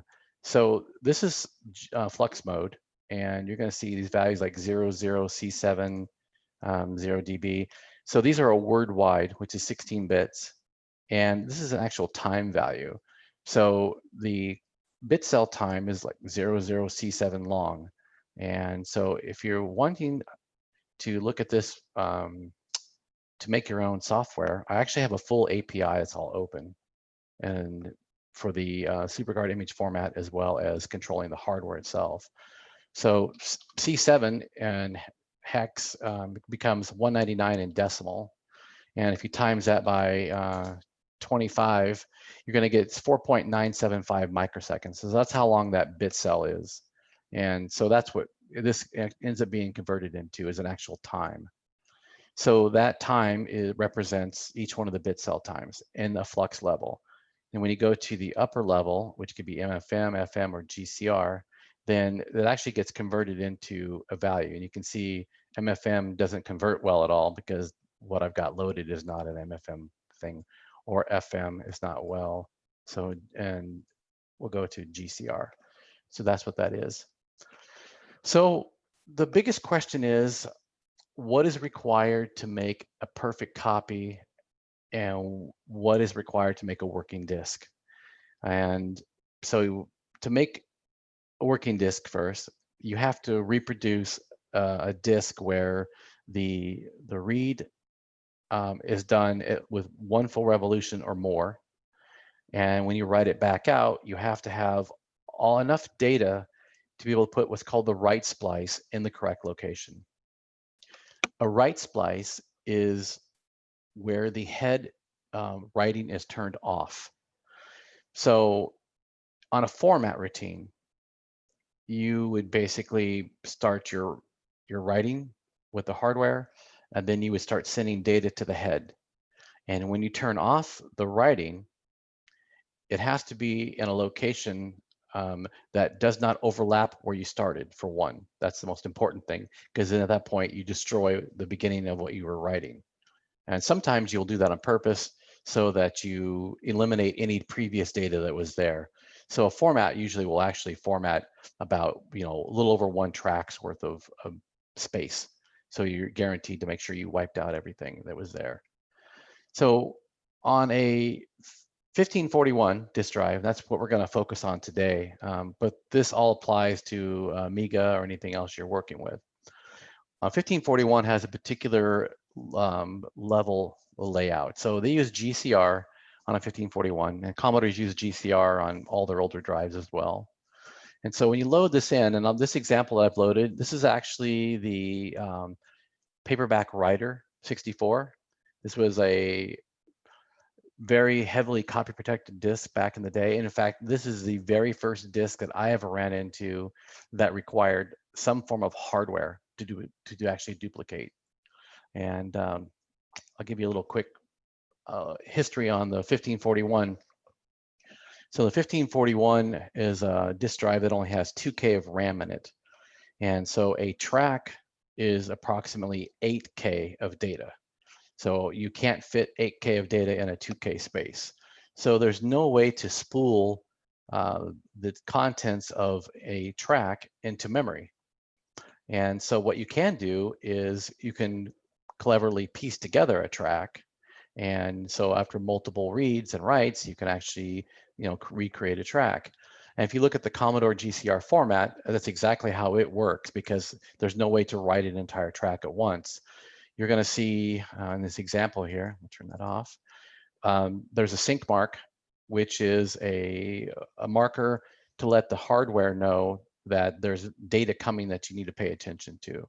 So these are highlighted in white on this demo here. And then what's called a header block. And if you click on this on the software, it actually will highlight the header block for you. And then down below, it'll show you the header data that's up here that's been converted from GCR into that upper level format that I was talking about. This is the actual hex data that we can use on the computer side. And then so when you decode this header, it becomes track 1, sector 2, and the disk ID is PW. Anybody familiar with the Commodore 64 knows that when you initialize, which is format, a disk, you give it a name and an ID. So this ID is contained in the header, along with the sector and the track for every single sector. And then the 00OK, there's also a checksum. So it will actually do a checksum. So the format for the 1541 is a sync mark, which is 40 or more 1 bits in the Flux data. And if you go take a look at Flux level, you're going to see that the value here is like 6B, 6D. So these are very short transitions. And a short transition is a 1, actually, in the way the GCR works out. So let me go back to the GCR here. So there's our sector header. And then we have what's called the header gap. So to make sure that you have enough time in the hardware to be able to decode this data, because remember the 1541, although it was a full-on computer, much like the 64, running at the same speed of 1 megahertz, you still needed time to convert the GCR over into the data that we can use, which is this data here. And so it takes some time to do that. There's not enough space in RAM to have a table to do real-time conversion, and there was no ROM or any kind of code in the Commodore ROMs to do real-time conversion. So you were stuck basically converting. So this transition period here is basically put in on purpose by Commodore to allow you enough time to decode this data, and by the time you're done decoding this data, the next sync mark will appear. And when that appears, then we have what's called the very first byte after the sync mark. This is called a data block. So this is the data block sync, and this is the data block ID. And every single Commodore DOS data block IDs are going to be 55. That's what always starts it. And if you highlight that with SuperCard Pro software, it actually highlights the entire data block. So this is the amount of data that's required to make up 1 sector. A sector is 256 bytes of converted data. But for GCR, because we have to do that GCR to upper level conversion, and I've skipped over so much for GCR. So if you're interested in GCR, there's lots of good guides out there for doing the conversion and explaining how GCR is converted into this actual data. I'm skipping a lot of this stuff because we're going to get to more Flux stuff. Basically, this data block is going to be 320 bytes of GCR. That's how many bytes gets converted. So it's a 4-5 conversion. So it requires 5 GCR bytes to get 4 converted real bytes that we use for our data, which is why it's basically 320 bytes plus a checksum and the data block ID. Also, again, you can see now we've got the data block gap here at the end of the data block. You can see what's not highlighted. Now I'll highlight it right here. So this is the amount of time that can go by until the next sync happens. Now, besides this gaps here and here for being time, this one's more for time here really as well. But dry speed variations can change the amount of time that's available as well. So you might have 1 or 2 bytes of difference in time because of dry speed. You slow a dry speed down or speed it up, especially speeding up is going to get shorter. So we wanted to have some space in here. It's a buffer until the next sync. And so we have now the next sync mark for the next sector. And we click on this, we can see now it's sector 3. So this one was sector 2. So when Commodore formats their normal DOS disk, they format so that all the sectors are sequential. You'll have sector 0, 1, 2, 3, 4, all the way to the max number of sectors on a track. And that max number of sectors depends on the track location. So Commodore was smart in the fact that their 1541 drives have 4 different, we call density zones. They're speed zones. Instead of changing the drive speed to accommodate the fact that the disk gets smaller as you get towards the center, they change the compression of the signal going into the drive, which or into the magnetic surface. And we call that a density back in the day. It's our density zones, and we had 4 of them. So tracks 1 through 17 had 21 sectors you could have that would fit on a track. But when you got to track 18, that changed. You could only have 19 sectors on a track because the compression was required, because you got closer and closer to the center of a disk, you got a smaller amount of space to write your data in. So you had to compress it down. So the closer you get to the hub, the fewer number of sectors there are. And so it goes 21, 19, 18, 17, 16. So that's the order they're in. And again, if you look anything on GCR, you're going to find information about this everywhere. So I don't need to basically rehash all that. So one thing about this is that since the 1541 doesn't have a bunch of memory, you can format a disk in 1 revolution, no problem, because you can pre-calculate all of these headers. And you can put them in a table, and then you can go, and when you get to that point, you can write to, let's say we're going to start with this for whatever reason, start sector 2. So you're going to write the sync, write the header, write the gap, write the sync, and then for a data block, we can cheat this by writing what we know will be a valid data block, even though it won't have any data in it. And then we write a gap, and then the next sync. And so we can do a format in 1 revolution, no problem.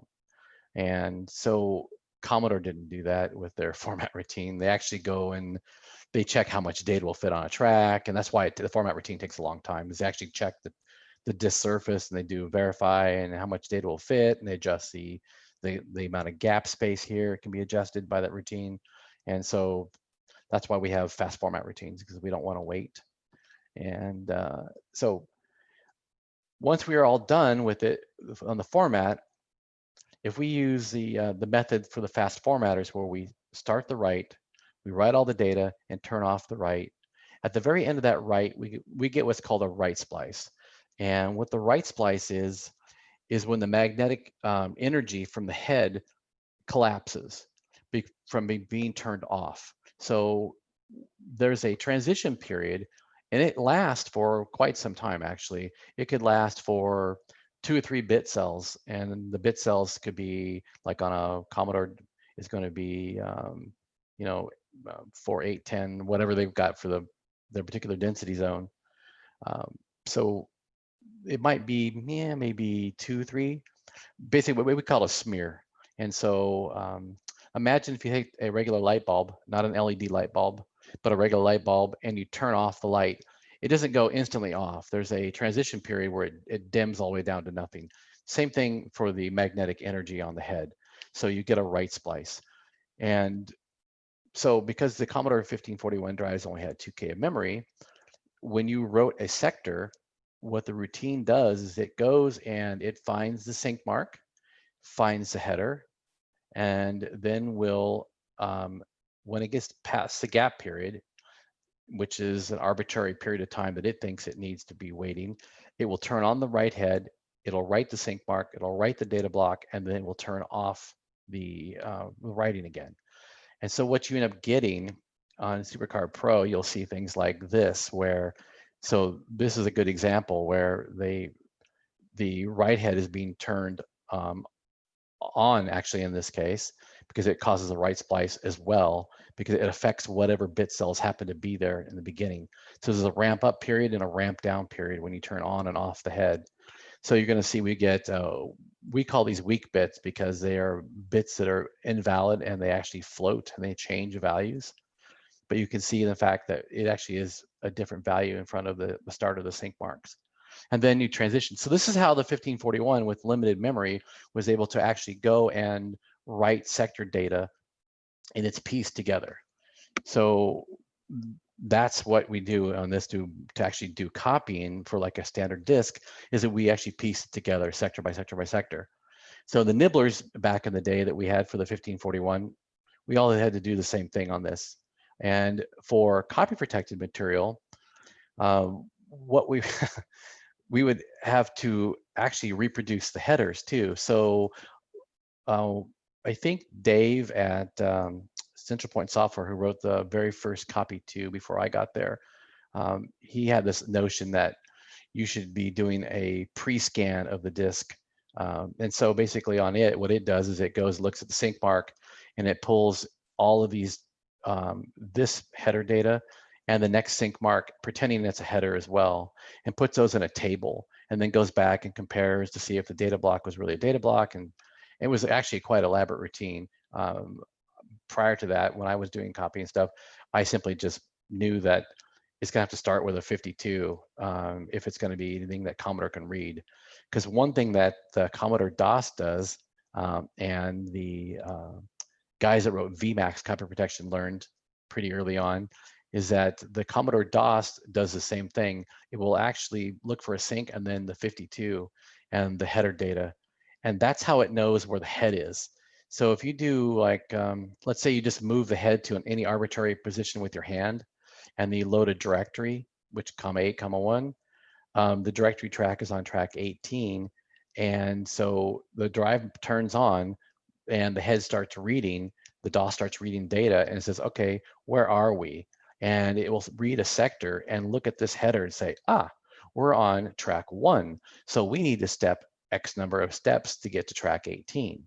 And so the first versions of Commodore DOS, back with the 2040 drive, there was a little bit of a glitch here because they used to step from wherever it was to its directory track on that, which is a different track. They stepped to it directly. And then the CBM DOS later, when the 1541 came out, it actually steps to the next upper track, knowing it has to get from track 1 to track 2 to track 3. So it steps to the next track and then read the sector, steps the track, the next, and then all the way up to 18. So that's why when you load a directory, you hear a and it gets up to the directory track, because it's actually reading sectors that goes through to make sure that it's in the right path.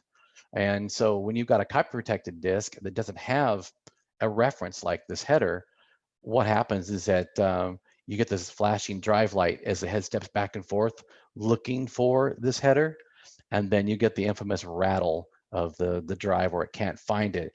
And when it goes into the rattle routine, it knows it's called the end stop, the bump routine. Then at that point, it actually forces itself to track 18 because it knows that's where it should be, and then you can find the directory. So copy protection back in the day, what they would start doing early on was they would stick funny data into the header, but you had to make sure the checksum worked. So the ID itself might be a little bit different or whatever. And so when you format a disk and the directory, you'll see the name, comma ID. Some of the early protections, they simply change the ID in the actual sector itself. So what you see in the directory track or the itself is you'll see the BAM, which is the block allocation map, and the information about the disk, which is the header for it. And that has the disk name and the ID that's in ASCII text. And so that doesn't have to match what's in a sector header. And so that was a protection they used pretty early on. They checked to see if they two matched, and if they didn't, then they knew this was a copy. And then people would put data in the gaps because Commodore DOS doesn't look at this at all. In fact, 42A9, A5 is a real common value used by trace duplication machines. Instead of being 55s, this is what's used by Commodore DOS. So people put gap data in here. And so for copy protection back in the day with our nibblers, to be able to copy these, we had to be able to basically copy the header and the gap that's here for the header gap, and then the data gap between here, because it wasn't too uncommon to have this data through here also contain some funny data. And so we were able to duplicate these. And so then comes this program here. This is Paperback Writer for the Commodore 64. This was the very first program I'd ever seen in my life that we could not copy on the 1541.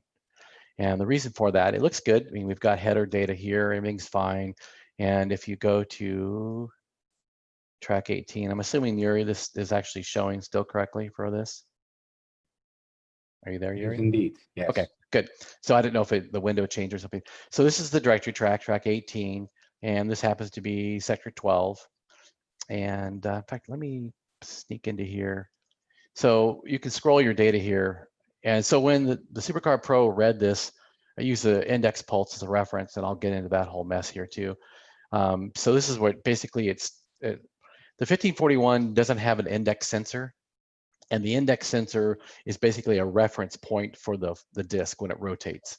So if you ever pull up, take a look when your 5 1/4 floppies, you're going to see a hole off to one side in the center by the hub, and that is for the index pulse sensor. And the 1541 didn't have one. So you could write and you could read data arbitrarily anywhere. There was no starting or stopping off a particular signal. The PC floppy drives use the index pulse. Some other computers use the index pulse, like Atari ST, TRS-80, pretty much anything that adhered to the ISO format used by IBM and such, basically uses an index pulse. Commodore, for whatever reason, in both the 64s and the Amiga, they didn't use the index pulse. At least in the Amiga, it was available, and on 1541, it wasn't. A 1571 had the index pulse, and later on in history, that would actually be used for helping to make copies of things. So this is sector 12. Like I said, there's going to be 19 sectors here, starting at 0. So that's 12, that's 13, and that's 14, 15, 16, 17. Let's see, is that 18? That's 17. So there's your 18 sector basically is here. And then if you highlight the data block, so this is how much, wait a minute, I got one more sector. Yeah, they're 18, there we go. Let me go up here, highlight the data block. So this is all the data used for the last sector. And so between the last sector and the beginning of the first sector again, you have all this space in here. So this is called the track gap. And so this data also sometimes copy protection had data in it, but later on, and which is also one of the requirements for having hardware to duplicate a disk. So between this last sector here, and this is actually the start of the first sector. So this looks pretty all normal stuff here, and we could all copy this stuff. And so when I looked at this disk the first time, I was like, man, no big deal. And I looked at, like I showed you here, this is track 1. And then, so being the kind of guy that I was, wanting to know where everything was, I actually made a digital track display for the 1541. And I've actually brought the original drive to Convex and to CRX as well, show people what I actually used for one of my development tools. and it actually logged in the track using the stepper motor phases. And so how that works, since there's no reference point to the end stop track 1, you have to let it either rattle the head, or you load a disk in where track 18 was known, and then you hit a button and then the track display would show 18. And at that point, when the head moved, the track display would be correct. It would show you. So I load this program up, and lo and behold, it goes to this track here on track 11. Whoops, I can, there. So it goes to track 11. So I thought, okay. And of course, back in the day, we didn't have like great tools for analyzing everything. And so we had no idea how some of this stuff actually worked. And to read it all in, we had no way of reading the whole entire track in. So I created this board that was an 8K RAM expansion that I could spool the whole track in. And you notice in this track that after each one of the sync marks, there's not a 52. So every single one of these is a unique header. So basically they created their own header here. I thought, no big deal. It's not a problem at all, except that they use every bit of data. There's no data block I can highlight other than doing like this. So they do this. This is how much data they use on that, all the way out to here. And so because of the right splice problem, with the head energy, when it collapses and when you start a write, it actually energizes, you would normally get weak bits through here, and they actually have valid data here. And so the only way to actually duplicate this is to spool the entire track into a buffer, or as the Europeans found out, use a parallel cable and spool it into the computer and write it back out the same way. So that sounds great. So like I said, there's no reference point for an index pulse sensor for the 1541. So when you read, it's any arbitrary locations where you start to read. So you've got all this data and you don't have any idea where the data starts and where it ends. And so that was the magic of all the copy programs back in the day, is determining exactly when to start and stop a read. And so you take a look at like my SuperCard Plus software, I had what's called copier files. And the copier files basically were just information for the copier saying, okay, when you find this header, count this many bytes of data, and that's where you stop the write.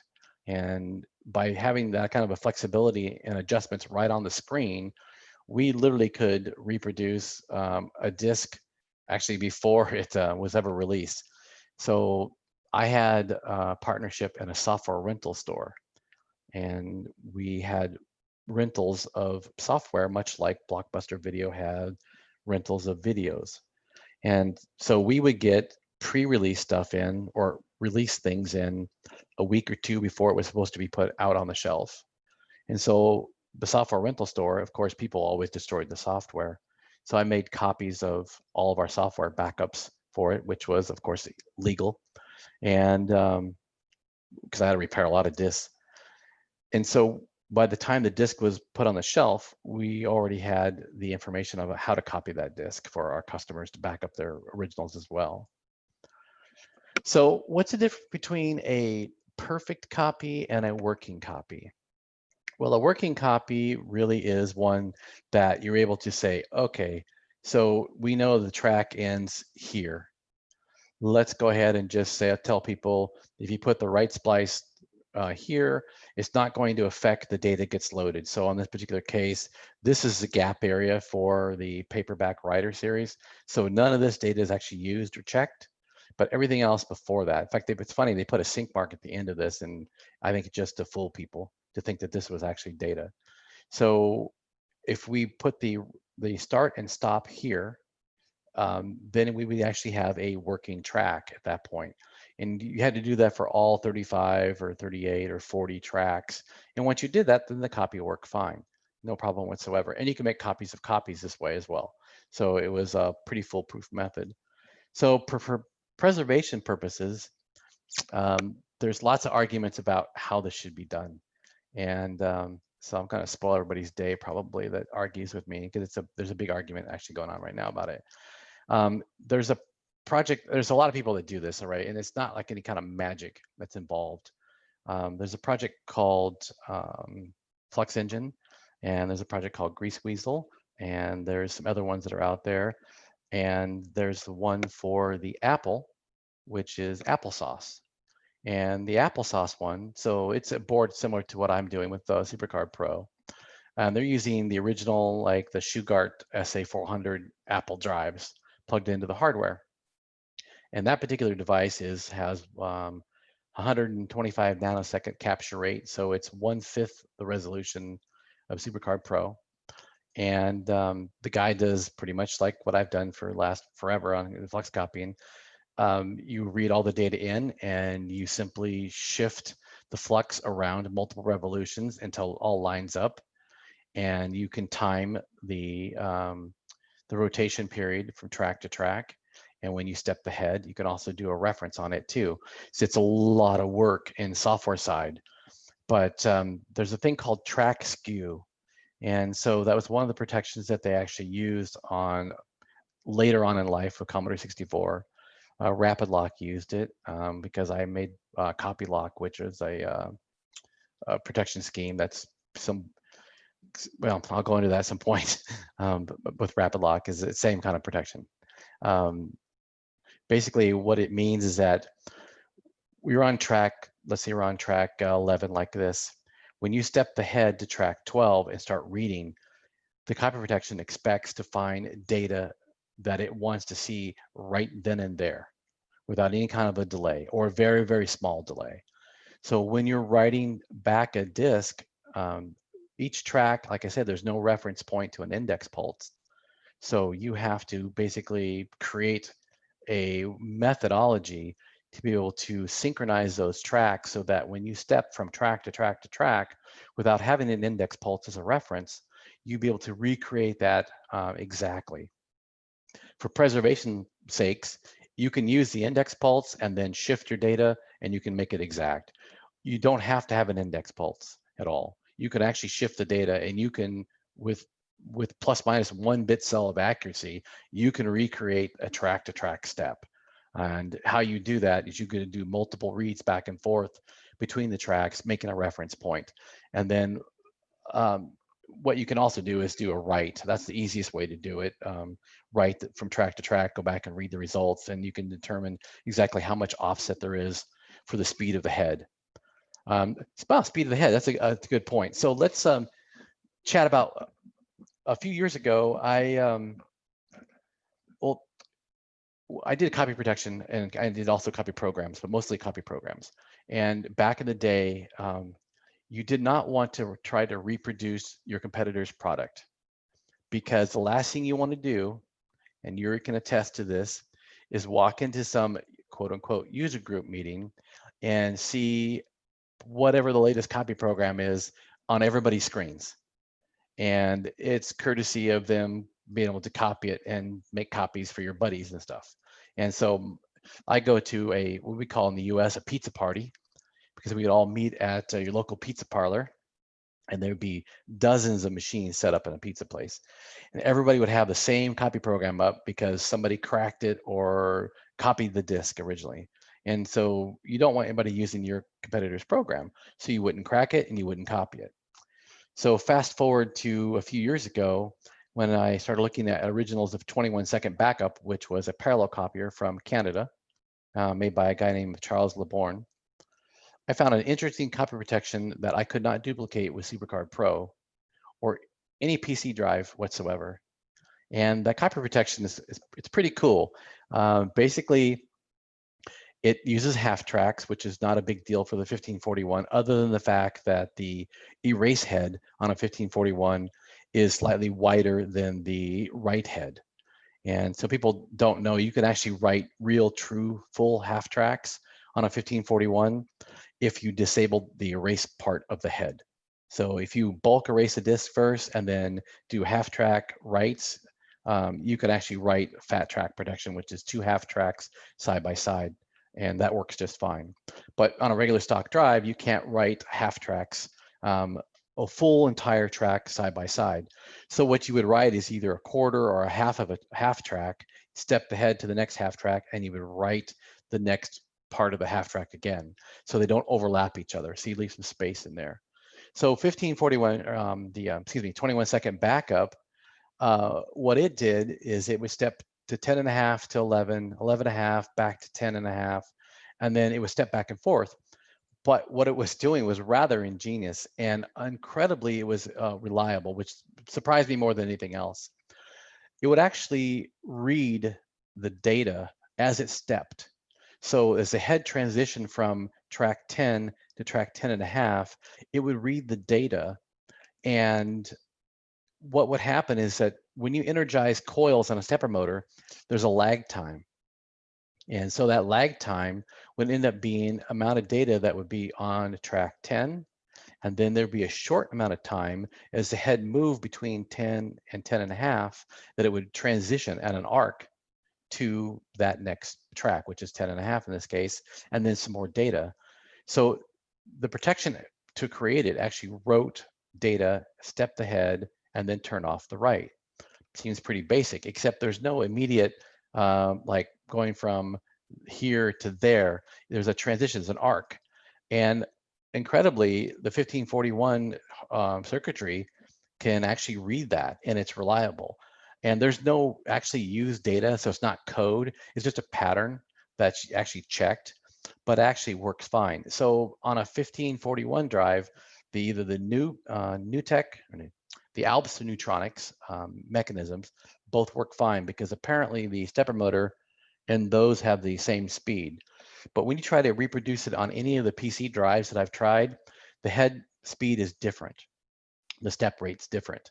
And I tried everything. I put my finger on it. I tried all kinds of things to try to reproduce it, and there's no way to do it. So I figured it out with the SuperCard Pro software and this little editor program I did.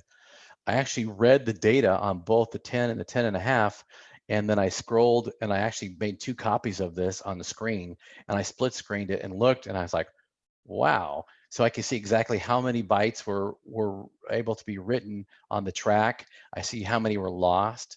And there was actually 92 bytes of data in the transition on the arc that actually occur, that have to be there.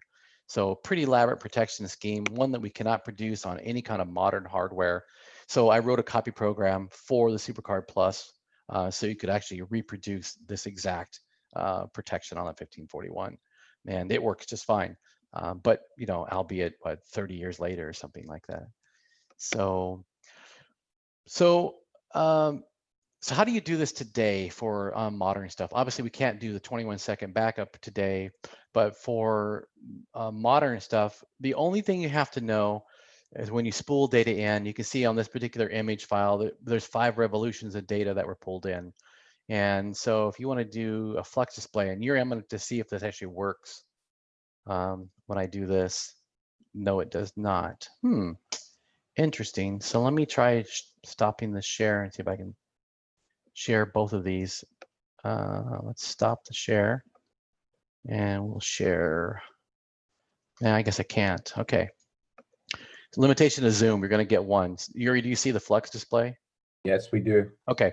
So you can look, this is what, when you pull up SuperCard's editor, when you click on the Flux display option, it pops up another window. Unfortunately, you can't do a screen share with Zoom. You can only do a window share.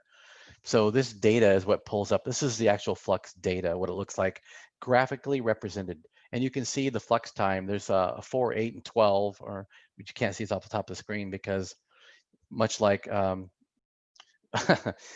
and I were chatting, you know, this is one of those bugs that I've not fixed yet. And Yuri and some other people have bugged me about actually to fix some of these little things. I've done some things at Yuri's request that have been fixed, but I'm not there yet.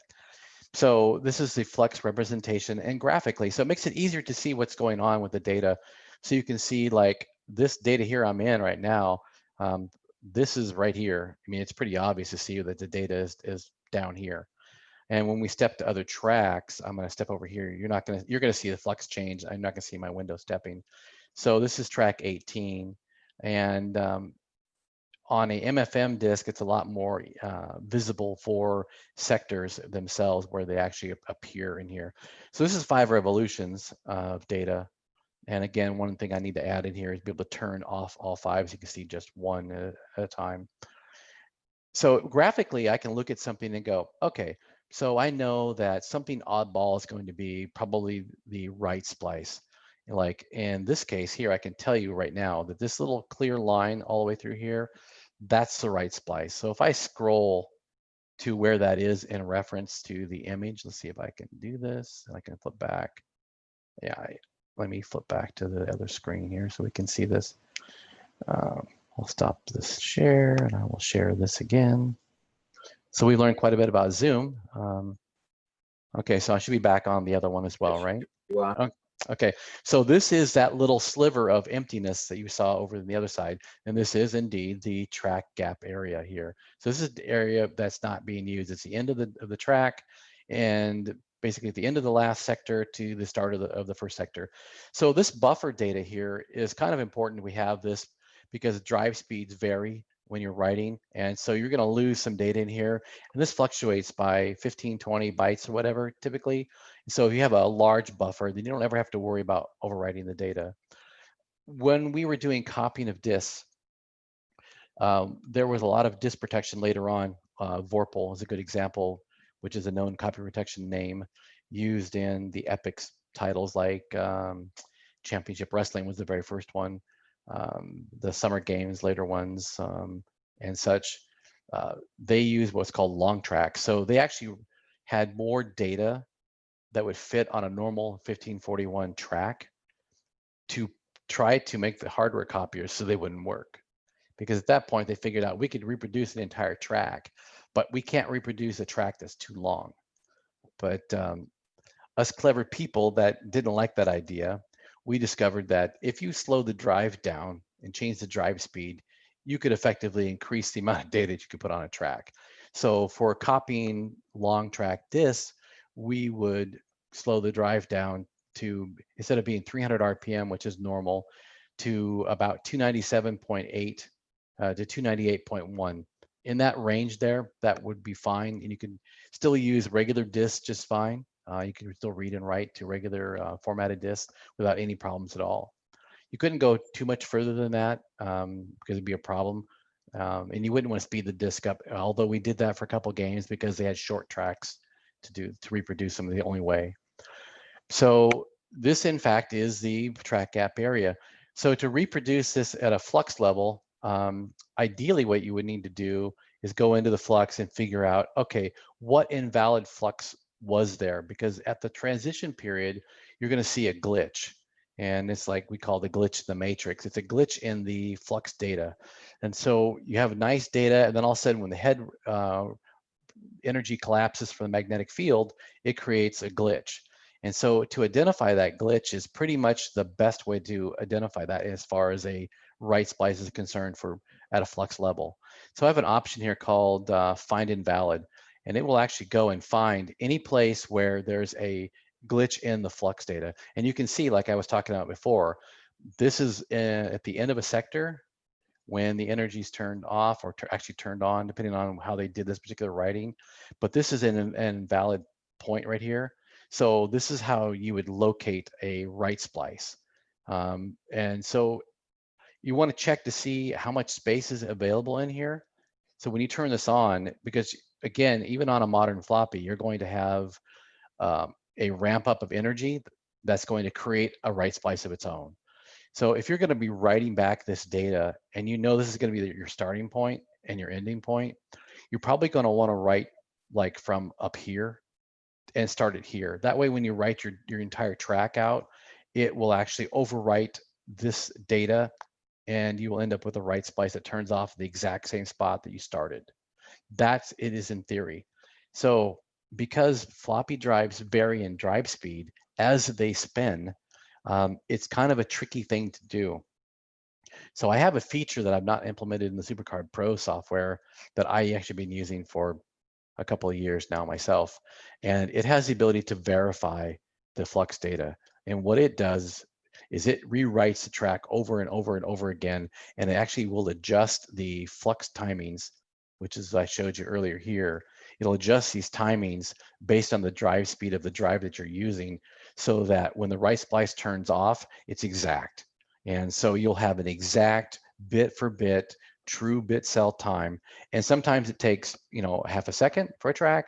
Sometimes it takes, I've seen it take 10 minutes on one track before, depending on how bad your drive is. If you get a lot of drive speed variation, it can take a while. But typically it's a few seconds to do it, maybe 5 seconds at most. And some of the severe cases, I don't know why I had this one particular drive that took that long. And I've tested it with a lot of different drives. So it could be just that drive speed variation is so critical, I mean, so bad that a critical operation like this, it's, you know, you're chasing your tail basically, because you can go too far and too short. People that had my Supercar Amy hardware for the Amiga, I had an option exactly like this for that as well, and it was called Synchronize, and it would take the two drives and it would literally pulsate one drive motor to try to get the drives in sync. So when you wrote out the disk, it would write them exact same time and turn the write splice off. And that was my first effort of trying to synchronize something. And wow, that was a nightmare of chasing my tail. So I'm kind of doing the same thing with this coding as well.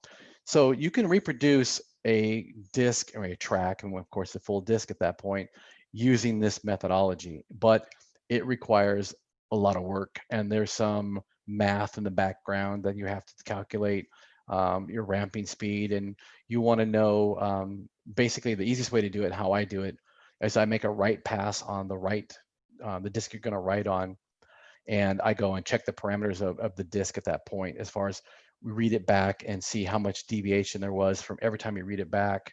And then you can give an idea, step rate, how fast the drive head steps, you can calculate all that stuff. And so you build a table of basically of events you need to do, and then you do the chasing of the tail thing of implementing a shorter or longer bit cell time to get this to synchronize. And so I've implemented that, and at some point, it's not 100% perfect. I mean, it's way better than having no verify at all. I mean, it's great for that. So there's a lot of programs out there, especially for the Atari ST, that actually rely on an exact amount of data on the track within plus or minus one physical byte of MFM. And so for those titles, no problem reproducing that. And same thing without an index pulse, you can do the exact same thing. Basically, you're going to be stepping from one track to the next. So you step back and forth. You determine exactly how much duration the head step time requires. And I actually have this for 1541. When I did the copier for the 21-second backup, it was neat because I had that code already for the 1541, where I could synchronize track-to-track stepping. So when I step from one track to the next, to the next, to the next, I could reproduce this pattern. Actually, you actually go backwards on the 1541, where I would step the track, know where the header was, and I'd write the data. So you could do synchronization of tracks that way. And that's how we were able to reproduce like rapid lock protections and this 21-second backup without having an index pulse. So that is pretty much how that whole thing works. It's not, there's no magic really involved. It's just a lot of work and some little bit of math in the background to do it. I actually have got some fast Fourier routines that I use for doing the analyzing of the upper level formats. And let me preface this is that Supercar Pro is a Flux imaging device. It is not a conversion device. I never intended ever to do anything other than my own personal disk for conversion type. So if you go into like the utilities here, whoops, I closed that. So let me go and share the screen here. So we'll go back. Oops, we will unshare this one. How can I do this? Let me go. Oh, close the program out. So that's going to be a problem. Doodle-oo. Okay. Let me go back to here.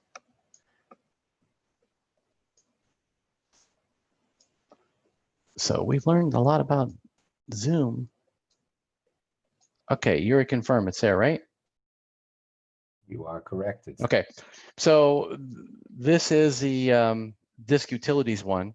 I have the copier screen as well. So utilities is nice because you can go in test your disk and check your dry speed. You can do your media test to see if your disk is any good. And I do that by writing a pattern and then reading the pattern back to make sure that the waveform is correct. But in the copier part, I wish we could just switch. We can't switch directly to the copier. I'm gonna have to do this again, unfortunately. Copier, and I will share the screen. Okay, so now you got the copier, correct? Yeah. Okay, so what you can do is you can convert from Flux to a D64 or a G64 file for Commodore, and then you can also do, if you select the disk type, to Amiga to be an ADF format. And that's really the only support I have for in SuperCard software. I really had no intention at all to do any kind of analyzing. And so Care, I guess it's Care Fraser. He's the guy that does the Grease Weasel project. But many years ago, when I made the original SuperCard Pro image file format, so 2012, 2013, he added a patch into UAE, which was forked into WinUAE to use the SCP image files. So Flux image files are the entire data, of course. So if you've got Shadow the Beast or Obitus or some heavily crazy copy protected game program for the Amiga, you can literally make an SCP file of it, drop it in, even compressed in 7-zip format file if you want, drop it into UAE or WinUAE, and you can actually play it because it runs the copy protection, everything. So he did a great job in that. And it's funny to me is that when I had talked to him about it, he looked at it, and I don't think it was 24 hours before it was actually in UAE. It was a quick thing for him to do. So it was great. So I was happy about that. So there are literally dozens of programs right now that support the SCP file format. And I made it all open immediately when I first created it, so anybody could use it. So there are emulators that actually can run it directly. WinUAE, UAE, FSUAE, all those for the Amiga. Steam for the Atari ST. There's a BBC Micro emulator, and apparently there's a couple other emulators out there as well. And then there's a bunch of utility programs. SamDisk can do it. Is that A8 raw config or convert? I mean, which is a program that does Atari 400, 800, and does Apple II and stuff. It supports SCP, and probably the most well-known program that supports it is the HXC floppy drive emulator software, and that can convert pretty much any format to any format. And so SuperCard SCP image format is included in that.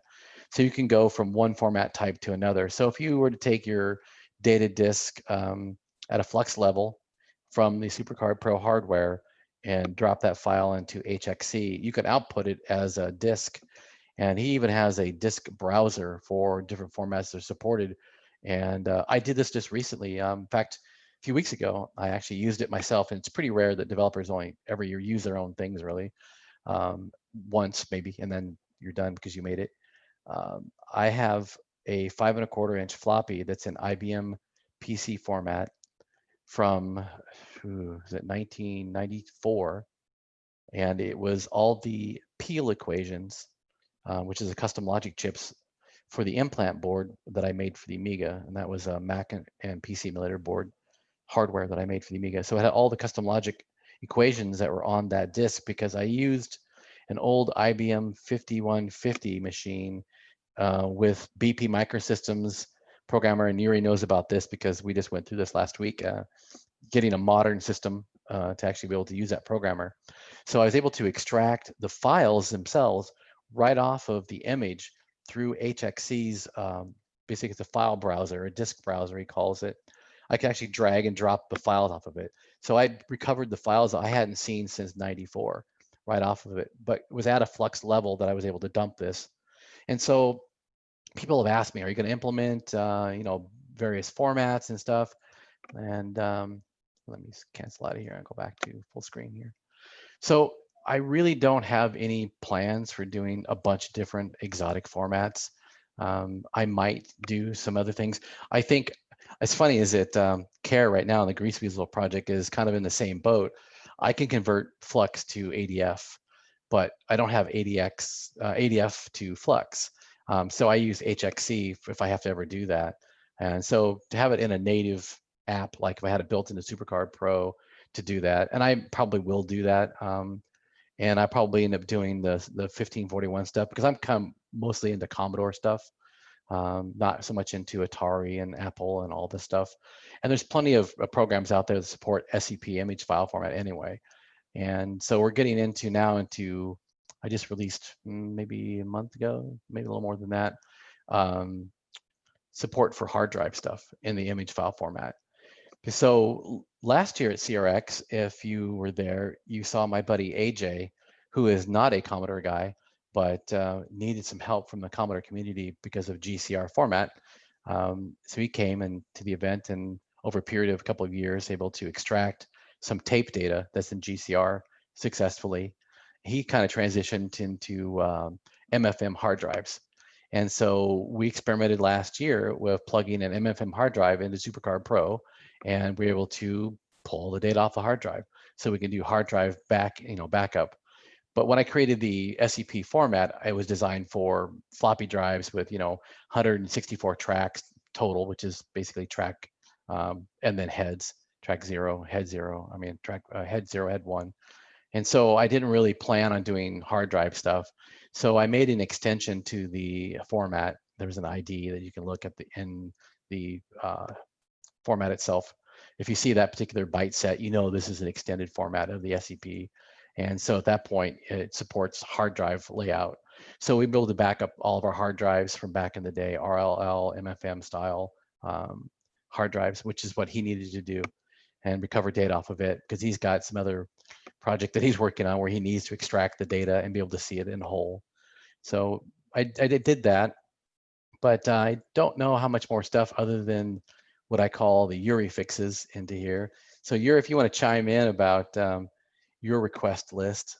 Yeah, that would be good. And I got some Q&A as well. So okay. Are you going to put the tool back up? I think you stopped sharing the current screen. Yeah, what tool did you want to see? Just the main page, I guess. Okay, hang on. Let me reload that program. Well, we may switch a little bit. And for those in the Discord, you can bring up your questions. I'll try and get them as well. By the way, John showed up. Someone woke him up. Tim woke him up. Of all people, it was Tim that had to wake him up. How funny. Is he in here then?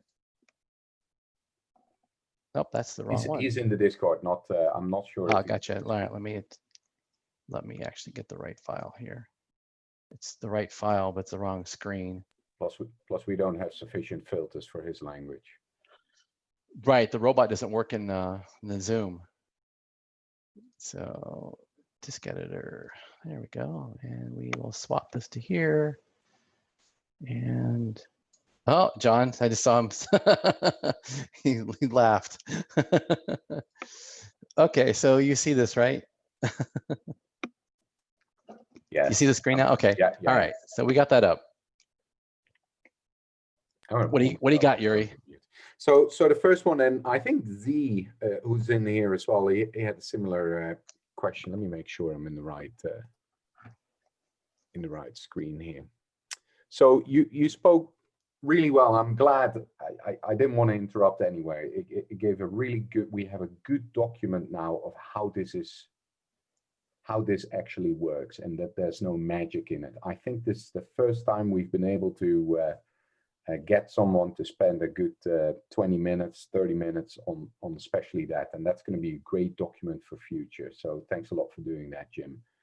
Yeah. I think in general, what you explained with kind of like puzzling this back together. You know, a lot of the people that use your product and they're interested in trying to make their own version of something that may already be available for download somewhere, but just want to make their own version and try and write that back to a disk. How would they at this moment in time go about? And can you also talk a little bit about some of the ideas you have to at some moment in time try and make that easier for an average user to go through? Well, that's kind of the problem with this whole thing, is that you have to have some kind of analyzation process at the upper level. Yeah. If you do not have a right splice, I didn't actually elaborate on that. So let me elaborate on that. I'm glad you brought that up. So, you know, if you had the ability to determine when a right splice is, always, that would be no big deal. But the reality is you don't. And it's an unfortunate thing that happens. And it's a frustrating part for me, actually, because it kind of lends itself to forcing me to make an analyzing of the upper level that I didn't want to do in the first place. And I knew it was coming at some point. I'm like, so it worked pretty good. So for Amiga format, let's go back to how discs are produced and mass quantity. So people that don't know, you don't exactly have a whole bunch of floppy drives on a desk somewhere making floppy disks. Because the volume of floppy disks being produced back in the day was astronomical. Let's put it this way. So Utilities Unlimited was my company. I owned 10% of it back then, and I was the guy who made basically all the products for that company. So anything you see that Megasoft sold or Utilities Unlimited, with the exception of a handful of products, literally, I created all that stuff. And so like the parameter discs we did, and I cracked, quote unquote, cracked, which I hate that term really, because it's basically you're removing protection so you can archive your disk. That's how I look at it. And people, it's funny that people look at me like, well, they know my stance on copy protection and copyright law and stuff. And so like I walk this line, and I don't think I walk a line. I follow the law. So you're allowed to make backup copies of stuff you own. You're not allowed to make backup copies of stuff you don't. And that's the law. So that's my position on the whole thing. So as far as making discs back in the day, my parameter discs, we had actually 10 discs came in a set. We had 1,000 parameter packs. There's literally 1,000 parameters that you would get on a 10 pack. So we would consider back in the day, if we sold anything less than 10,000 copies of something, it was a failure, an absolute failure. And we would actually ditch the product. So things that I made that were short-lived, there was quite a few products that I made that only sold maybe 8, 9, maybe almost to 10,000 copies, and we never made them again because they didn't sell well. And I mean, look at 8, 9, 10,000 copies, at $30 a piece. That's a lot of money being generated, but that's nowhere near what was being generated by things like the parameter packs. So when you've got 10 discs and you have to make 57 or 58,000 copies, which is what we did, that's 500,000 discs you got to make, and so we were literally making over 1 million discs a year. That's how many discs we went through at Utilities Limited. It was an insane amount of discs because all of our products most products had multiple discs. Parameter pack is 10. We had a parameter pack of 5, parameter pack of 3. The SuperCard Plus software came with 2 discs. Different hardware things that we had 1 or 2 discs. When you add all this together, you end up having 1 million discs you got to make. So there was no way that we could produce this. And we tried in the beginning, especially when Megasoft was around and my final source software and all these things. We had rows of 1541s and 64s set up making discs. And it was a 24-hour, 3-shift crew making discs all day long. And there was no way we could keep up. So in Portland, Oregon, there were several disc manufacturing companies because back in the day, that was a thing. There was a lot of companies that made discs, Epics, Mindscape, Electronic Arts. All those companies had to have their discs produced, and they were selling, hundreds of thousands and millions of discs. So what we learned really quick on, we had to get one of these disc manufacturers, and we ended up actually taking them over. Not literally, all their business was ours. And so they were located in downtown Portland, and they used row upon row of what was called trace machines, and they were duplication machines. And they had the ability to basically low-level copy, flux copy a disk. And they had scripts and stuff, and they had a script that actually was for Commodore format. And the script was pretty slick, actually, because it could actually dump a track and kind of figure out the right splice and write it back out, and you could reproduce copy protected discs with it. And they didn't do that for anybody. We did it for our own testing.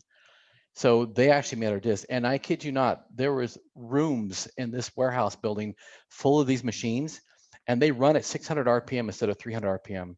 So they could read and verify, or write and verify a disc in the same amount of time it took just to read. So basically, it was about 7 seconds per disc is the time. And so for a 5¼ inch floppy, they didn't have automated trace machines initially. So they actually had people in this warehouse building, rows of these people, and they would pop a disc in, hit the button, 7 seconds later, pop the disc out, pop the new disc in, and that's how they produced disc. And then later on, they had automated process that would insert the floppy into it, and they would just bulk the whole thing. So that's how our discs were created back in the day, as on those trace machines. So what was the original question? We got off on a tangent of this is what Yuri? How I got off into this? So what would the general steps be? Okay. To try Yeah. and So reproduce back to the something right like splice. So that was the deal with the trace machines and the right splice. So what I found is we could call the accidental right splice. And so there are cases, and unfortunately, I've seen them a lot on some discs and never on another disc, where when you turn on and off the right splice, the value that it creates when the energy collapses ends up being a valid bit cell time, not an invalid time. And so when I showed you originally in the Flux data, in fact, let me pop up real quick. I'm going to close this up and I'm going to go back to the Flux display. Let's actually, let me find a track first here that I can see where I can demonstrate this to you. What floppy are you loading here, by the way? This is one of the paperback writer images that we had done in our testing. So let me find a one that's got half tracks in it that is messed up. Let's pick something out of the blue here, because these were all working and unworkings. I'm trying to find something that's messed up. Okay, so actually good. There we go. That's perfect. Okay, so let me stop my share here, and I'll go back into this share, and I will show you this. So, do you see just this window for Flux? Yeah. Okay, and that's all you see. Nothing behind it other than a blue screen. No, nothing. Okay, cool. So this is Flux representation for track 38, which happens to be garbage. On this particular disk, because there's nothing out there. Tracks typically go from 1 to 35 on a stock Commodore. Some things went to track 38. A couple of European guys went out to track 40, which I've only seen like a couple programs that did it. It's not very reliable to be out that far because it's really close to the hub, and you never know if the mechanics of the drive would handle that. So let me go and look at here. Okay, so this is track 36 on the paperback writer disk, which is what I'm looking at, and they actually use track 36. So this is one of their tracks, and you can see the data looks pretty normal, and you can see the right splice is exactly here.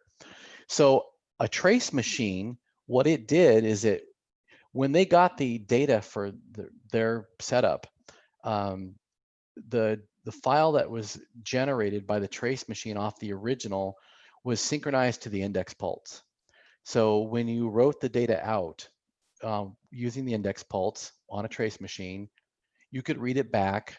And if you read on the index pulse, the track would be perfect because it would start on the index pulse and stop on the index pulse.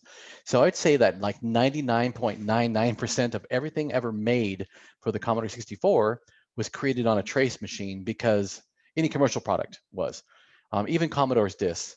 So when I worked at Commodore Service, it was kind of a running joke, is that there was no alignment disc, quote unquote, that we used for our discs.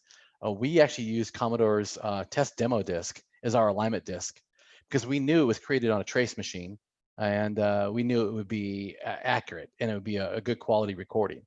And so that's what we use for our analyzing. Even for our cat's eyes for our alignment of the drive, we actually use a test demo disc. So what you see looks like perfect data here, and it's nice. And so on a trace machine produced copy, there would be no index reference needed. And when you copy your own disk, when you write it out, you format it on a 1541, there's no index point. So you got to figure out where the track starts and where it stops, which is what I talked about earlier. So sometimes you're going to find that when you hit this little invalid flux thing, it's going to show invalid flux. But there are times when it goes bing and says there is no invalid flux on this track, and which means uh-oh. So Jim, now Jim, if you're are you still on the flux bit cell timing visualization? yeah, I'm just talking about it. Yeah. Okay. I can okay. flip screens back to, let me flip Yeah. to the other window here, and that way we can actually, did it close it? No, it did not. Good. So I'm getting better at this part of it at least. Okay, so you see that now, right? Right. Okay, so if I click on this find invalid, it's going to, this basically, this is the start of a track. This is done with a trace machine, this original of paperback writer. Now they did some apparently around a 1541 or something, because they have some versions we found that are oddball, they're not done on it. So if I click on this find invalid, I'm gonna find one there and then no more. It chimes, it says there's no more at all. And so what I have found that there are some disks that, this is probably not one that I can actually do a find invalid. So these are all write splices, but I have found several disks that do not have a write splice, and so I experimented with this to try to figure out how it's even possible, and it was pretty clear to me quickly that I can reproduce it myself, no problem. So it just so happens that when you turn off the write head, because you're going to write Hey, 1 Jim, 4. Jim, Yeah. I noticed on mine, I got confirmation as well. The screen seems frozen on this, so we don't see your mouse moving. Oh. On this, is the type of share you're doing maybe a little different? Let me let me go fix that real quick. What I did is I moved the window to another window. So apparently Zoom won't follow your mouse either. So one more lesson we have learned today. Yeah. So let me put this over here and go back into screen share, and let's see. There. Yeah. Is it better? I see Okay. your mouse moving. Yeah, absolutely. Good. Okay. So let me go and just pull up any of these here. So click find invalid. You see a find invalid.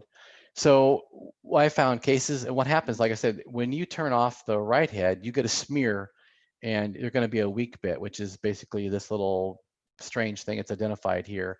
And then the SuperCard Pro software, I've got the ability to turn on these things on and off. So I can, there's a show invalid actual button, and it will actually show you can see these are highlighted in the light blue color. I don't know if you can see that too well with the Zoom or not, but yeah, we can. Yeah. Yeah. So they're highlighted, and so I can immediately see, okay, that's an invalid bit cell. So if I go click on this Flux display, I can go and see exactly where that is, and I go, yeah. So you're going to see, like, typically and invalid in this case, that's that smear that you spoke of. Right. And what happens, what determines to be an invalid bit cell? So there are 3 different frequencies basically that are, or timing levels that are written. They're bit cell times. So there's 3 different durations of a bit cell, and the sequence of those durations gets converted into GCR, and then GCR has its own mechanism to be converted into upper level data. So it's a conversion process. So you've got a 4 microsecond bit cell time, an 8 microsecond bit cell time, and a 12 microsecond bit cell time. And those are the valid times that can appear on your recording. So you're going to have like a 4 microsecond followed by a 4 microsecond followed by maybe an 8, by a 12, by a 4, by an 8. And that sequence, when you put them all together, that's your GCR bits. So we know, and I've got a very slick conversion that I'd use. It's a, I guess I could share with people, share it with a couple of different programmers already. So I know when there's a 4 microsecond bit cell time, I have a what's called a bit pack stream. So it's a bit stream of data. And so I know that's going to be a 0, 0 or 0, 1 or a 1, 1. It depends on exactly what the time is. So when you take that time conversion and you make it a bit value, you pack all those things together. When you cut them apart, that's your GCR. And then at that point, you take that data and convert it into your upper level of hex data that you use for, actual computer data you can see. So what happens is that those 4 microsecond times, when you get a smear, you're going to see in a flux level, because the resolution is so high on the capture, it's going to go 4 all the way up to maybe 18, 20 microseconds of time, or from 4 all the way down to maybe 1 microsecond of time. So those times are invalid. And technically, between 4 and 8 and 8 and 12, that space also is invalid. But there has to be a margin of error in there that the 1541 and other drives, depending on the mechanism they use, has for reading the data, because magnetic data is not the same every time. So there has to be a cushion in there. So I don't know what it is in an analog level for the 1541, because I've never really cared so much. But there is some kind of a cushion in there. Let's say you go from 4 to 4.5 microseconds, or let's say 4.5 to 3.5. So you're encompassing a half a microsecond on each side of the normal 4 microsecond time. So the hardware has to allow for some variation in there. Let's say it is between 3.5 and 4.5. That's that particular time. And then between 7.5 and 8.5, that's a particular time.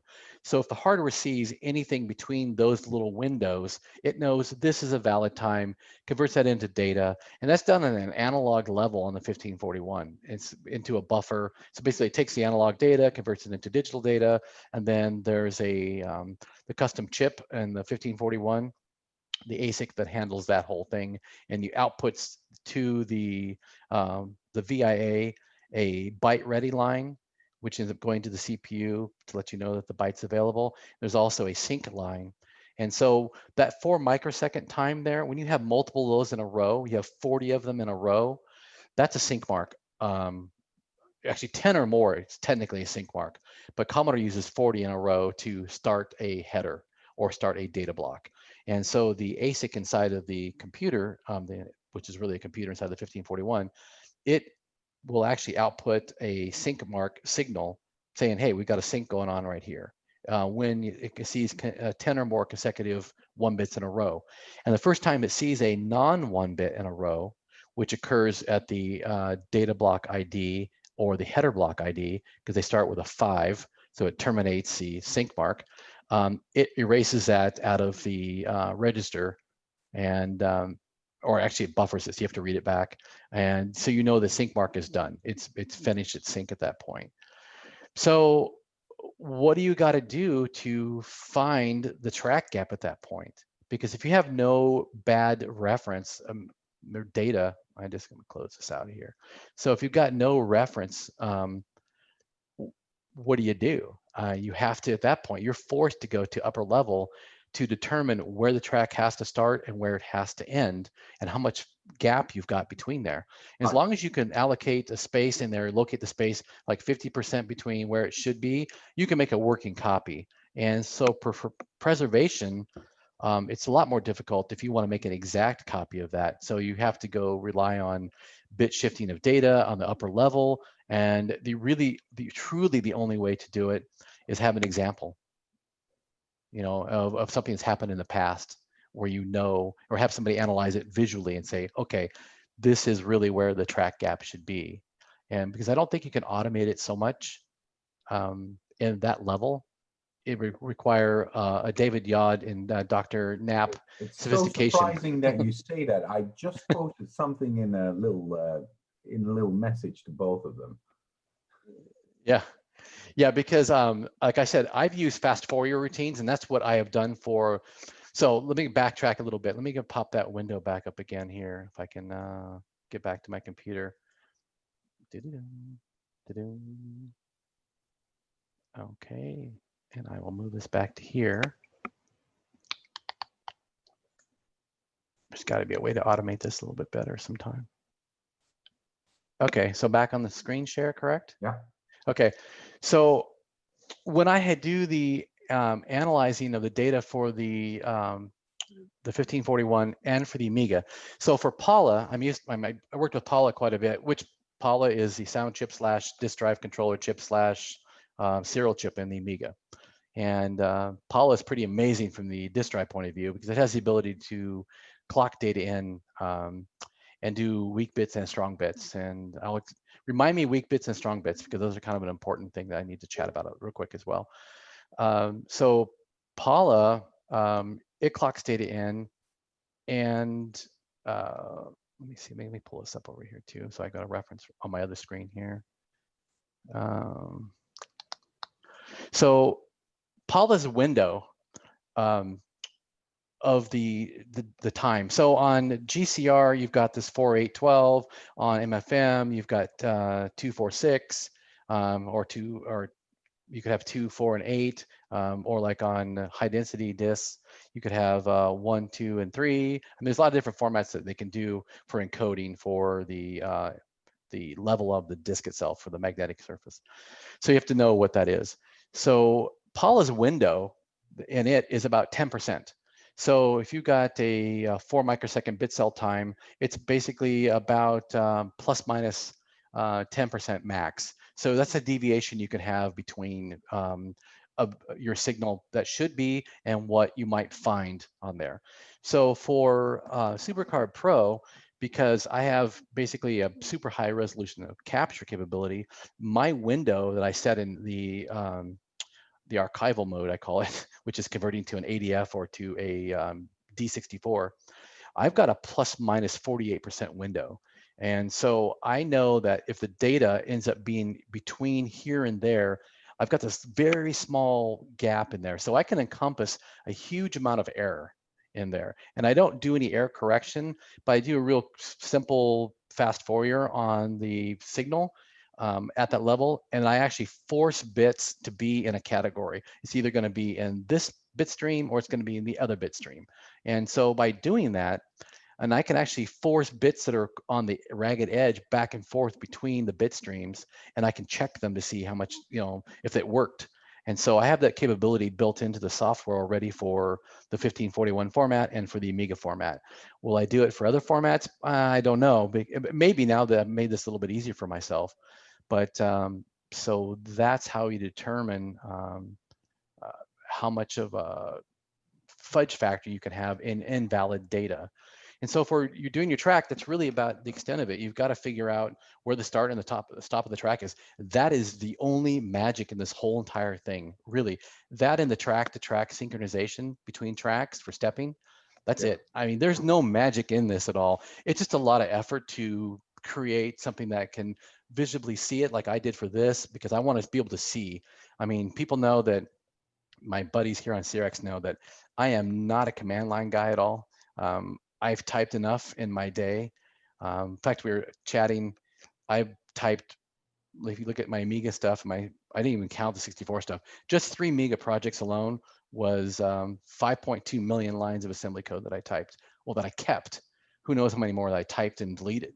But so that's a lot of typing to do. So I'm a GUI guy. So I would prefer to do anything in a interface screen. It's a lot easier to use for myself as well as the public, I think. A lot of guys are command line jockeys, and some guys, do both. So hey Jim, I'm gonna get a couple of questions of the Discord yeah. as well in there. I'm gonna keep them specific to the SCP tools to kind of keep this video for later preservation kind of relevant as well. Okay. So would you mind opening up that that Flux view one more time with the graphical Flux view? The graphical one? Yeah, the graphical one. Okay. Vintage Vaults had a good question there. He said, in the Flux view, why are there marks displaying at various points on the y-axis? Isn't Flux simply a factor of changes over time along the x-axis? Okay, so let me pop this back up here to, let's see, let's do Flux display, and we'll pull this window out, and we will resume that window only. Okay, so you see the Flux window is blank right now, correct? Okay, so let me load something into here. Let's go, should we go to an Amiga disk, just for the fun of it? Since we haven't showed an Amiga disk at all yet. Yeah. Hey, by the way, a remark while you're doing that, I think adding these formats that you spoke of, I should completely abandon that if I was you. And the reason for that is you explained it really well. There are a couple of external tools that are really good at doing the anything to anything. and you've been giving them fantastic support because they keep on telling you that you've been in sync with them when there were updates or why your current documentation of the SCP format works. Yeah. I would just think that it's a great set of tools. There's no, and it's open source and everything. There's really no reason to. Yeah, and I think I agree. I mean, the format's been used by a lot of people. I mean, we have what 8 years now of that format, that and has so proven itself. yeah, and it's a lot. There's a lot of discs. I mean, if you saw how many discs, I have over 30,000 original discs here. That's 30 and a lot of zeros after. That's 30,000 discs, and I do not have the biggest collection by far. I mean, I've talked to other people that are imaging all these things using SuperCard, and they have way more discs than I do. And so, and I know people share their disk images, and there's all legalities with that and stuff. But if you look out in the wild, I don't know how many disk images there are in SCP format. So yeah, it's pretty well established, and like I said, used by emulators and stuff. So to get to your question about this, this is an Amiga disk, by the way. And so you can see on the Amiga, this has a 6, and this is a Psygnosis one. This is going to be a wacky one anyway. Okay, so you'll either have 2, 3, or 4 of these different lines. I think that's what the person was talking about. Why do you see multiple lines? Is that what they're getting at? Yeah, he said in the Flux here, why are the marks displaying at various points on the y-axis? Isn't Flux simply a factor of changes over time along the axis? Well, what it is this. So each one of these little dots represents a bit cell time. And so it's compressed into a track. In this particular case, there's 44,000 bit cells on this particular revolution. And so if you look in here, it shows you the information that the index time, so it was 199,567 microseconds. So 200,000 microseconds would be exactly 300 RPM. And so it can tell you what the index time is. And then the bit cell time. So I did this for myself because it really shows me a couple of things. It shows you dry speed variation, for one. So this value on index should be exactly equal to this value in cells. And so the variation you see between these two is the amount of variation in drive speed and or the time factor when the write splice collapses. And so this gives you an idea that this particular image file is going to be a write splice collapse, because whatever drive read this was probably really accurate, because it's a 3.5 inch, and the 3.5 inch actually monitors the drive speed the entire time it's rotating, where a 5 1/4 typically only change the drive speed on every revolution to try to adjust it. Okay. And so there's, I mean, some drives, the earlier drives did that. Later 5 1/4 drives, they actually could adjust in the middle, or like maybe 16 times per rotation or whatever. They adjust the drive speed depending on the brushless motor that's in there. So this little deviation in here, you can see. So you take this value minus this value, so you can see the deviation total is in, it's tiny. It's sub microsecond level. It's your 875 nanoseconds of deviation. So that's from one whole revolution to be off by that amount of time. That's like nothing. That's great. That's nothing indeed. Yeah, it's within one bit cell time. So a bit cell time is this time value here. So we look at this from 0 to, and I need to probably make this so that when you move the cursor over here, it shows you the exact bit cell, because there's actually a zoom function here that's not implemented. So you can actually zoom in on the thing. So this is gonna be my Yuri mod that I'll have to do. Because actually I kind of needed this a couple of different times, and I cheated and went into the Flux data itself and looked, but it'd be a lot nicer to be able just to stretch this out and go, okay, that's this bit cell time is 3.8 microseconds, or like in this case, it's just under 4 microseconds for this. Yeah. Because you can see where the line is, where the 2.5 to this to this to this. So MFM has 3 different times that make up your MFM encoding for the Amiga format and for IBM and PC. I mean, all the different formats for MFM use 3 different times. So by taking this time, saying, like I was saying before, a 4 microsecond bit cell time added to, not added, but in addition to a 6 microsecond bit cell time, and then maybe you're going to have a 8 microsecond bit cell time, or whatever it ends up being, that creates your bit stream. So if you've got, let me me pop out another one. Pause for a second here. I'll just bring in the question and then you'll. Yeah, I'm gonna go. I want to pull up. I'm gonna okay? pull up a source code actually to this. Oh, that's great. And I want Nice. to take a look exactly, show you exactly how I calculate this. Let's see, source code for SuperCard Pro. And do not laugh because I decide I'm not a Windows guy for programming.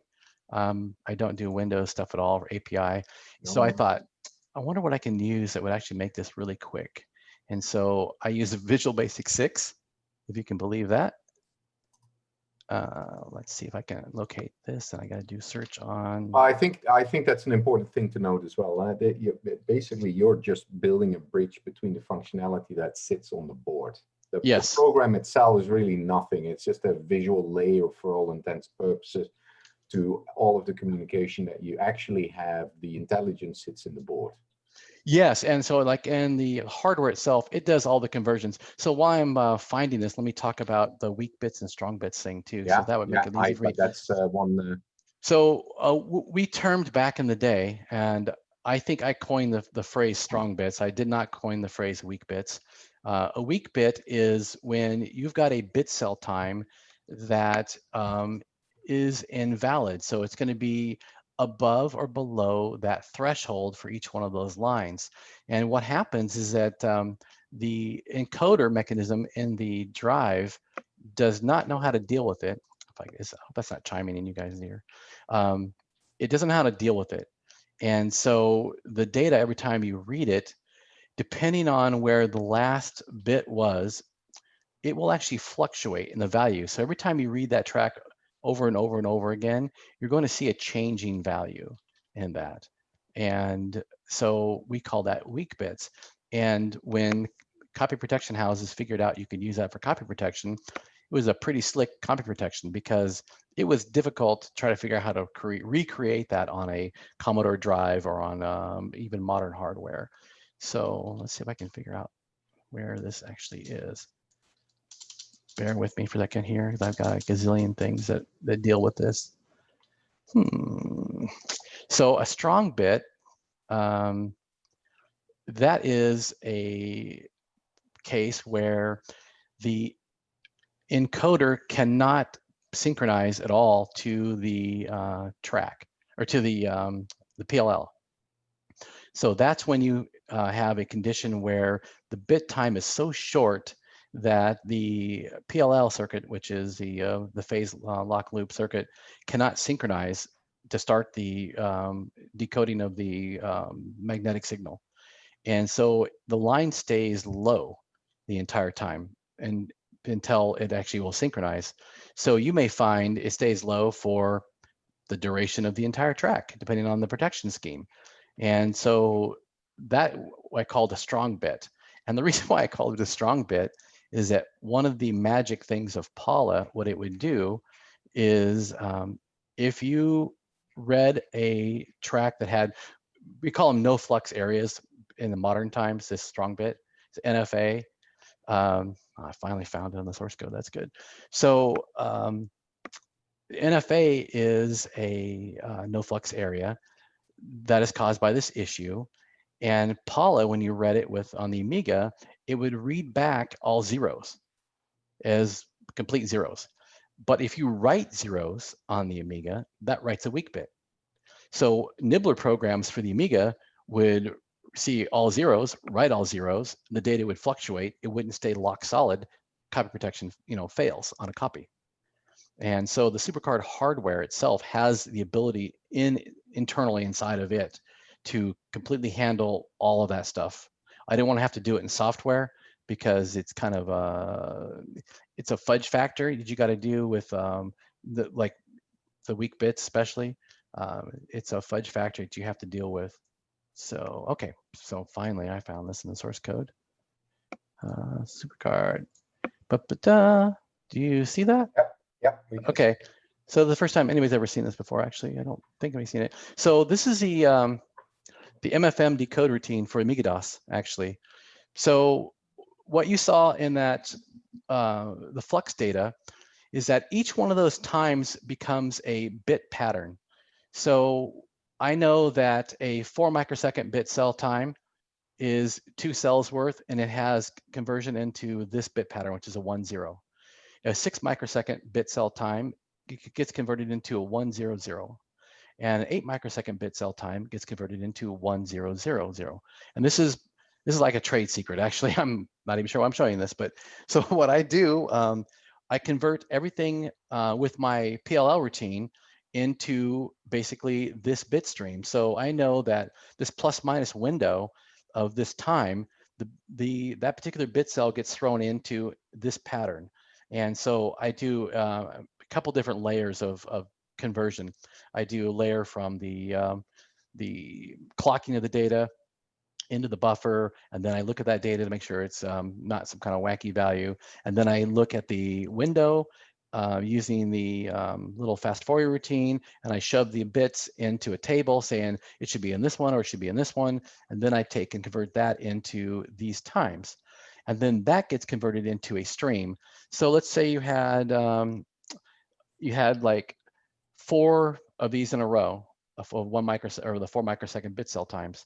So I end up being 1 0 1 0 1 0 1 0, and then that's one part of your MFM routine. Then maybe it'll do like a 6 microsecond bit cell time and an 8 microsecond bit cell time. So those Y offsets you saw on there, those are the different bit cell time representations as they occur on the disk, which is why you get 3 bands like that. And so by compacting this bit stream, basically you take and you run basically a parenthesis around a set of the stream, and that's your bit cells.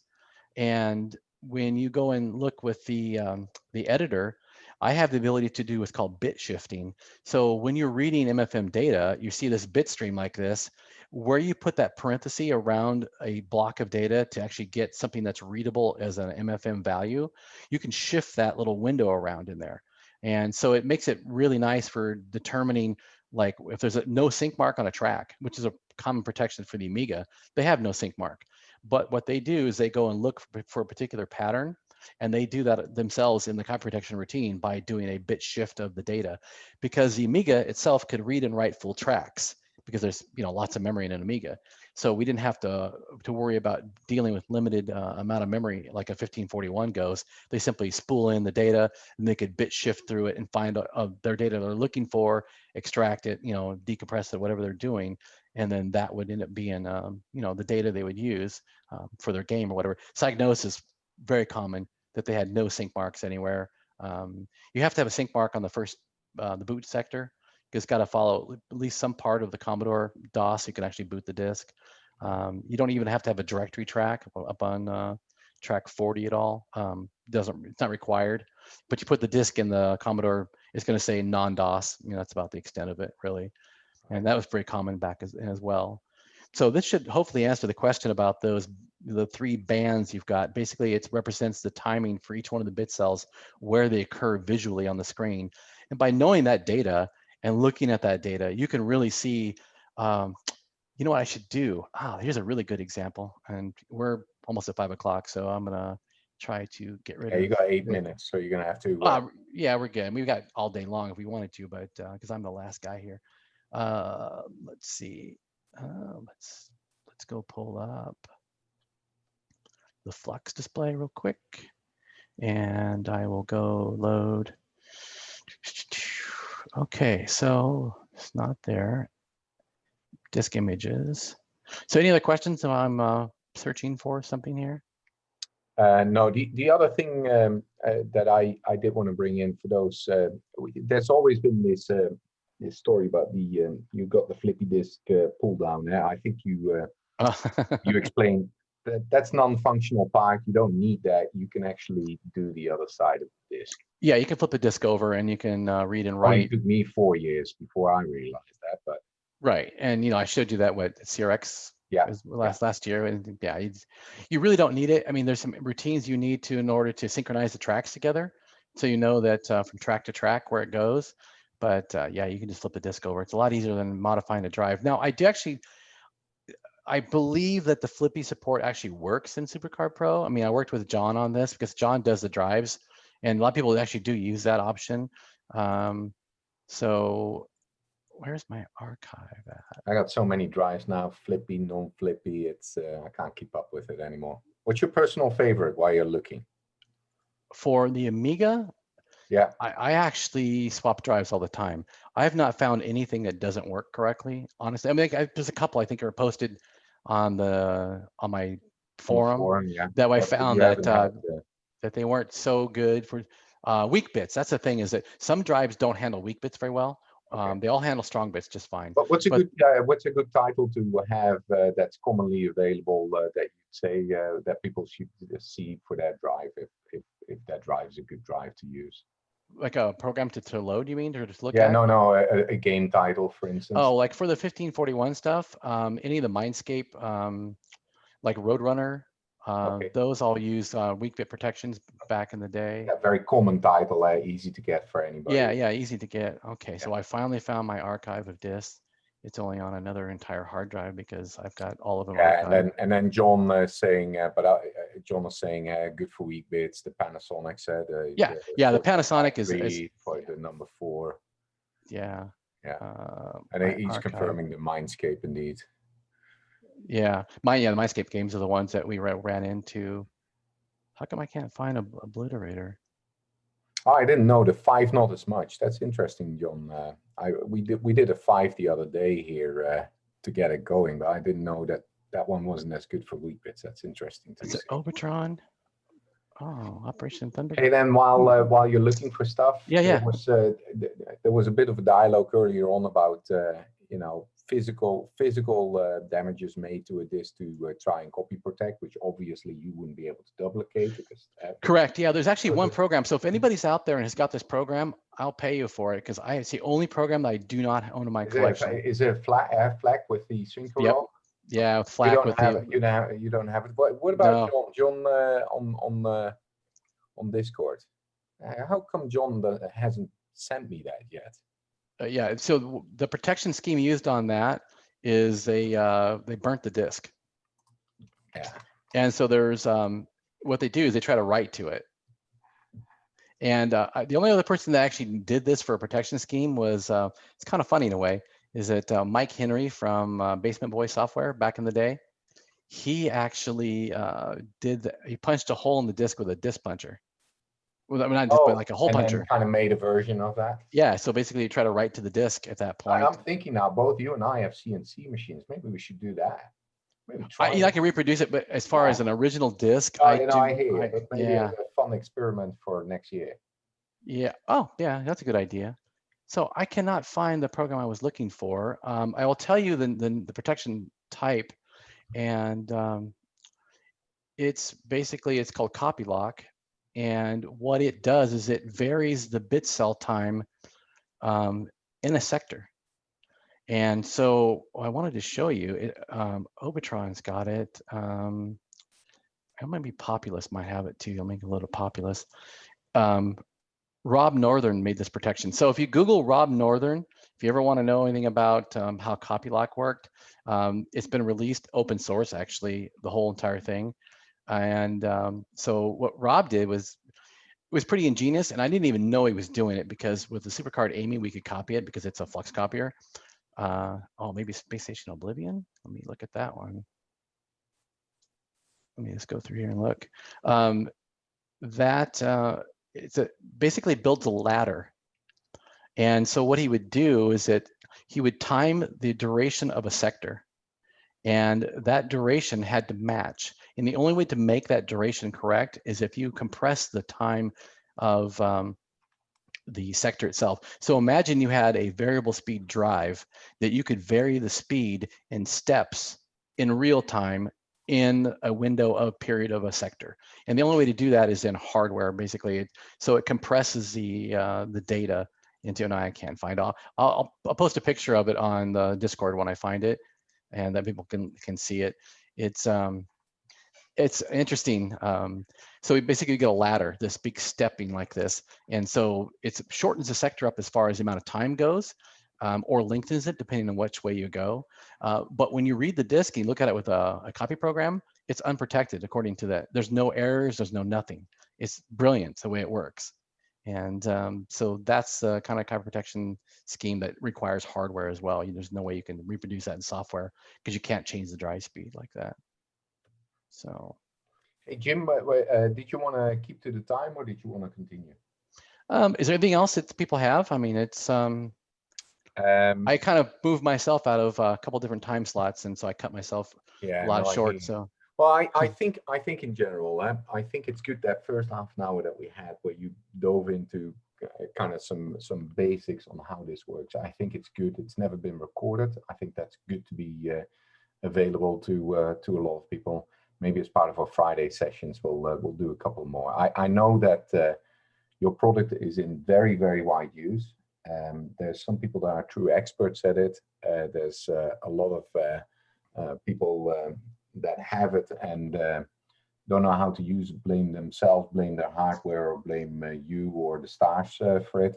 I think it would be good to kind of over time try and document some of these things and just spread the knowledge of using this product. Right. It's very hard, despite the good documentation, to get to some of the nuances. And I think over time it will be good to kind of get some of that out there. Yeah, so the most difficult thing really for people is things that don't have verifiable write splice. So like there's two copy modes. There's an index mode and there's a splice mode. And the index mode does the index to index type of copy, which works flawlessly on anything that was made on a trace machine, because that's your start and stop reference. Works perfect. The splice, of course, you got to try to find the right splice, and that's kind of like a hit and miss thing sometimes. And that's probably the most complicated thing to try to explain to somebody. So I hope that people who watch this video kind of get the gist of it. It's something that took me, a long time, years, literally, to sit and work with, to be able to figure out and how to do it and how to do things like the fast Fourier that I did for, extracting good data from bad data type of thing. So I know it's frustrating for people that don't know it, and it's one of those things that you really can't make the product any better in that regard other than fully automating it. And then fully automating it is next to impossible in some cases without having an example to do a comparison. And so one thing I will say about the CryoFlux people, they spent with the software with SPS, they spent a lot of time making comparisons of real disks. And so truly, if you want to do a comparison to get the gist of how it works and how it should be, that works well. The only downside to that is that you're kind of forced into believing that was the only version that was done. And I have found many, many, many cases where there's like 15 or 20 different versions of that particular disk that was made. Yeah. There's not one single gold master. Yeah, so there's no repetitive, no sample you can use as your base, really, other than this is how it was intended to be. This is what you should kind of follow. And then even then, I've seen a couple of cases where things change dramatically. A good example is Bounty Bob Strikes Back for the Commodore 64. That was like the nastiest of all protections for everybody. It's kind of the gold standard for like John for aligning floppy drives, because it uses half-track protection. And it was originally created on a 1541s. That's how they did their production line first, before it went to a trace machine to be commercially produced. And so, like I explained before, you write one half of a track, you step ahead, you write the other half of a track. And you can't write quite a half, you got to write a little bit less than that. So you got to allow for time for the head step to occur and some, fudge factor in there. So you're writing basically maybe a third of a track, third of a track, and you got to synchronize them so that they are opposite from each other when you go to write this, because the erase head was a full track wide on a 1541. Now on a trace machine, not a big deal because they can write true half tracks. And that's what some of the production schemes were like from Electronic Arts, the quote unquote fat track, where track 34, 35, 34, 35, 35 and a half. And ZMEG was the same way. They changed the track number on it. Same kind of thing. It was a full half track. They looked at all sectors in there, which was physically impossible for the 1541 to reproduce unless you knew the trick to kill the erase head, and then you could reproduce it. So there's really not much we can do as far as making the product any more dumbed down. I hate to say dumbed down, but it is what it is. I mean, and so we have to rely on, HXC and all the different utilities, the stuff that CAR's doing, like Grease Weasel and the Flux Engine. All those guys are doing their own deal, applesauce as well. of how they convert to stuff. Luckily, CARE and most everybody has adopted SCP format. So it's kind of a universal format that we can all exchange our data in. And as long as I keep maintaining that and fixing little nuances here and there, then it should be a good base platform for everybody to use. Yeah, I agree. All right, let's close it off here. Yeah, you pop in. You pop in on video because this is the end of CRX for 2020. Oh, this is it. let me I was the last guy. Video again. So who else is in there from the CRX crew? Anybody else in here? Who wants to be on video and say goodbye? Anyone? So we got Commodore Man. Goodbye. Yeah, because we didn't do a picture this year. That's yeah, there's no group picture. No, that's the only real downside or upside, because some of us got older. Not me, but some of us did. Right. And there's with Saj getting promoted. So just basically there's Commodore Man. Chris got younger over the year. I don't know what he did, but somehow he got Yeah, I just noticed that I got more gray than last year. I was looking at that. It's like, not good. Let's see if David are maybe there. Hey, Chris. You guys, did you want to see this drive? Oh yeah, let's see the drive first. What better closure than actually seeing the drive work. Let's spotlight out Chris. That's true. So those who don't know, from the Chris actually did a 1541 overhaul on day 1, and he took the thing apart down to the bearing level, literally. And so we powered it up yesterday and had an electronics problem with it, but the drive motor was so quiet that you could put the microphone on it and didn't make any noise. So that's a huge bonus. And so where's Saj at? Saj is on the stream. I forgot to turn on his video. I promoted him. Saj, are you in here at all? He's on, but no video yet. Saj, remember this? Yeah, I'm here. Hey, Saj. Hold on, let me remove all the soldering equipment out of the table. No, leave it in, Saj. Yeah, leave it in. It's fine. Look so yeah, that's the hardware build project we did for the 2018 event, 2017. Tim. Yeah, that was an awesome project. So that was Tim Waite's deal. So that was a last minute deal thing too. We scrambled on that one. So Tim brought all those in, and that was a lot of fun. So every year we try to do a hardware build, and this year I have to say Marco's presentation was amazing. I mean, when I had talked to him via email, I said, hey, could you pop in and maybe walk people through this? He's like, yeah, I'll make some kind of a presentation. I did not expect a full-on PowerPoint, presentation that he gave us. You know what's changed as well in that year is that John actually finally admitted that he's the only one that truly got a lot older. That's really, yeah. That's a remarkable change. So Chris, you are spotlighted, so people can see this drive. You now have power plugged in. You've got a IEC cable plugged in. I'm going to go over here to mine. Okay, there you go. And you've got a fire extinguisher nearby as well. I see. That's good. That's in case the MacBook behind him catches fire, not for the 64. Okay, let's see here. So what I did is that I went ahead and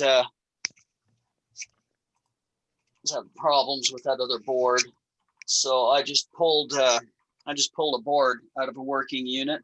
This is one that I had recapped and cleaned and everything. So I know it came from a functioning unit. Oh, it's pretty. Good one. So let's power this on.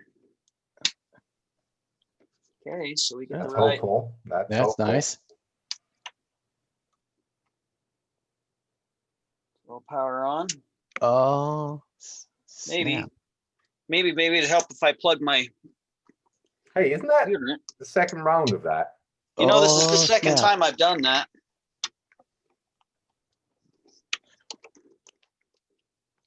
Guess who's joined the panelists? John Farrell. He was in. John comes in the last 10 minutes of just hey, after John. the tables have been cleaned. John comes in.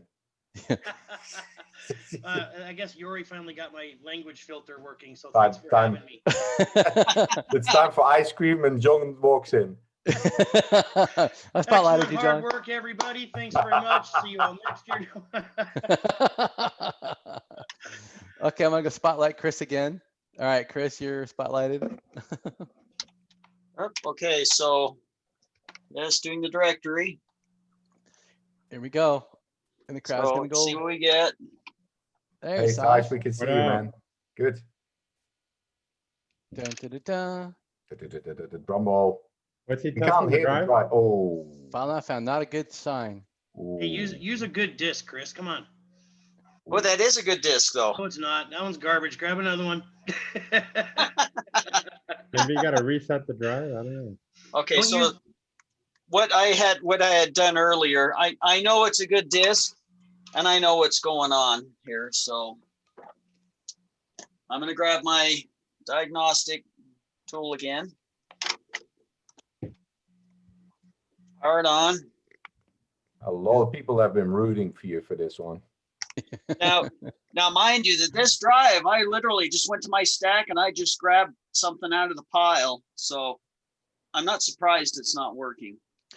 So I'm going to go do an alignment check on this. And by pile, that's not like a traditional pile, by the way. I want you ready to know that right now. So I'll let it run.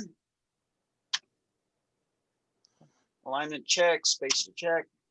All right, so while you're letting that run, I'm gonna cancel the spotlight. So, John, what's been going on with you over there? Work.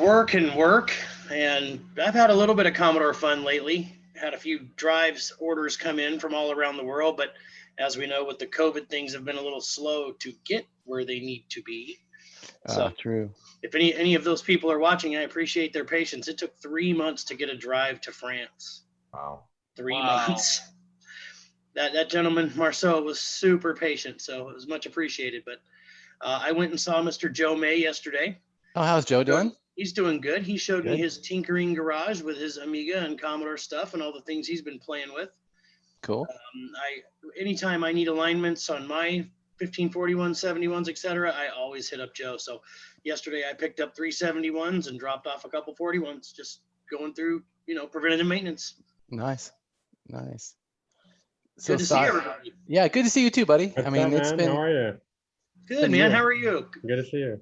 Sorry I didn't get to see you when I was in Vegas, but I understand. Lockdown. We're on Yeah. lockdown here. Yeah. Yeah, it's a bummer. So next year, I did see you right before it all happened, though. Remember? That is Wait, correct. I was did there. I? And Yeah, I that's right. joined one of your meetings back. It was December, Yeah. January. Yeah, that was cool. That was a good Mhm. special guest drop in there. That was cool. yeah, it's been a rough time. It's funny. I was thinking that my hair is like really long now. I haven't had hair this long since the 80s, literally. So I haven't had my hair cut since February 26. You might as well stop doing it now. When Yori asked if anybody Yeah. had any questions, I was going to go, who cut Jim's hair? Yeah. Nobody. Exactly. Nobody. The answer was no one. Nobody. Yeah, February 26th. I looked at my little calendar. It's like, holy mackerel. I'm going to find you a Commodore headband to go with that hair, man. I know I need something. Like, well, it's funny. So 80s are back. I'm a motorcycle guy. I've got an Interceptor now, and I've had Interceptors in all my life. Honda guy, crotch rocket racer guy. And so what I have now is what we used to call helmet hair. So it used to come out of the back of your helmet and Hey. like whip you to death back here. And so it's something you just dealt with back in the day, but now I've got it now. My wife's like, I kid you not, everybody knows Shell, and she's watching YouTube videos right now on how to cut hair. So she's like, no. We'll just Yeah, send her a Floby, man. You're good. Yeah, get a Floby. I was just We're gonna gonna say. send you a Floby. Floby. You'll be taken care of, bud. You gotta No. bring back the Floby, man. That's it. I mean, now would be the time for Floby's revenge, Yeah, Yeah. hook it to big. so apparently back Right- east where right she's from Ohio, and they didn't have a Floby back in the day. So she had no idea what a Floby was. And so I explained it to her, and she's like, does that actually work? I was like, yeah, it does. It's not a very accurate method of cutting your hair. You know but, what they don't show in the commercial is the What do you- loudness of the vacuum cleaner right next to it, sucking all the hair out. Dude, they work fine. See, I used mine right before the show. Hey, Chris, what do you got going on there? So it's out of alignment. It's out of alignment. That's okay. It needs an that was alignment. expected. But I'm going in and I'm turning the motors on, and I'm going to be moving the head up and back just to check. I tell you what you could do, Chris. You could actually try just formatting the disk. Because Not it's this out. one. No, well, take a blank disk and format it. Because if it's out of alignment, it'll be out of alignment when you format the disk, and it'll still work. Oh, that's right. Yeah, and this is a trick that I had told people, and they were like stunned, actually. So the reason That's why right. I needed to have my SuperCard Pro was to extract all the source code disks that I had, and it turned out that They're all written on a poorly alignment drive. Are you kidding me? yeah, I deliberately made it aligned incorrectly. So mine was like in between half tracks. So my drive I couldn't use that drive for reading commercial programs or anything, but all of my source code was stored on those disks. And so I remembered that when I was looking with SuperCard, it's like, I don't think it's going to work. And I don't think I want to try an alignment on a Panasonic drive. So I ended up actually doing that. One of John's drives that he sent me, I ended up tweaking the alignment just a little bit in order to make it so I could read all of my old disks. That voids the warranty. Why? So you copy protected. No, because what I did is I deliberately made my protected your own drive out of disk. alignment. Yeah, I protected my disk by making them out of alignment. So if somebody were to pick it up and try to use it, they wouldn't have worked. Oh, that's awesome. All right. So They'd have Well, thought, at least oh, you look were at all able to these get blank into them discs. yourself. Is Yeah, the I was- formatting going, Chris? No. No. All right. It needs more work. Hey, Jim, let's wrap it up. Okay. We'll all jump off, so you can do a proper closing. How about Okay. that? That sounds good. All right, guys. So All right, man. say your goodbyes to everybody. Take See you care, next everyone. year. Great year. Appreciate everybody's time. Thanks.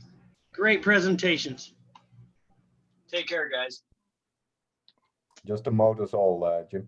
Yep, I'm trying to find you all. And John and Yuri and Saj, leaving just me. Okay. And we got lots of people in the chat. Okay, so we'll be in the Discord probably all day long, so you can like chat with us. And so basically, this kind of winds down 2020's CRX event, the Commodore Retro Expo, and we've learned a lot from this. We learned a lot what to do, what not to do. So I'm hoping that we don't ever have to forcibly do this again. Obviously, nobody wants to have to go through this again. But we do think it's a really viable way of reaching everybody. So in the future, we've talked about maybe for next year, we'll have a live event, hopefully, and at Las Vegas, probably at the Plaza again, where Saj is, and we'll have, we already have performers from this year say they would come next year, like Paula Powered and stuff. So we might be able to use them in the showroom there at the Plaza to actually host real, musical entertainment, which would be great. But we think that for the future anyway, having a live stream like this, and perhaps live streams from different locations in the country and perhaps the world, so we could have a CRX party. Basically, it's an extension of CRX in your home country. So if you're interested in doing that, we'd love to have you. If you're not going to make the trek out, it'd be a great way to meet more people as well. And so you could host your little thing. And I think it would help with the time zone situation a little bit, because obviously we are the West Coast in the United States of America. And some of you are in Australia and Sweden, and we've had literally practically every country in the world view the live stream, which is great. We really appreciate your support. And we hope that you give us some recommendations of what to do, what not to do. And so when I close this out, we're going to go to Discord and we're going to have a group discussion, and we'll try to maintain it so it's controlled. But we'd like to get some feedback from you and find out, what we'd like to see in the future. I think the hardware build project's always going to be, it's a big hit, has been in the past, so we're going to keep that. But perhaps some other things that people would like to see. So I think with that, I'm going to call an end. Goodbye.